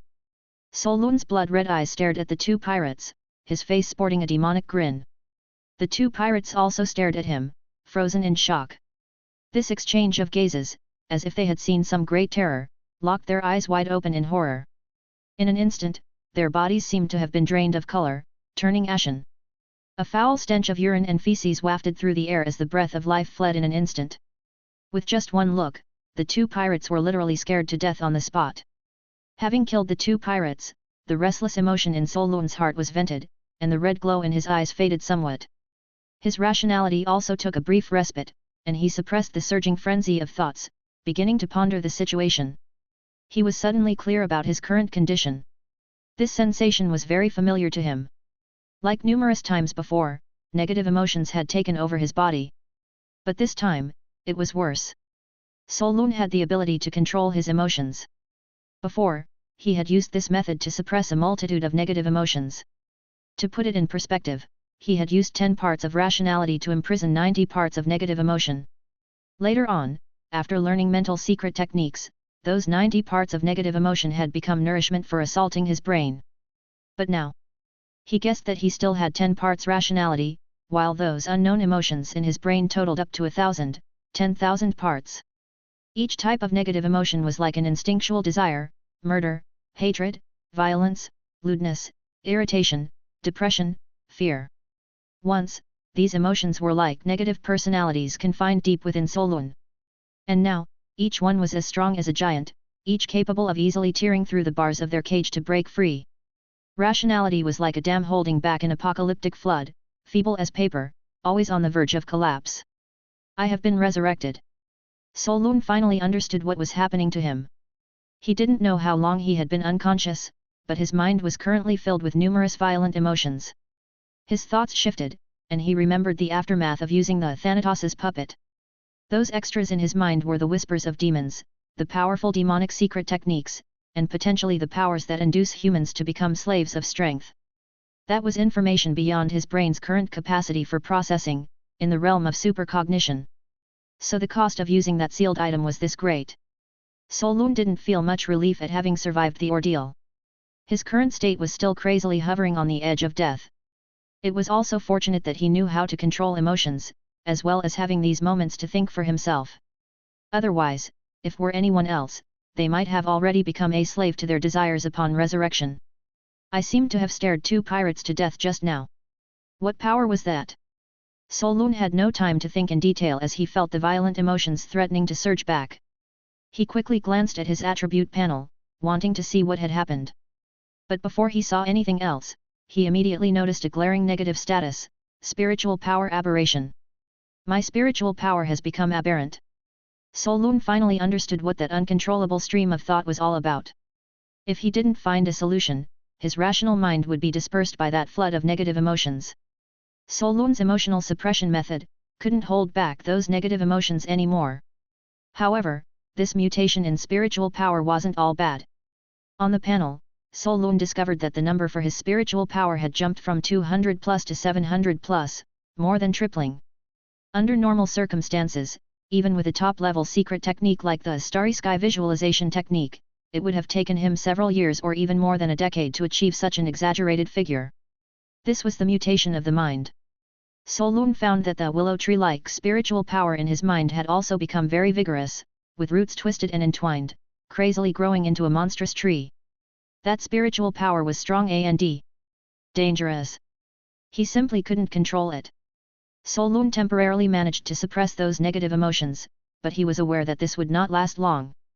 To control this spiritual power, he had to become stronger. He looked at his dark spiritual power value again, which had skyrocketed from 9W to the physical saturation limit of 13W. During the time he was unconscious, that will had taken control of the heart of Isaac's alchemy and absorbed frantically. Probably because of the X serum, it had not mutated. Terrible state. The price of resurrection is indeed not small. However, haven't I now met the conditions for integrating the Life Usurper's tricolor mask? Immediately, Solon decided that he must advance as soon as possible. Only by advancing to the third tier could he possibly suppress the mutated spiritual power with his reason. But just as he started to struggle, he suddenly heard a clatter of chains. Turning his head, he then discovered that both his hands were bound by runic chains, and he couldn't feel the dark spiritual power within his body at all. Anti-magic chains.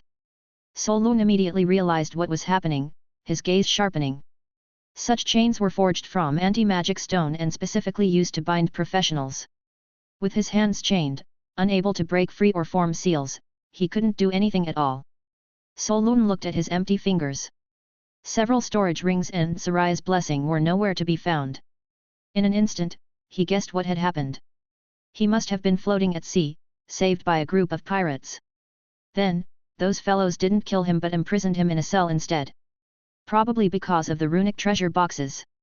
Solon sneered. He possessed spatial ability, and he had stored all his valuable items in a folded space.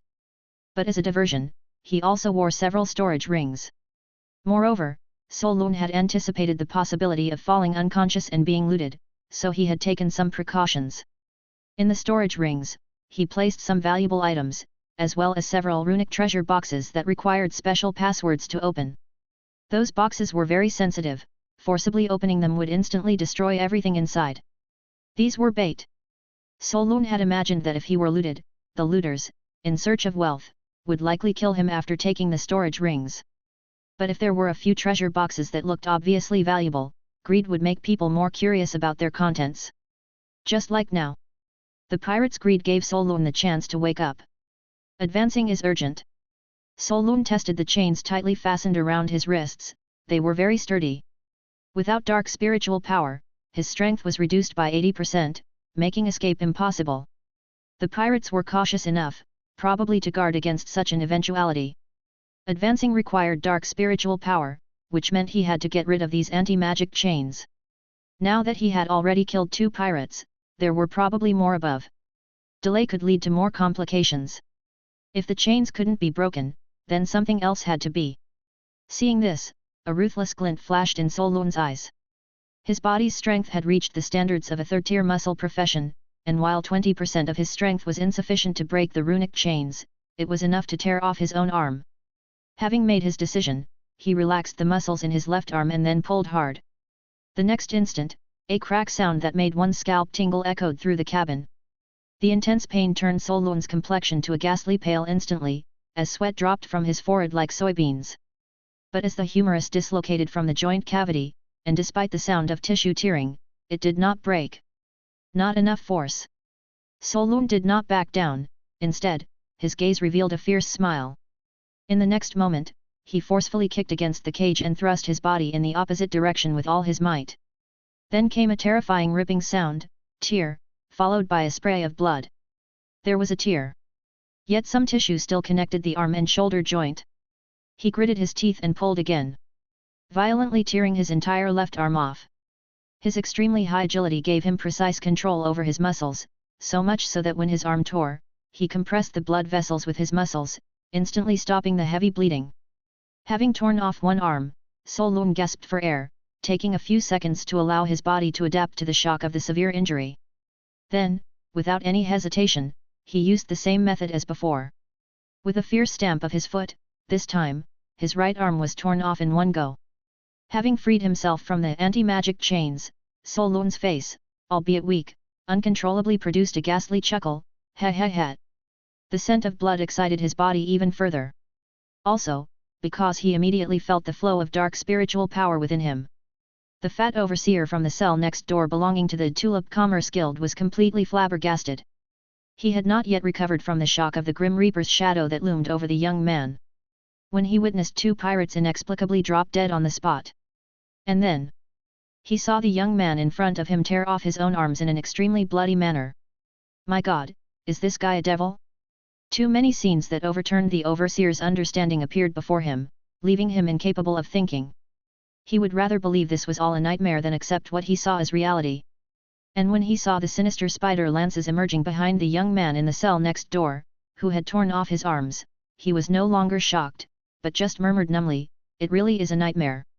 Releasing the alchemy prosthetics required dark spiritual power to circulate in a specific way. The purpose of the sorcerer's seals was to shorten this process and form a specific conditioned reflex in the body. Having no arms would work too, but the process would be very slow. Solun, with both arms torn off, quickly drew a hexagram alchemy array on the ground using his feet dipped in his own blood. After catching his breath for a good while, he finally formed the special circulation of dark spiritual power required to unlock the prosthetics. The bloody array beneath his feet lit up, and the spider lances with 8 arms manifested behind Solun. It was at this moment that he finally breathed a sigh of relief. The 8-armed spider lances now acted as Solun's own hands, controllable at will. The sharp lance tips broke the rune chains, then picked up the severed arms. He took out wound cleaning potions from his storage space and sewed them directly onto his shoulders. Although Solun was not a medical practitioner, he was proficient in all kinds of surgery. Especially after assimilating the dissection notes of the forensic Dr. Gerald, neural and vascular suturing was not a problem for him at all. And there was another advantage. The wounds were very fresh, and the activity of the X serum would automatically connect a large amount of severed tissue. The tiny hairs on the spider lances controlled the silver threads as they flew rapidly and precisely, stitching the wound. At this time, Solun took out 2 puppets covered in green runes. These were healing dolls, puppets solidified with a high-level life alchemy array, very costly. They were for emergency use when it was inconvenient to set up an array. As soon as the dolls were taken out, the green healing light enveloped Solun's entire body, and the wounds visibly healed. His 2 severed limbs, which had already lost their color, now felt sensation in the fingers. Not daring to delay, Solun, while the spider lances were still dealing with the wounds, had already taken out the materials needed to advance to the 3rd tier and began setting up the advancement array. Because he noticed that when he smelled blood, that violent wave of negative spiritual power stirred up again. Purple crystals were placed at the feet of the hexagram star, and an ink made from a mixture of mercury and green ghost copper drew out the images of scales, ouroboros, and thorn flowers. The materials prepared in advance allowed Solun to quickly set up the advancement array. And just at this moment, his fingers had basically recovered their mobility. He formed the sorcerer's seal, and the array's purple light flared up, enveloping Solun within it. He took out the life usurper's tricolor mask and placed it in the midst of the purple light, softly reciting a spell, adhering to the law of equivalent exchange. Praise the glory of the original creator, witness the miracle of creation through alchemy. In an instant, the light shone brightly, and the mask slowly melted into the array. His current mental state was like a bucket. Before, the bucket was filled with gentle water, but now, it was brimming with a full bucket of fiery magma. The seething magma would bubble out from time to time, always on the brink of burning through the bucket. Unable to dispose of the magma, he could only reinforce the thickness of the bucket sides as a temporary solution. Advancing to the 3rd tier was the only choice. But transcendent advancement was a process that required time, and while Solun's advancement ritual was still in progress, sudden rustling footsteps were heard above the sealed hold. It seemed that the people above came down to check, thinking that the 2 dead pirates had been gone for too long. However, Solun was not surprised at all. He couldn't see them, but he had already sensed those clusters of soul fires. At the moment he had broken free from the anti-magic chains, he discovered he had acquired a new ability. Soul perception. Even with closed eyes, he could clearly sense things with souls within a certain range. Combined with his own spatial ability, it was like using an X-ray device, instantly understanding the entire structure of the pirate ship and the arrangement of its crew. There were 3 decks on the ship, with more than 80 pirates. The hold contained him and the 3 captives. In the middle cabin, there were over 40 people, and more than 30 on the deck. Judging from the strength of the souls, Solun guessed that the strongest practitioners on the ship were likely 3rd tiers. Not just humans, but a parrot, 2 monkeys, 3 snakes, and hundreds of rats. As long as it had a soul, it was crystal clear. Solun glanced at his panel and confirmed that his S004 Reaper talent had awakened for the 2nd time. Chapter 237. Section 2 Reaper's Ability. Pablo, Jean, it's time to switch guard. Where did you 2 run off to? Heh, stop yelling, those 2 guys are probably enjoying themselves in the cabin with some captives. As Solun listened to the footsteps coming from the staircase, his face was expressionless. In his soul perception, the two human-shaped fires of the soul were not strong. Although he hadn't seen the people himself, based on the ratio of professionals on the pirate ship, these should be two first-tier professionals. Shortly after the footsteps began, he watched a pirate dressed in brown hemp clothing climb down the stairs from the middle deck. The moment the man touched the ground, he sensed something was wrong. A thick stench of blood pervaded the hold, along with a discomforting smell that unsettled both body and mind. The pirates were familiar with this scent. It was the aroma of hormones in disarray, emitted after someone dies of fright. The storage was cluttered with various goods and debris, significantly limiting their line of sight. Focusing his gaze, he then saw Solun soaked in the light of the alchemy formation. Just as the man was about to yell something out, at that moment, a pale blue thread silently appeared around his neck. The thread encountered no resistance, lightly slicing through and smoothly decapitating him. Above this man, another pirate was about to come down the stairs when suddenly he felt his trouser leg wet, as if soaked by some warm liquid. Looking down, he saw a headless corpse and the fresh blood pouring out. The pirate on the stairs, frightened, tried to climb up, but it was already too late. A strand of hair, like a python, silently coiled around his leg, and with a pull, the man plummeted into the hold, making a thud and then lying still. The Reaper wielded the thread to kill two pirates, but Solun paid them no further attention. As expected, the commotion had already caught the attention of the pirates in the upper cabin.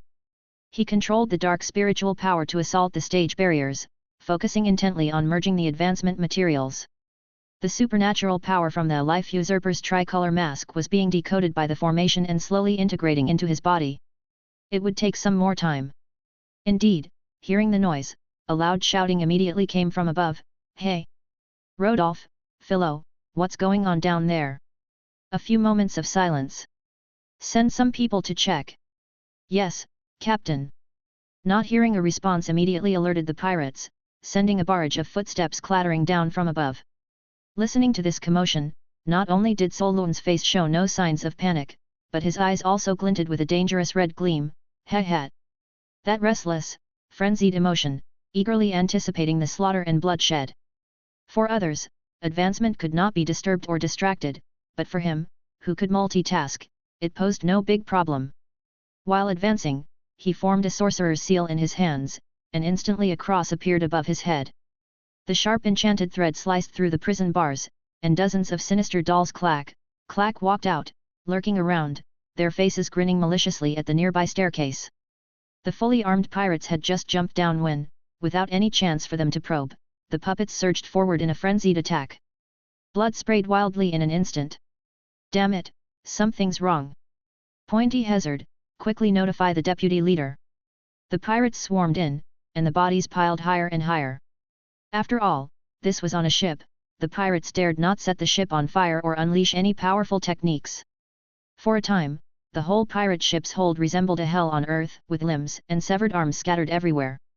The copious flowing blood accumulated in the base of the hold, quickly congealing into a thick dark red plasma, making a sticky splat sound when trodden upon by leather boots. The entire ship was in chaos. Solun truly became a blood-red-eyed killer. The dense scent of blood rushing into his nostrils brought him a spine-tingling pleasure similar to drawing threads. The raging emotions in his sea of consciousness boiled over, completely suppressing his rationality, dominating his body to release its instinctual desires. Kill. A frenzy of slaughter. His vision was filled with red. As his gaze turned towards those pirates again, Solun's face bore a sickly sinister smirk, and the next moment, a tingling willpower abruptly descended upon the cabin. Behind him, the shadow of death appeared once again. The previous time, Solun's consciousness wasn't clear and he was unaware of what had happened. But now, he understood. From the reflections in the pirate's eyes, he saw a terrifying shadow looming over himself. This anomaly he had previously seen on Thousand's body. The second awakening of the Rakshasa woman also exhibited a similar manifest shadow. Clearly, this was the anomaly of the Reaper. As soon as the deathly shadow appeared, Solun felt his momentum surge to new heights. He watched as the pirates opposite him displayed looks of horror. Those of lower professions even collapsed on the spot, either fainting or dropping dead. Some kind of intimidation ability? Seeing this, he understood why the two pirates had died instantly upon his glance earlier. The laws of death contained within this deathly shadow attacked their souls directly. Solun thought of something and remembered the feeling he experienced at the moment the deathly shadow first appeared. Moreover, what was more astonishing was that, under this state, the grey mist emerging from the corpses looked entirely different than before. Previously, it was merely an irregular, thin mist, but now he could clearly see a distinct, complete humanoid soul. Solun guessed that this was a new ability emerging after the second awakening of the Reaper. But there was no time to confirm it, as those wild, instinctive emotions had already taken over control of his body. All they wanted was to kill everyone in sight. With great struggle, Solun's rationale barely clung to one last thought, his hands trembling violently as he pinched the sorcerer's seals. He had to succeed in advancing. Before long, several third-tier pirates from the ship also charged down. Each of them was not weak.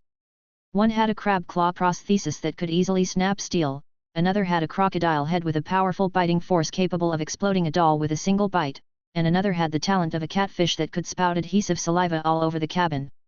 These three, leading a large group of pirates, immediately clashed into battle with the puppet army.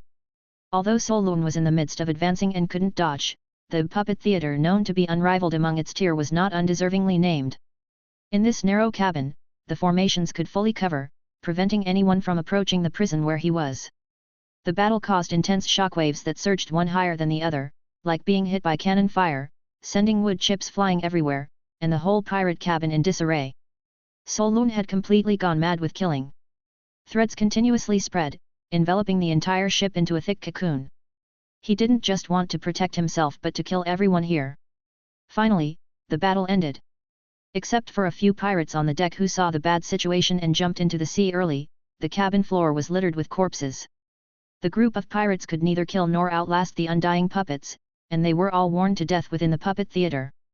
Solun also merged with the advancement materials, successfully ascending to the third tier. After releasing that burst of insane negative emotions, Solun finally got a chance to breathe. He also discovered that releasing some pressure appropriately actually greatly alleviated the agitation. And with the successful advancement to the third tier, his control over the amplified spiritual power helped him subdue those restless negative emotions and let his rationality take back control of his body. I guess it won't erupt again anytime soon. Solun took a deep breath, his expression still tense. This was much worse than his previous situations. Previously it was just some simple negative emotions, but now, these things in his consciousness were not just his own, but also the whispers of some indescribable existence. Mixed in were countless insights he couldn't understand at his current stage. It was like sealing a massive database that could drive one insane if it surged in all at once. This was a ticking time bomb, ready to explode at any moment. With the pressing crisis temporarily relieved, Solun turned his attention back to the grey mist on the bodies of the distant pirates. Just before, clear humanoid souls were visible, but now they had reverted to ordinary grey mist.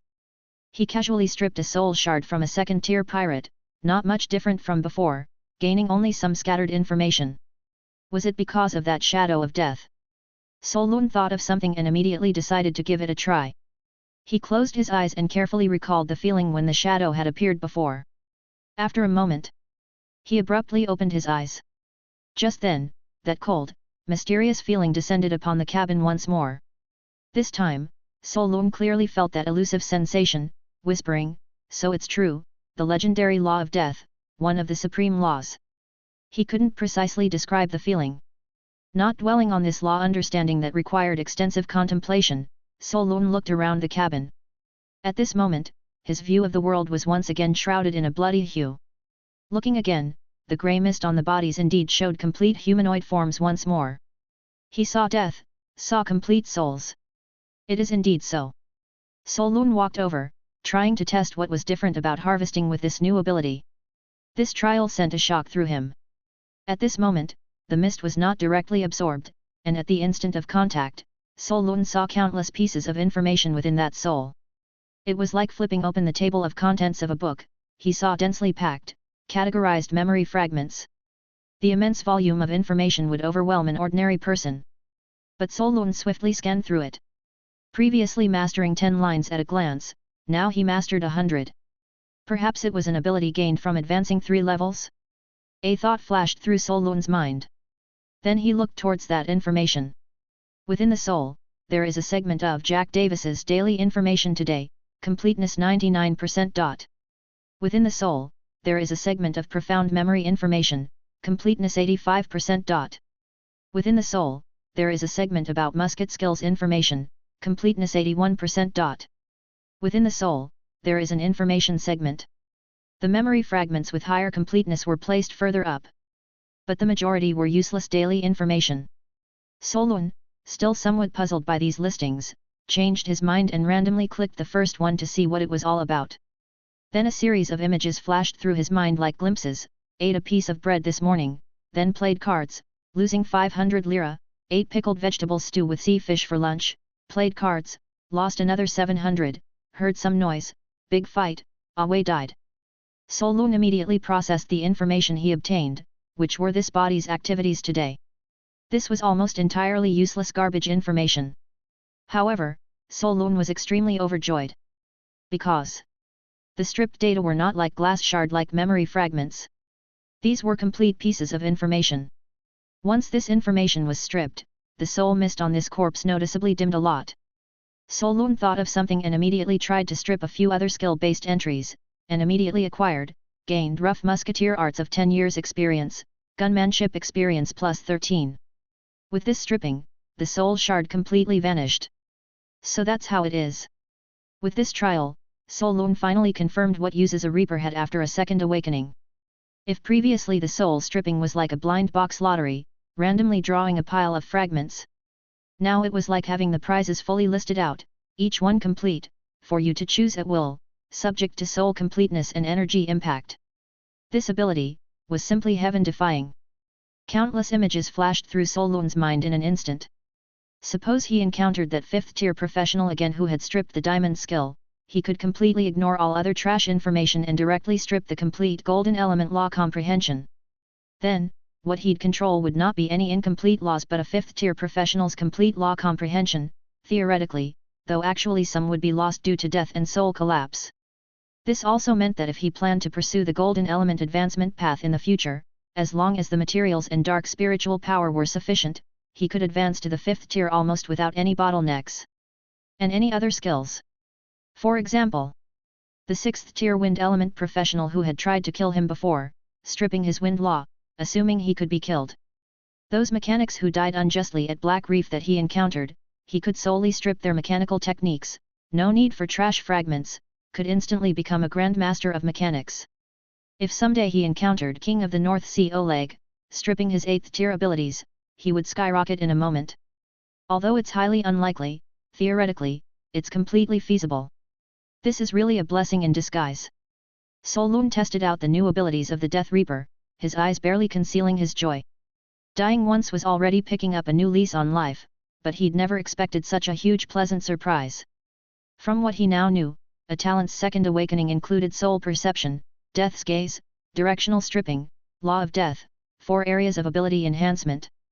He even felt that after digesting it, there might be more. With this thought, the side effect of mental aberration suddenly seemed not so unacceptable. Solun's heart immediately felt much lighter. And now was clearly not the time to be lost in thought, as the soul on the corpse continued to dissipate with time. Solun hurriedly went on to strip a few pirate leaders.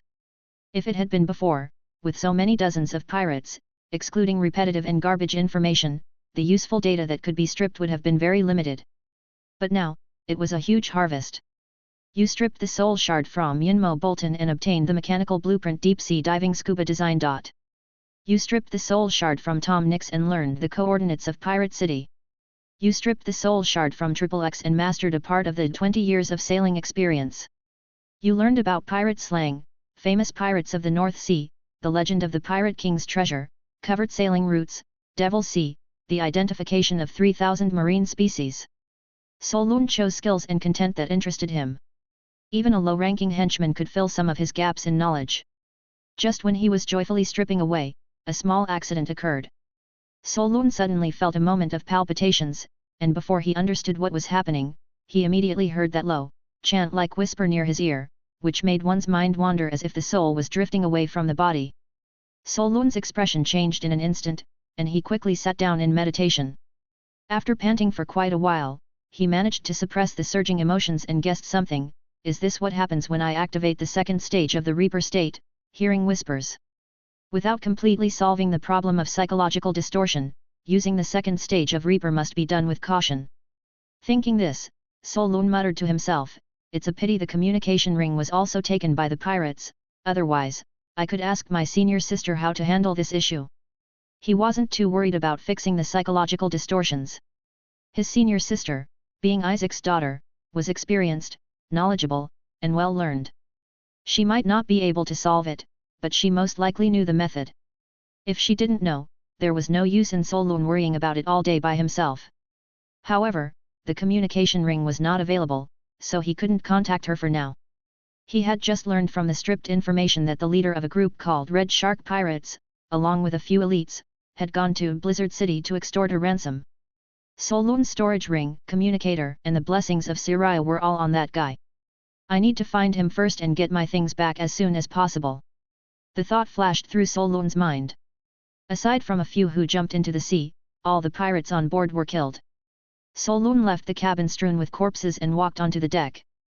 The fresh sea breeze blew over, dispersing the thick smell of blood from his body. Seeing the blue sky and the sea, Solun felt a sense of release in body and mind.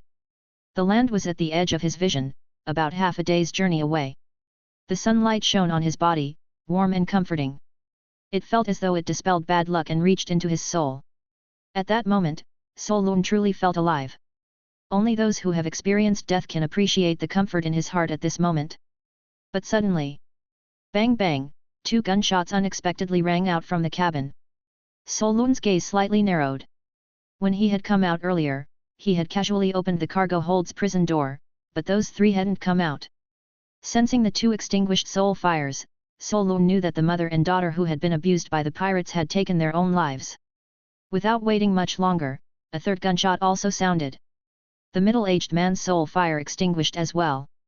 In that instant, a wave of negative emotions surged to his mind, a red gleam flashed in Solun's eyes, and it felt like there was a stifled rage in his heart, deserving death. A moment later, clarity returned to his eyes. He didn't rush to set sail. He planned to make an alchemical item similar to a life usurper tricolor mask to help suppress the distorted spiritual power. He checked his storage space and, not finding suitable materials, settled on a piece of mithril alloy. This metal could bear spiritual power and various energies, especially important was that if thick enough, it could withstand complex rune engravings. Alchemy smelting. With a Surin sorcerer's seal made, he added a few curse crystals, and a red glow intensely shone. The large piece of mithril alloy in the alchemy formation rapidly melted under high temperature and, after adding a few auxiliary materials and a bit of tinkering, it took on the rough outline of a mask. Soon the metal cooled, and Solun was holding a silver mask. With an 8-armed spear spread out, several carving knives operated simultaneously, and he began to attempt engraving spirit-type runes onto the material. Before starting, he figured that to suppress the volatile distorted spiritual power inside him, he would need at least a 5th-level rune. But he was only barely proficient with 4th-level rune scripts, engraving a 5th-level rune was out of the question. He thought of copying a 4th-level rune script from a book, testing if it would achieve the same effect. He was very aware of himself and had already prepared mentally for a very low success rate and multiple failures. Unexpectedly, the control he felt as the knife went down surprised him. With this attempt, Solun discovered that the multi-mind multitasking ability he had gained from advancing to Tier 3 was also a super big surprise. Chapter 238.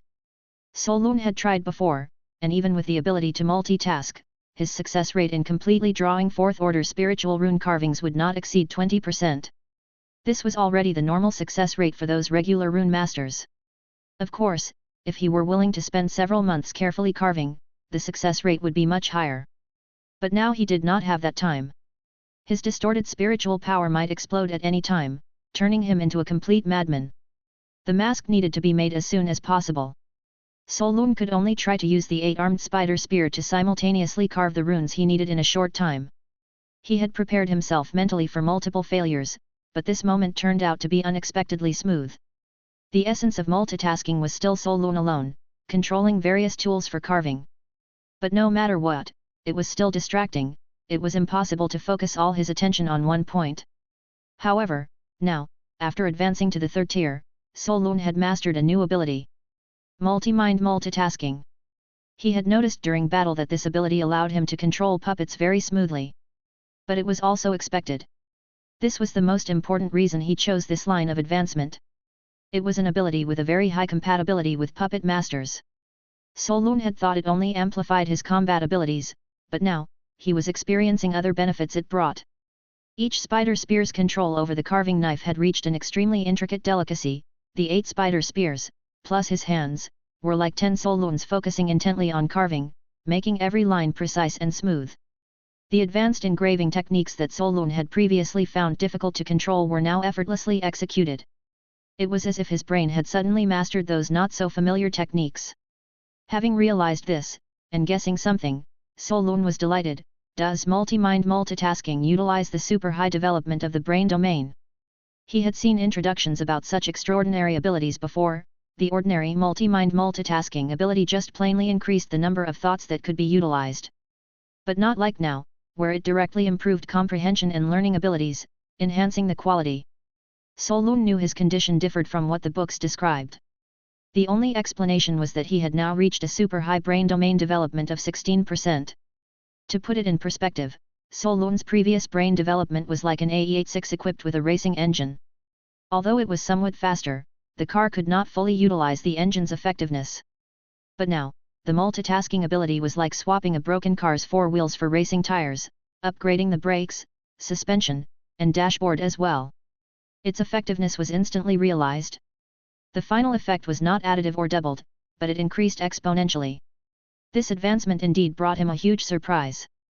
Even as thoughts whirled in Solun's mind, it did not affect his rune carving at all. Even because he had understood this, he had fewer reservations.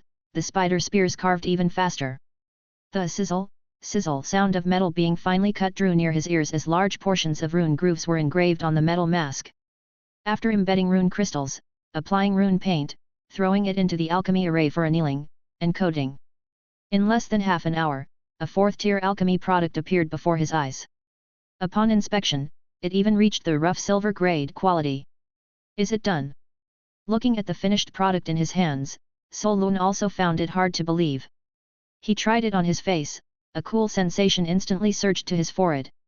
In that moment, those restless spiritual powers, as if appeased, also got absorbed into the mask. It really worked. The effect was better than expected. Solun then dared to believe that he had actually crafted a 4th-tier alchemy equipment in such a short time. This advancement really has brought me unexpected joy. Solun's eyes sparkled. But he felt something was missing in the silver-white runic metal mask, so he took it off again. He thought of something, adjusted the colored enchantment paint, painted a white base on the mask, added diamond-shaped black eyeshadow, comical tadpole red eyebrows, and that crimson, split-open smile. This was a clown mask. As if feeling a slight resonance with the mask, a deranged smirk inadvertently flitted across Solun's eyes. This is more like it. Wearing the mask, his gaze became clear again. He felt that, with this mask, he could probably last a very long time. But he still needed to find a way to completely solve the problem. To solve the problem, he first had to get back the communication ring from the mirror organization. Thinking of this, Solun muttered to himself, the leader of the Red Shark pirate gang, Bone, is an old 4th-tier professional. Getting something back from that guy doesn't seem so easy. The 4th rank is a watershed for professionals, and this level belongs to high-ranking professionals in the ground world. To advance to the 4th rank, one must comprehend the element barrier, which means that defense power will greatly increase. Techniques below the 3rd rank would find it hard to be lethal.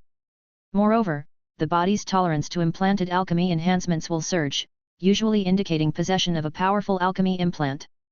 Solun carefully pondered the information he had just harvested. Bone Fritz, with a bounty of 72 million rixos and known as Poison Frog, had strong offensive and defensive measures and several trump cards, which made him quite problematic. Moreover, Solun had just annihilated his pirate crew. Negotiations were likely doomed to fail. In the end, it would all come down to fists. He had just advanced to the 3rd rank, and while he was somewhat confident in his defenses, his offensive capabilities were somewhat lacking. Whether it was puppetry or spells, many techniques had not yet caught up. Thinking about it, the only sure means to kill that man were the black sickle and a mechanical warrior. Hey! Suddenly, Solun thought of something. Pinching his sorcerer's seals, his storage space manifested, and a high battle mecha heavily landed on the deck. This was naturally the Colonel-class ship Cutter 9 mech.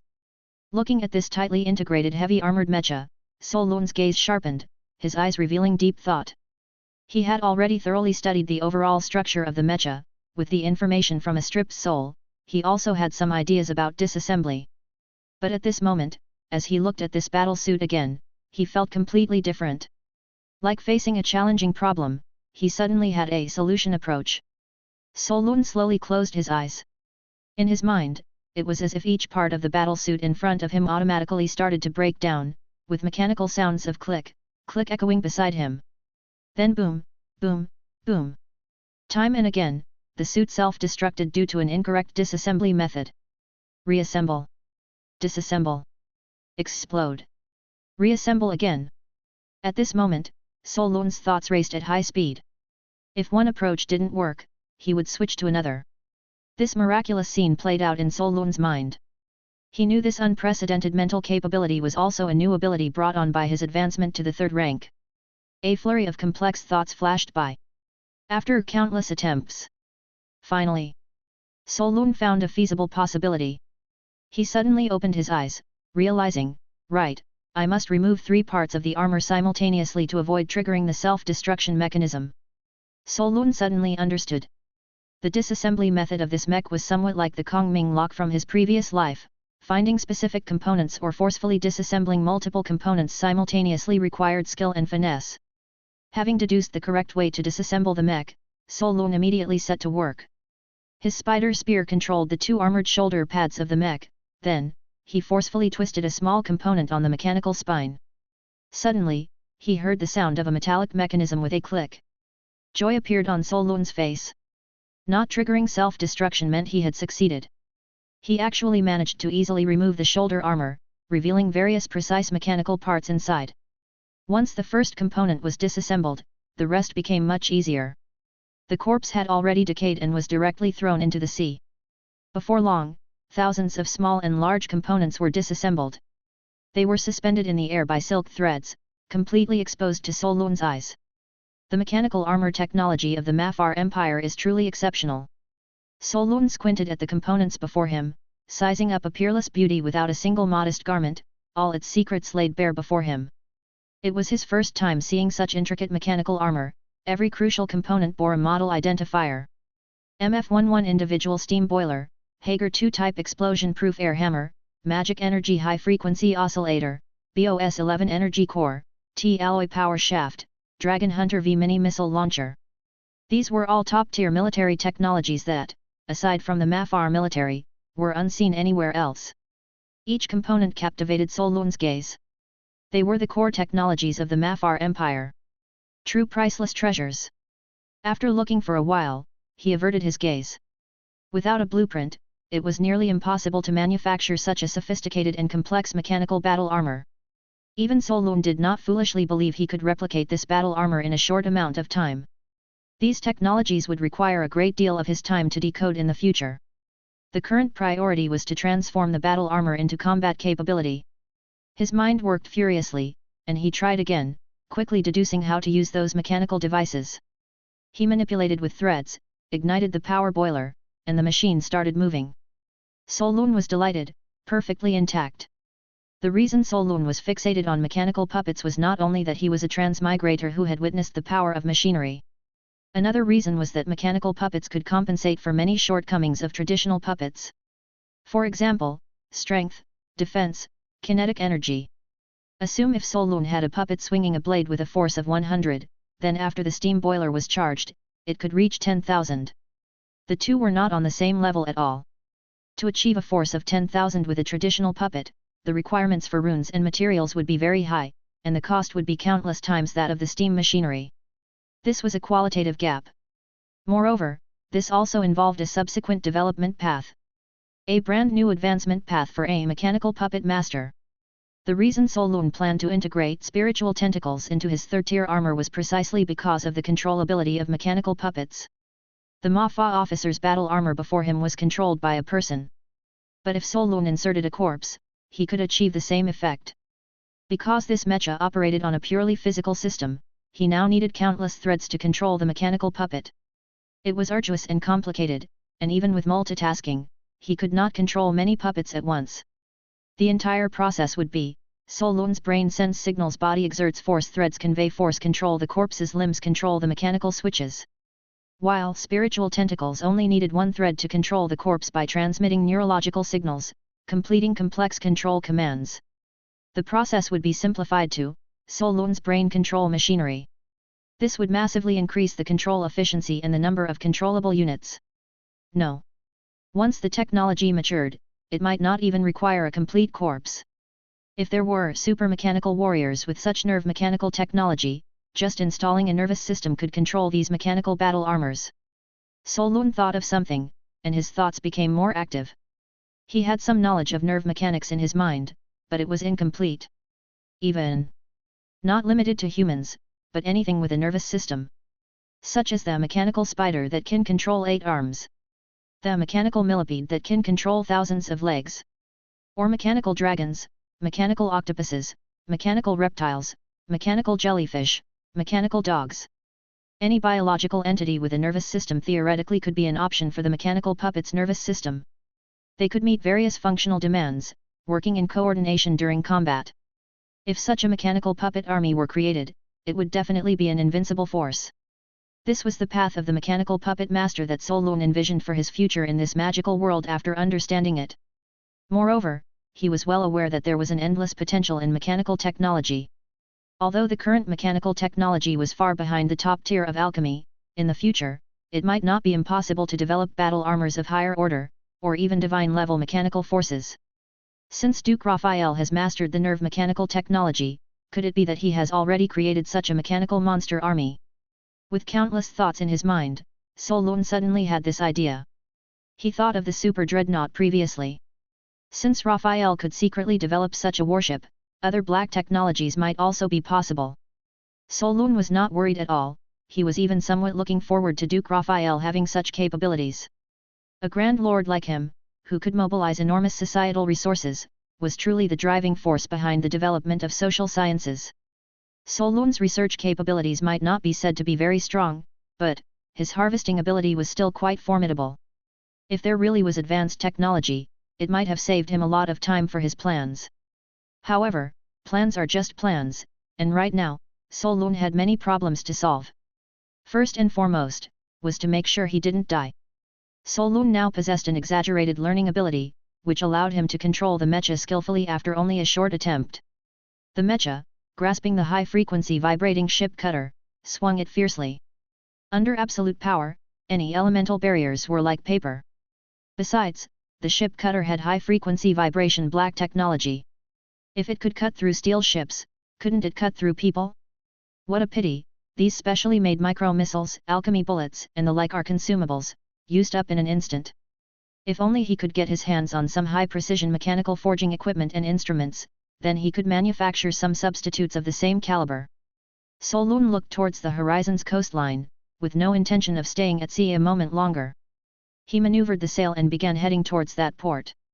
Blizzard City was initially a gathering point for adventurers from the Emperor-lying empire on the far north ice field. As more people came and went, it gradually developed into a colossal city. It's covered with ice and snow all year round, with harsh climate conditions, and few ordinary residents. Those who come and go are adventurers, merchants, fugitives, exiles, pirates, and bounty hunters. It is a city where adventurers converge, and although the town lord was granted the title of governor by the Emperor-lying empire, it was actually not under the jurisdiction of the empire's laws and was a neutral territory. It is also one of the few cities that pirates don't plunder. Pirates need supplies, smugglers need channels, and the trade in human ransom requires intermediaries. This unregulated city was the perfect choice. Thus, the city was a mix of dragons and snakes. Approaching evening, the harbor of Blizzard City. The workers at the dock spotted a sea ship rushing towards the harbor. It was moving fast, showing no signs of lowering its sails for a dock. Everyone started exclaiming. "Hey, look, there's a pirate ship docking. Don't they know the rules? Coming to Blizzard City, don't they know you can't show the pirate flag? Heh, probably some newbie group just set sail dreaming about becoming the pirate king every day. That flag looks familiar, damn, isn't that the Red Shark pirate's ship?" The sea ship barged into the harbor, damaging several ships before it came to a stop. This commotion caught everyone's attention. The harbor master stormed over, intending to scold these pirates who had broken the dock's rules. But upon closer inspection, they shockingly discovered that there was no one on the ship. Some bold workers jumped aboard, entering the cabin to investigate. In no time, they ran out frightened, rolling and crawling.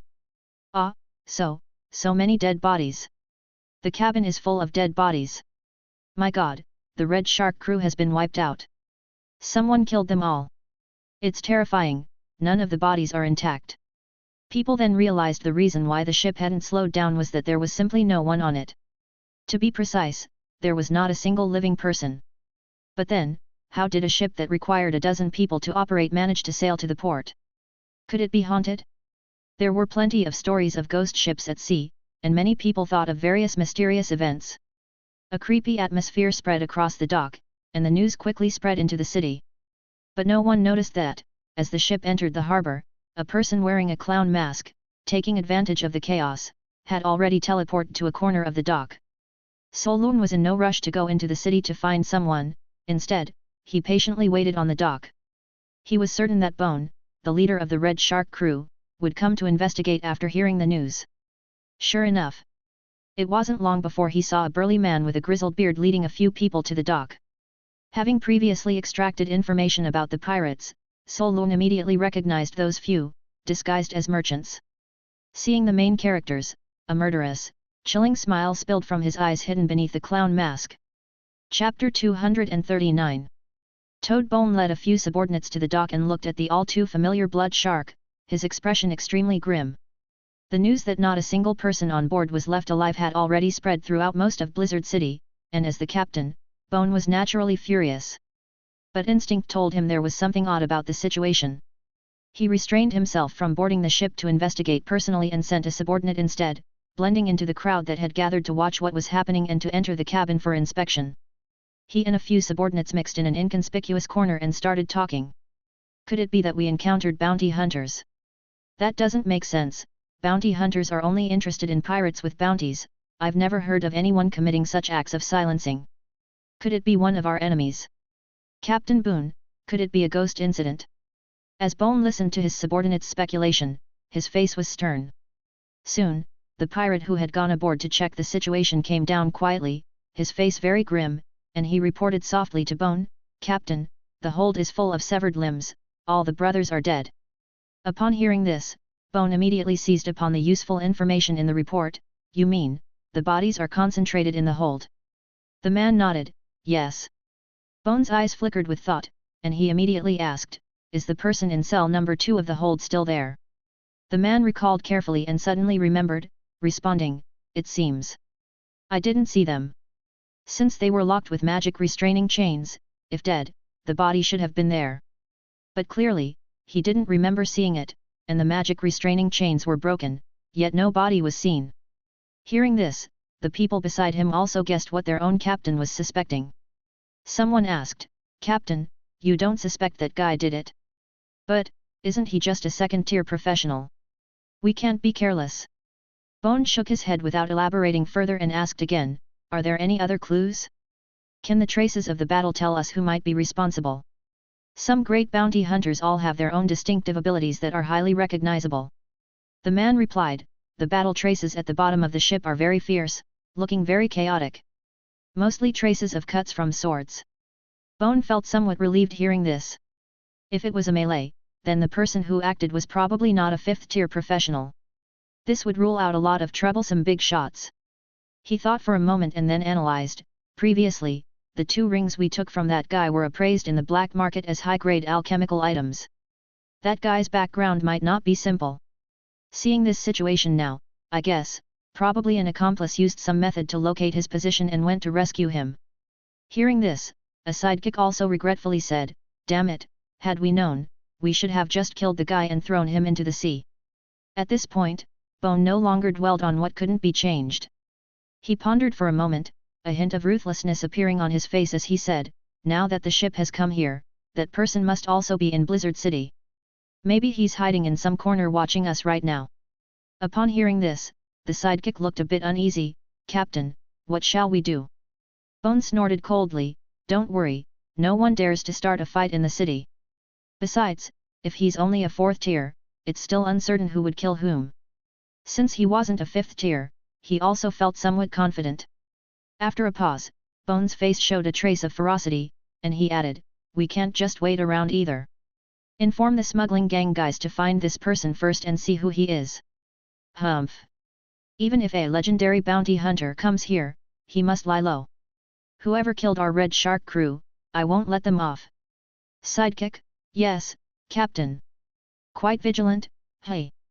Solun watched from a distance as Bone and his men didn't board the ship, but instead hid in the crowd, and he guessed that the other party might have already sensed his covert surveillance. It was better to act sooner rather than later. Solun didn't plan to give them a chance to get reinforcements. But he also needed to wait for a moment when there were fewer people. Solun watched as the group didn't linger at the docks and headed toward the town, so he followed them. There were a total of 5 people, and besides Bone being a 4th tier, the others were 3rd tier professionals. Solun had taken the opportunity at the dock to test their abilities and was now certain that the newly awakened soul perception could distinguish the tier of professionals based on the strength of their souls. With the exception of a few specialists like those with spiritual power, the majority of people had stronger soul fires corresponding to stronger abilities. Moreover, another advantage was that this method of sensing souls wasn't noticeable like using one's eyes. As he followed them, he went undetected. The port was bustling, and Solun didn't find the right opportunity to strike. Of course, he knew that it was forbidden to fight in the town. The Lord of Blizzard City, Big Bear Alonso, was very strong. It was said that he had the backing of a truly big shot, which afforded him significant influence, respected by both lawful and criminal elements alike. Fighting was prohibited in the town, and even the most audacious pirates wouldn't dare to start a fight. If caught, one would be stripped of their clothes, bound to a stake, and left to endure the cutting blizzards for several days. Such a wind punishment was famous, and if not deadly, it made one infamous. Being a city of adventurers, the buildings in the town weren't tall. Red domes were covered with thick layers of snow, nearly every cottage's chimney spouting smoke. The blizzard was fierce, howling, with the cold snow biting into the skin painfully like knife cuts. Bone and his subordinates, being pirates, had a strong sense of counter-surveillance. They had not taken the main street after entering the town but had suddenly veered into a small alley. Thus, if someone were following them, they could easily spot it.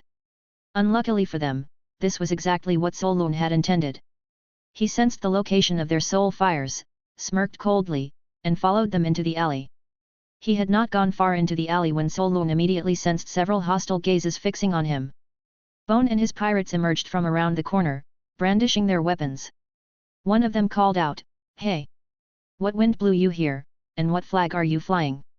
This was pirate lingo, asking about his origins and which pirate group he belonged to. Solun didn't pay any mind to these guys, his face hidden under a clown mask, still sporting a brilliant smile. He directly took out a chessboard. As the pirates were still unresponsive, a beam of light from the chessboard had already hit Toxic Frog Bone. Then, under the dumbstruck expressions of his subordinates, both men disappeared.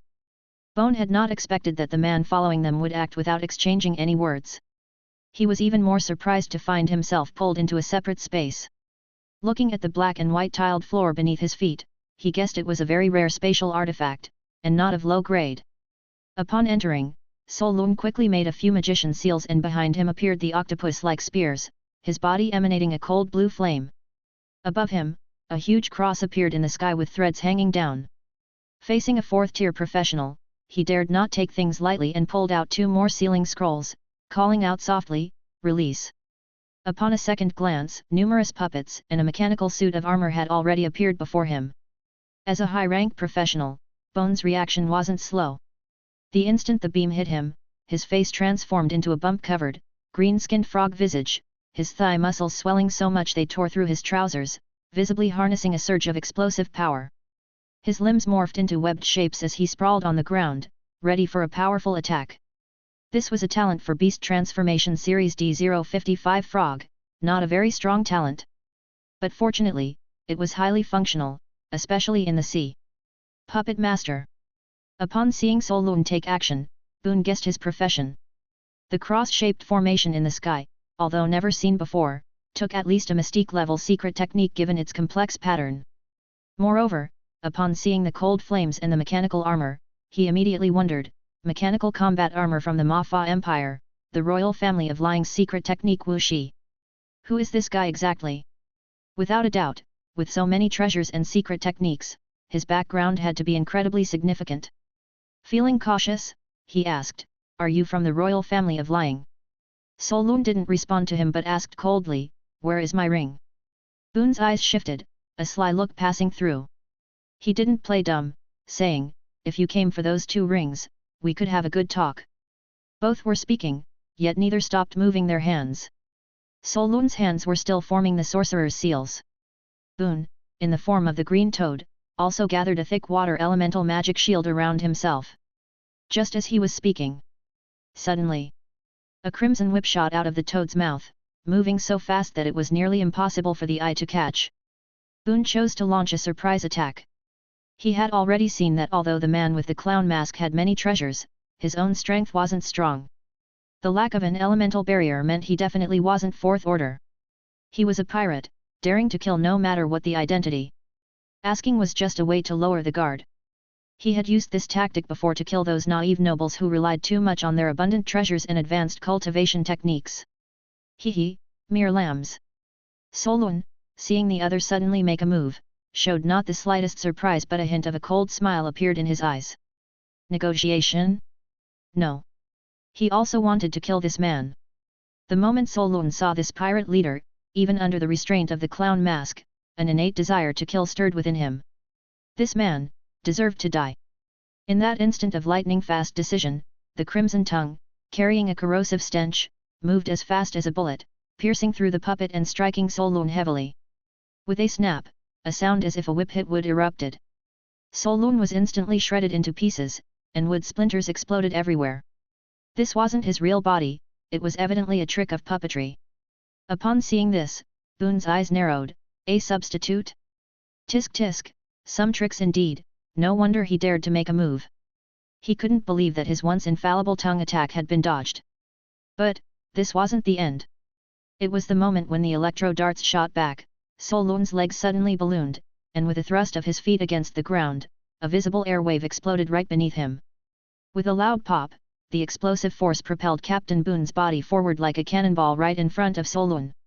However, at this collision, Solun's body dispersed once again. This time it was just an illusion. Captain Boon was shocked again. Hey! The teleportation speed of Frog's natural ability was indeed not to be underestimated, but it also had a very obvious shortcoming. Just like mechanical puppets, it was only capable of straight-line charges. The teleportation had no ability to change direction or move backward. This type of linear collision trajectory and the indications of force applied were very obvious, although fleeting, but Solun's all-knowing eye captured it all clearly. The distance of the flash technique was short, but it was more than adequate for avoiding such attacks. Boon charged headfirst and hit the edge of the chessboard space, blocked by an invisible barrier. Meanwhile, Solun had successfully condensed his technique. He stretched out his hands into the void, pulled hard, and whispered in his heart, "Silk control secret art, flower waterfall." He predicted the landing spot of Boon's charge. Just as the toad's legs were trying to kick off the wall for another charge, the invisible threads around him suddenly condensed into substance, densely woven into a net that securely trapped him within the cascade of silk. However, before Solun could follow up with other attacking techniques, a wave of yellow-green acidic fluid instantly corroded the net of threads. The toad broke free from the net and charged out again. In his rapid movement, the ugly face full of bumps even flaunted a thickly mocking expression, as if to say, "You think you can trap me with this?" Every technique has an interval between uses. He did not believe that the kind of spatial technique that allowed for instant displacement could be used without limit. His frog leap propulsion had absolutely no interval. With the enemy breaking free, Solun did not seem surprised at all. He raised his eyebrows and merely murmured, "The strength of the threads is too weak, controlling a high-level professional like that is still too forced. It seems I need to refine some special rule-based threads in the future." He stood there, this time without any movement, just coldly watching the toad man charging towards him.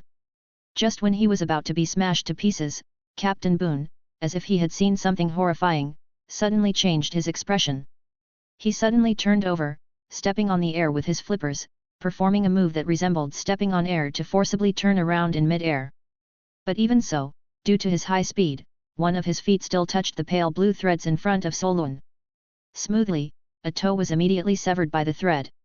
With the gust of wind hitting his face, Solun lifted his eyelid slightly and murmured, he dodged it, after all.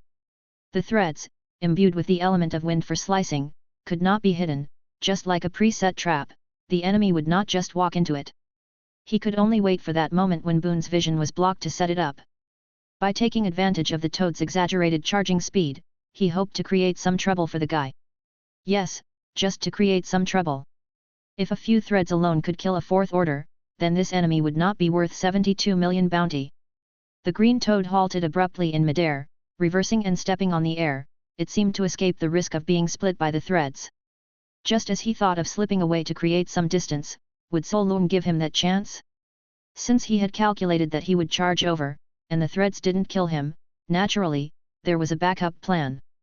Just as the toad was flipping its leg, with the sound of a hiss, the steam boiler's build-up noise thunderously erupted. Boone naturally knew that was the sound of the mechanical battlesuit. However, having just barely dodged the silk thread, he was already pushed to his limits and unable to leverage himself in the air. Even though he heard which direction the mechanical noise was coming from, he had no way to avoid it. Whoosh! The battlesuit's ship cutter cleaved into Boone's body. The trembling blade, originally capable of easily penetrating nearly anything hard, actually cut into a layer of water elemental shield, and the trembling force was mostly dissipated by the gentle water. That slash struck the toad's waist, gouging a horrifying gash 3 fingers deep. Just as he was about to be bisected, Boone twisted his body and incredibly dodged it.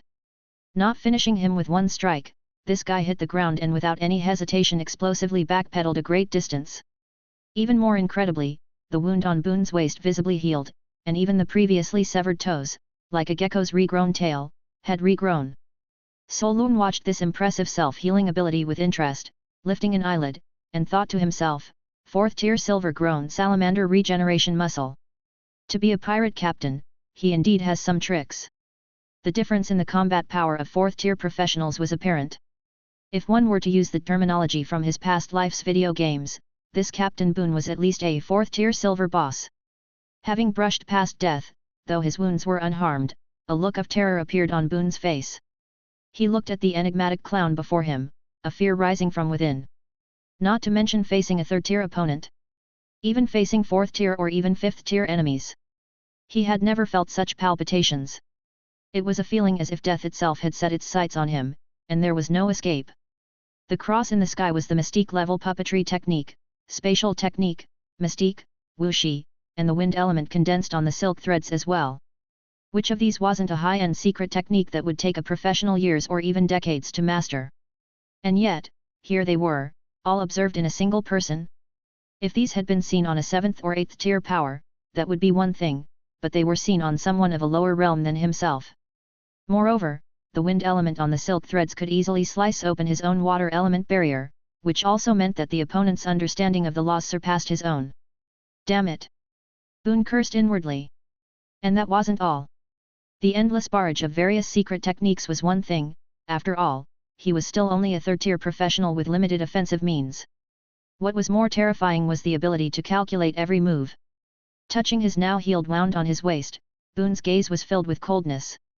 In the few exchanges earlier, he had thought he had the upper hand with his superior rank and was assured of victory, yet he had nearly lost his life. It was as if every step had been calculated by someone, even the landing spots had been predicted. Only now did he realize that he had been calculated since before they first entered the alley.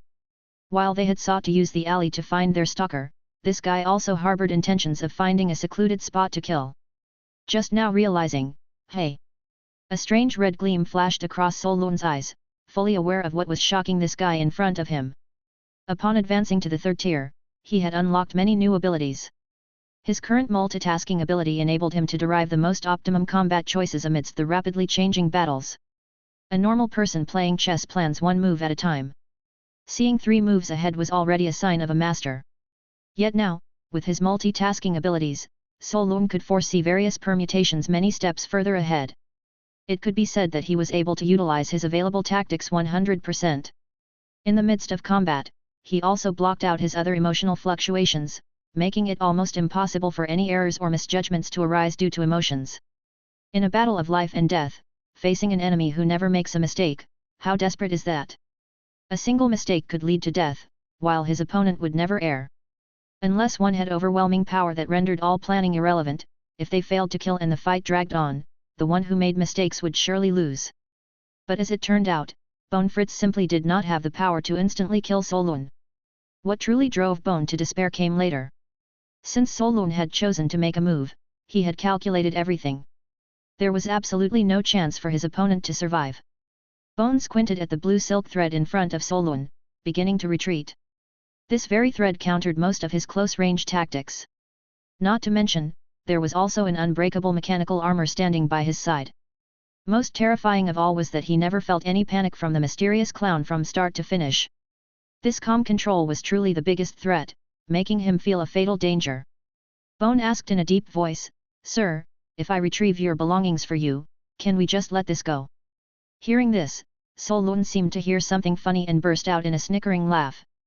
After a pause, he replied in a strange tone, "What do you think?" Hearing that, Bone's face hardened, adopting a do-or-die expression as he shouted angrily, "You really think this enclosed space is only advantageous for a puppet master like you?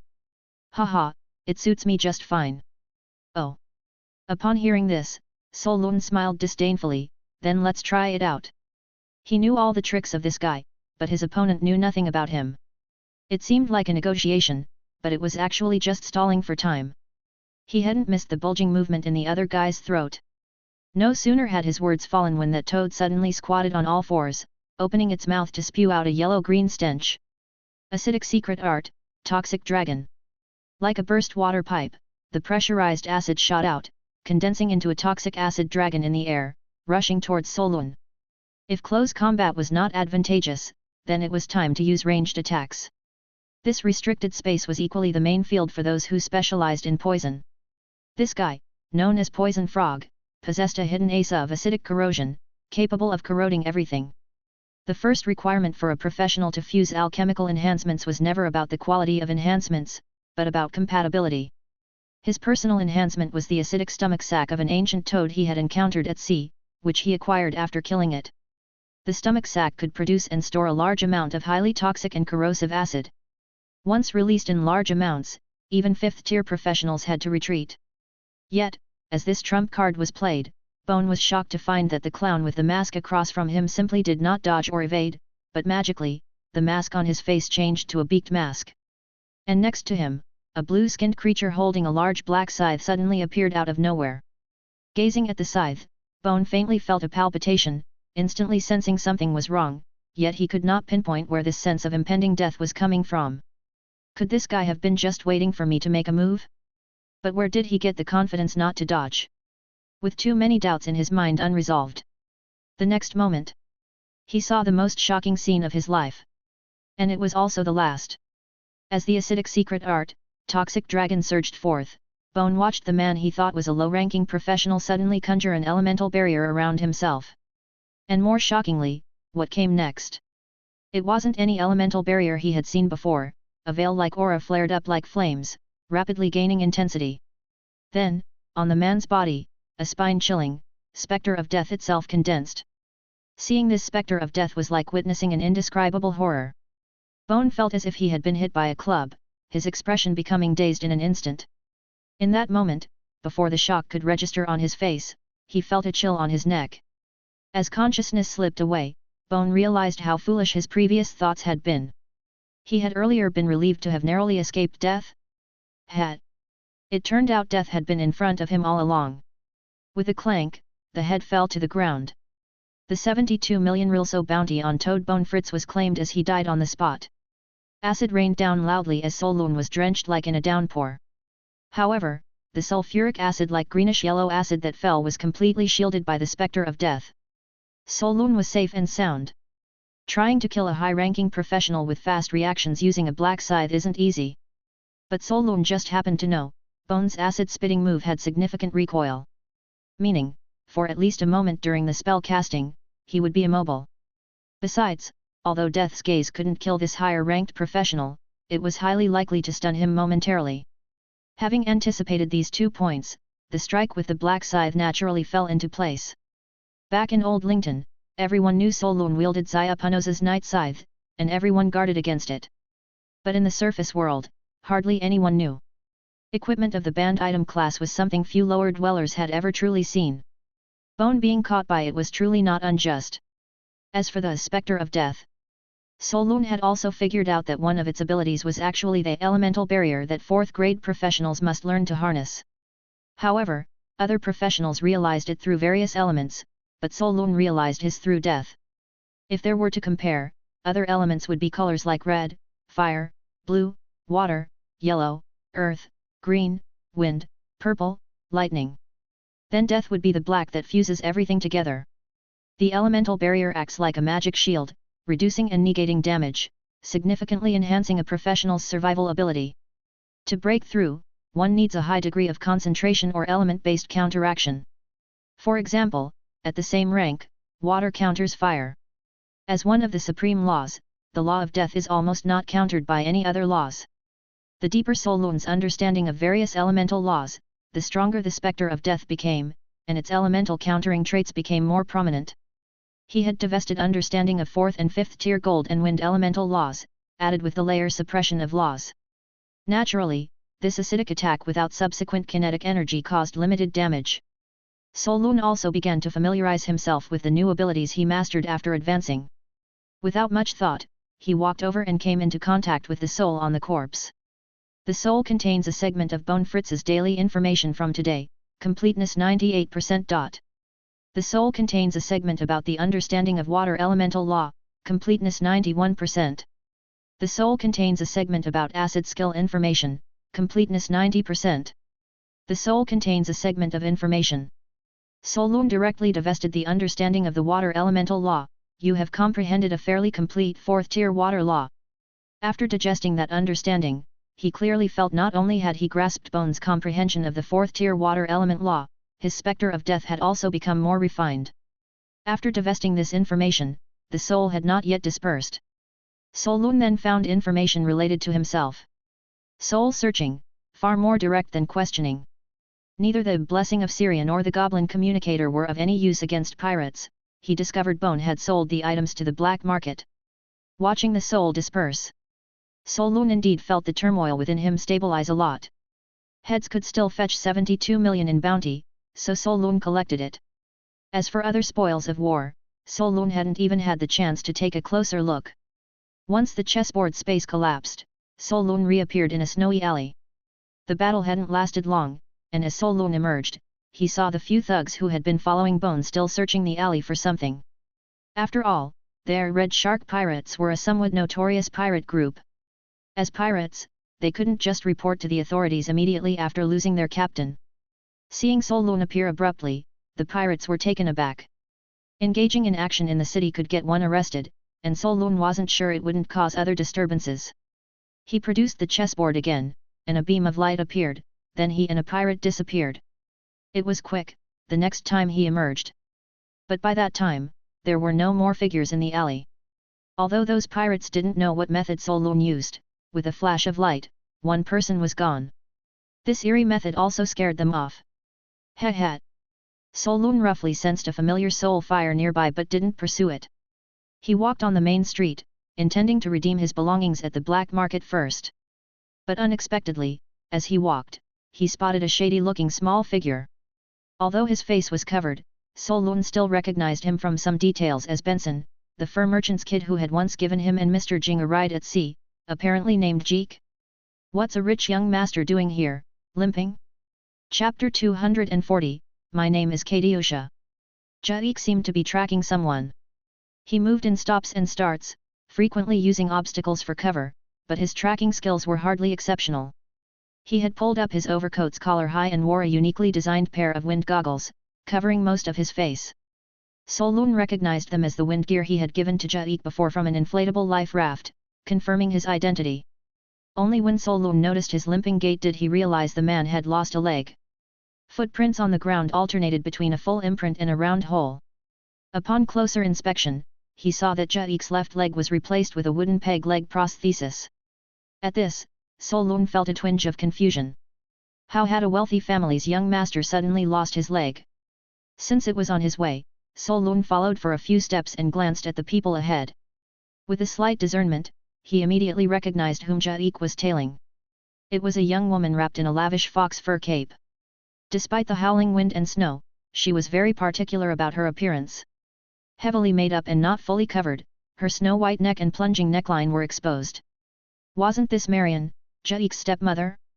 There was also a man, affectionately linked arm in arm with her, who was not Benson but a man carrying a broadsword on his back.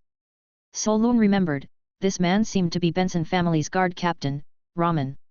Just from the intimate manner between the two, Solun had a rough guess of the situation. It was likely the typical plot of a remarried young wife conspiring with her lover to seize the wealthy husband's assets. Such audacious behavior suggested that Benson was probably dead. Solun had a favorable impression of the kind-hearted middle-aged merchant. After all, Benson had saved him and Mr. Jing once at sea. However, he only glanced and no more. As bloody as other people's family affairs were, he had no intention to delve deeper. What was more surprising to him was that Jaik was tailing a third-rank professional without being detected. Glancing again at the wind goggles on Jaik's face, Solun appraised them and took some interest, not bad, creatively using multiple mirror refractions to weaken the target's perception. He had previously noticed that Jaik had an excellent talent for mechanics, and now, seeing the clearly handcrafted alchemical wind goggles, it was obvious the young man had made them himself. As the Blizzard City district was not large, it wasn't long before Solun watched the couple enter a 4-story luxury hotel. Meanwhile, Jaik stopped at the entrance, posing as a passerby. Not in a hurry to leave, Solun wanted to see what he was up to. At this moment, he saw Jaik move to a window, appear to measure the position, and then stop at a lamp post. He surreptitiously looked around, then, concealing his actions with his clothing, pulled from his chest a timing bomb connected to a mechanical alarm clock. Jaik quickly buried the bomb in a pile of snow, then took cover behind the mailbox at the entrance of the nearby post office. Solun found this entertaining and stopped in his tracks, leaning against a nearby wall. A liquid alchemy bomb? Delayed explosion with a directional blasting device. The homemade bomb was rough, with no casing to conceal it, leaving almost all its mechanisms exposed. But even such a bomb seemed to brighten Solun's eyes. Being adept at various mechanics himself, he had almost instantly understood the bomb's structure and principles from a quick glance. The design was not particularly sophisticated, but the concept behind it was very unique. He's not using standard gunpowder but a more unstable liquid state. A specially formulated nitro compound, unseen on the market. Did he concoct it himself? The potency does pose a lethal threat to a third-rank professional. But, relying on a bomb alone isn't enough to kill that Raman. Looking at the location of the buried explosive, he harbored some doubts. Precision-directed blasting? Did he predict that someone would definitely jump out the window? Interesting. With only a slight thought, Solun instantly understood that Jaik probably had another setup inside the hotel room. Because of his sole perception, Solun sensed Marion and guard Captain Raman moved up to the third floor of the hotel, then rushed into a room, and couldn't wait to start undressing and getting intimate. But while the two were in the throes of passion, just as they lay on the bed and were about to go further, suddenly, a boom echoed, triggering a violent explosion. The sound of shattered glass filled his ears as the blast and flames burst from the second room on the left side of the third floor, projecting outward for over 10 meters. Two disheveled figures plunged downward from the building. After all, Captain Raman was a third-rank melee combat professional, and his reflexes were extremely quick. He sensed the danger the instant the explosive device was triggered, and, protecting the woman, they blasted through the window using the explosion's shock wave. Seeing this, Solun let out a soft sound of surprise. Ah, so that's what this is. The explosion in the room had not caused more damage, meaning that Jaik had strictly calculated the explosive dosage. He didn't intend to hurt the innocent. If he had been more ruthless, he could have used a large quantity of explosives and blown up the entire floor to ensure success. Moreover, what was clever about Jaik's setup was that the room explosion was clearly not to kill the targets immediately but to prepare for a second explosion. Even a third-rank professional dazed by the first blast wouldn't expect to be attacked by a second explosion after being blown out of the window. Solun watched as the two figures landed right next to the lamppost on the street corner, precisely where the explosives were buried, and couldn't help but admire inwardly, such meticulous planning, such precise demolition. From these aspects, Gek seemed young, but in terms of temperament and wisdom, he was outstanding. But, Didn't this guy want to be a designer? How come he has such high talent for messing with bombs? A thought flashed through Solun's mind. Just as they hit the ground, the half-naked woman and man had not yet reacted when suddenly, with a boom, they were upheaved by the blast of a bomb once again. This time, the two were precisely blasted against the wall by the terrifying surge, hitting it hard with a thud, and limbs and blood splattered. The elegance they had before was now replaced with utter dishevelment. The woman's right thigh was blown off at the root, the white bone and mangled flesh starkly exposed, and she immediately fainted. Unfortunately, the man was still wearing close-fitting leather armor. Although he also spat out a mouthful of old blood, it was not fatal. Solun looked on, without any hint of surprise. To be able to achieve this with a bomb was already the limit. After being bombed twice in a row, Raman was not so slow to realize he had been ambushed. The moment he hit the wall and fell, those eyes that resembled those of a wild wolf immediately locked on the cloaked figure by the mailbox, who had a completely different reaction to the commotion than the bystanders. With a swoosh, Raman kicked off the ground and had already rushed in front of the cloaked figure. Because he was unarmed, he grabbed Gek by the neck and hoisted him up, bellowing, "Damn you, who are you?" Perhaps intending to see who it was, he violently ripped off Gek's goggles with a slap, revealing a young but resolute and coldly smiling face. "Bastards!" Gek's face twisted with a manic sneer as he struggled to grasp Raman's wrist. It was at that moment, with a click, a mechanical lock in his palm snapped into place. The two were locked together like handcuffs, at least unable to break free for that instant. Raman saw the explosives wound underneath Gek's cloak, and his eyes bulged instantly, like copper bells, his face finally revealing a look of extreme horror. Gek was determined to die together with the murderer who killed his father. Killing a third-tier professional with his own hands was already the most perfect plan he could conceive. But then, something unexpected happened. Desperately, Gek realized that the bomb didn't explode. He had no way of knowing that just moments ago, a thin thread had silently appeared and disarmed the key triggering mechanism of the bomb. At that moment, the voices of the patrol yelling echoed on the street, with more than a dozen guns pointed at the heads of the two. "Nobody move." Solun watched as the two were taken away, then followed. A bomb genius dying like that would be a waste. The hotel was on the main road of Blizzard City, and the patrol responded quickly. They arrived at the scene the moment the explosion occurred, preventing the situation from worsening. Because only a hotel room and a street lamp were destroyed, Gek wasn't charged with a severe crime. Benson's fur business had a certain reputation in the city. After he explained the reason, the city guards didn't execute him immediately. But Blizzard City has its own rules. No matter whether justified or not, once involved in violence, one must be punished. Gek was stripped and hung on the cold wooden cross in the town square to endure a day and a night of exposure punishment. As for Raman, although he acted unethically, he did not break the city laws and therefore was not punished. Solun didn't think he had the ability to rob a law court, nor did he need to. As long as the crime wasn't serious, there was a way out of exposure punishment. Following the rules, Solun paid the security team a bail fee, with instructions not to let the person die, and then waited to collect him the next day. Having once received a favor at sea, today he could consider it repaid. Besides, he also thought it would be good for Gek to experience the cold wind. Some things needed to be experienced personally in order to be understood. Just like Solun himself had once died. Solun left the city guard and headed to the black market within the city. The black market in Stormwind City was different from other places. It wasn't secretive, but almost everyone knew about it. It was a trading market specifically built for pirates and some not-so-legitimate businesses. Reputable merchants had other places to go. The black market was a frequent haunt for pirates, criminals, and smugglers. It was not on the surface, but underground. Upon finding the Blackbeard Tavern, Solun coincidentally sensed three familiar souls.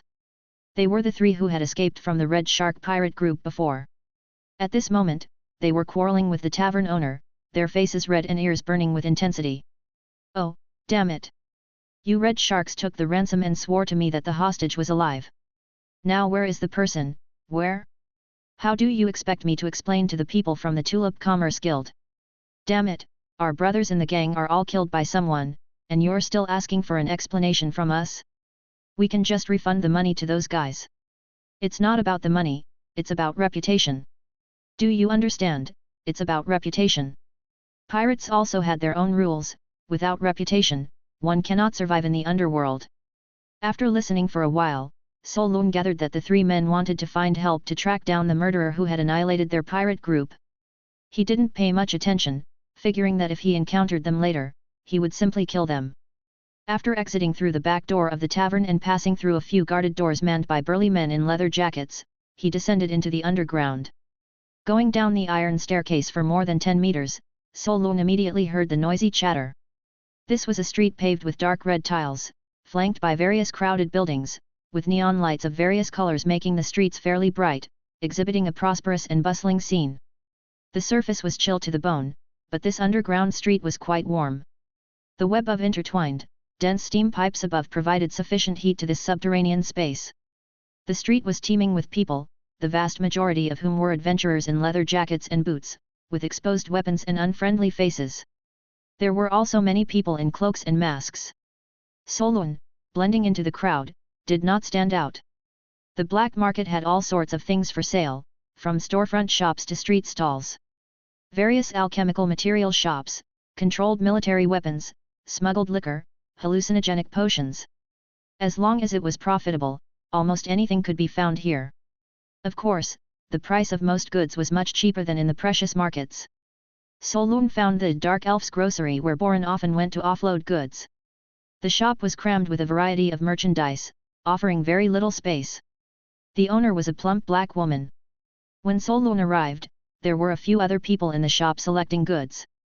The plump storekeeper greeted Solun, "Customer, what do you need?" "Solun, I'll take some ocean breeze." Upon hearing this, the plump storekeeper knew that a familiar figure from the circle had come and beckoned him over to a compartment in the shop. There was a soundproof barrier. Once in the compartment, Solun got straight to the point, "I want the batch of goods that Poison Frog Boran sold here before. The price is negotiable." The plump storekeeper glanced at Solun and, without asking further questions, took out 2 storage rings, saying, "Everything that hasn't been sold is here, aside from what's been already disposed of." Solun checked the items and saw that they were mostly jewelry and gems looted by the pirates, none of them were his possessions. He then directly asked, "I'm looking for 2 rings, they look like this." As he spoke, he drew the approximate features of the 2 rings on a piece of parchment beside him.